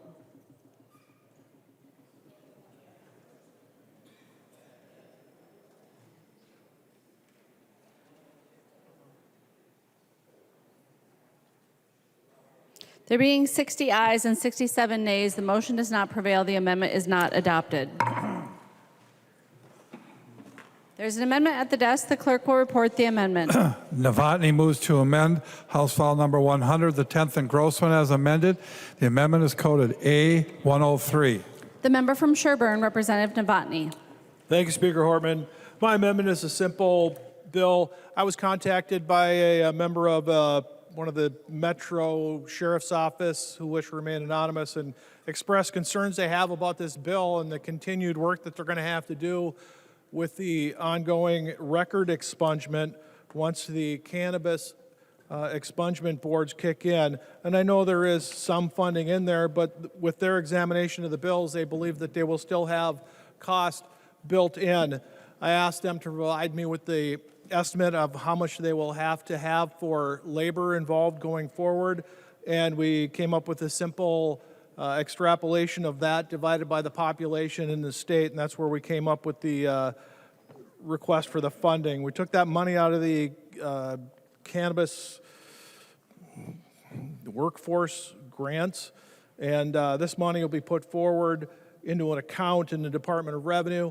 When the Cannabis Expungement Board does their record reporting in January on how many records that they have had to seal at a local level, the local governments will get that information, and then the money will be distributed to help cover the cost of this bill. That is my amendment, Madam Speaker, and I request a roll call.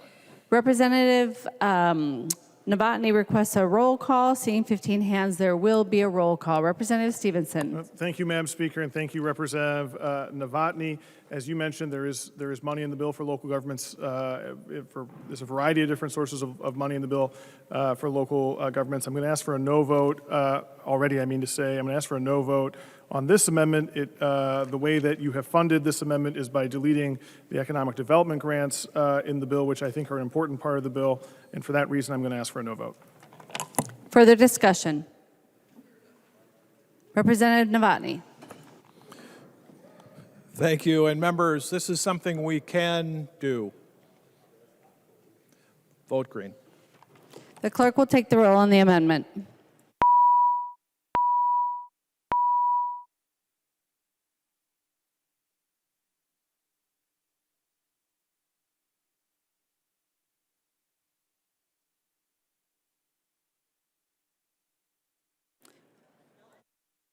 The clerk will close the roll.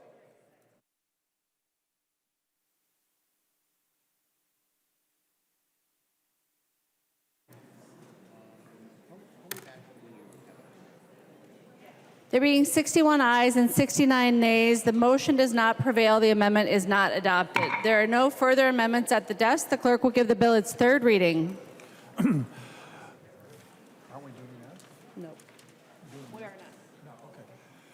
Third reading, House File Number 100, as amended. Third reading as amended. Discussion to the bill. The member from Ramsey, Representative Hollins. Thank you, Madam Speaker. As some of you know from our talks in committee, my parents are libertarian hippies, and they have been anticipating and waiting for cannabis legalization since the 70s. Now, my interest in legalization is maybe a little less self-serving because cannabis is not my drug of choice. I personally like a good single malt scotch. But my interest in House File 100 is primarily related to the failure of the war on drugs and how that's impacted our Black and brown communities. Black Americans are 4 times more likely to be arrested for marijuana charges than their white peers. Black Americans are nearly 6 times more likely to be incarcerated for drug-related offenses than their white counterparts. Almost 80% of people serving time for a federal drug offense are Black or Latino. And in state prisons, people of color make up 60% of those serving time for drug charges. And for those of you who doubt the purposeful connection between the war on drugs and the community of color, let me quote President Nixon's policy advisor, John Ehrlichman. We knew we couldn't make it illegal to be either against the war or Black, but by getting the public to associate hippies with marijuana and Blacks with heroin, and then criminalizing them both heavily, we could disrupt those communities. We could arrest their leaders, raid their homes, break up their meetings, and vilify them night after night on the evening news. Did we know that we were lying about drugs? Of course we did. All of those arrests, charges, and convictions have a real and direct impact on individuals, holding people back from being full participants in our economy, keeping them out of lucrative employment, disrupting child custody, breaking apart families, evicting residents, seizing property on pretext, and needlessly escalating the risk of violence in police encounters. Philando Castile is dead because of the presence of the smell of marijuana was enough to convince an officer that he was worthy of deadly force. His death left a hole in our community. The students at J.J. Hill, his girlfriend, his family, he didn't deserve that. He died right on the edge of my district. Today, we take a step towards making certain that that never happens again. Many of the harms the war on drugs have wrought on our communities have no simple remedy, but the expungement provisions laid out in this bill will go a long way to correcting many of the harms and consequences that we've needlessly inflicted upon our own citizens. This law will remove a significant barrier to gainful employment, child custody, home ownership, and rentals. As a lawyer, I know that the ability of the state to criminalize activities is its greatest power and responsibility. Criminal justice is a blunt and terrible instrument that strips away years of a person's life in a single instance. It must be used sparingly, but for decades we've chosen to wield this power with far too much enthusiasm and far too little regard for the consequences it wreaks on our communities. As Minnesotans, we should lead the way in criminal justice reform, reserving the state's greatest and most terrible power for only great and terrible things. Today, we take an important step in reforming our laws and creating a more just and equitable Minnesota. Please vote green. The member from Ramsey, Representative Finke. Thank you, Madam Speaker. I rise to support the bill. I want to just follow up on the comments that Representative Hollins made about the historical injustices of the war on drugs, and I want to make sure that we understand that this is not our history, this is our present. We heard tonight that cannabis was effectively legal in the state of Minnesota, and I just want to make sure we know that according to the BCA in 2021, 6,000 people were arrested for marijuana-related crimes in the state of Minnesota. 90% of those were for simple possession. The same data reports that of that group, 5 times more likely to be arrested for simple possession if you are black than if you are white. Marijuana is not effectively decriminalized in the state of Minnesota. It is effectively decriminalized in the state of Minnesota for white people. We absolutely need this bill. Tens of thousands of people will have their expungement, their records expunged, but tens of thousands more will not need it in the future. Thank you, Representative Stephenson, for your attention to this need. This is an absolute necessity in the state of Minnesota.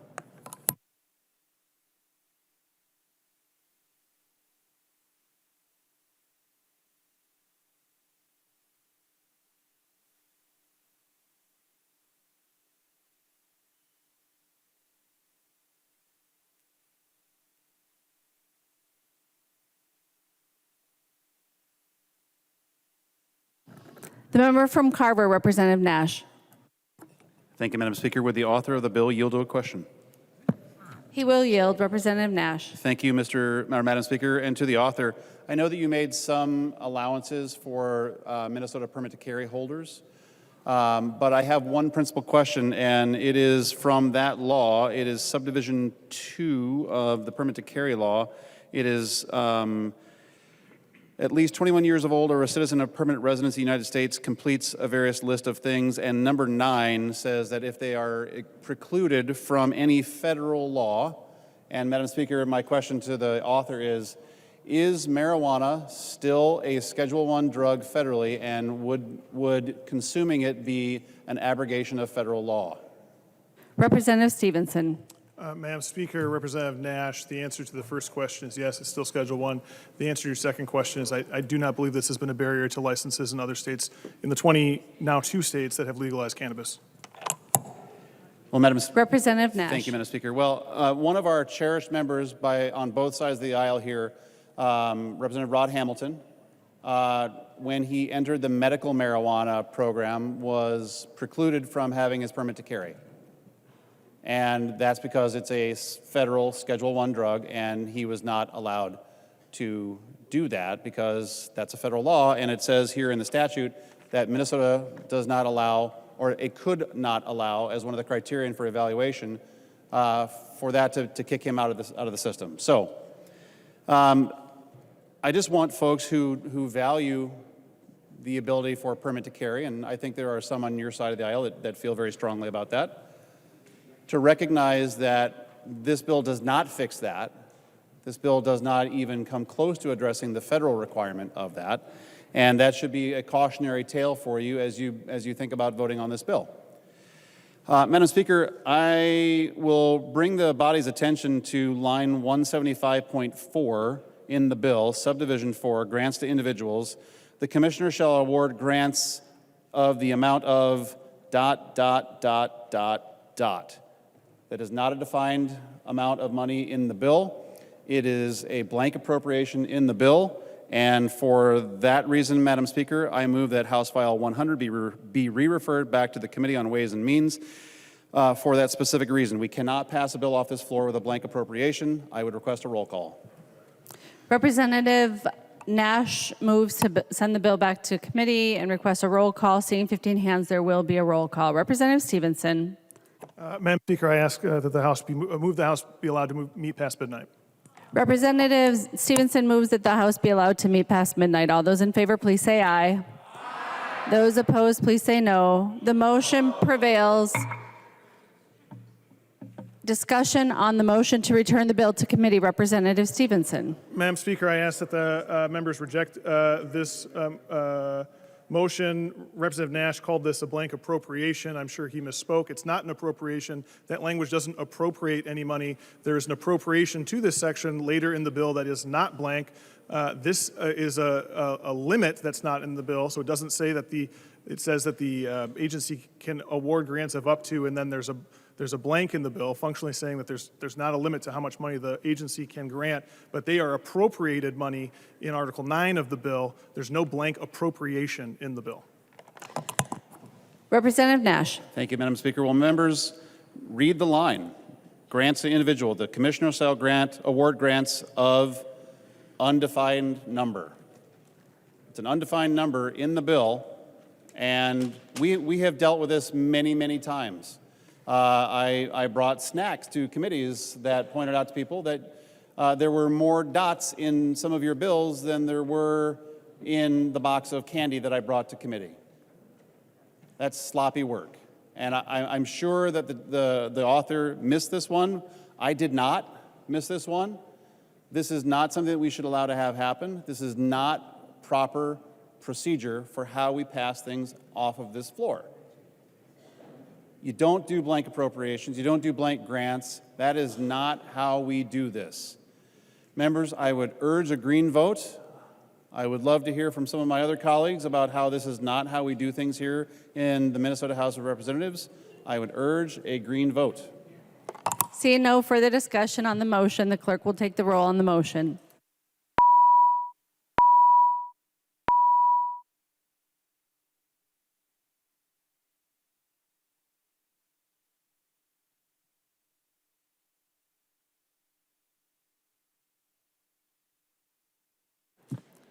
The clerk will close the roll.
There being 60 ayes and 71 nays, the motion does not prevail. The bill is before us. The member from Hennepin, Representative Long. Madam Speaker, I move to table House File 100, and will note for members in the gallery that we will be taking up the bill first thing tomorrow for those who would like to return, and that we will complete the bill and vote on it tomorrow. We have a House rule that we don't meet past midnight to allow for the safety of members. Motion to table is not debatable. All those in favor, please say aye. Aye. Those opposed, please say no. The motion prevails. House File 100 is laid on the table.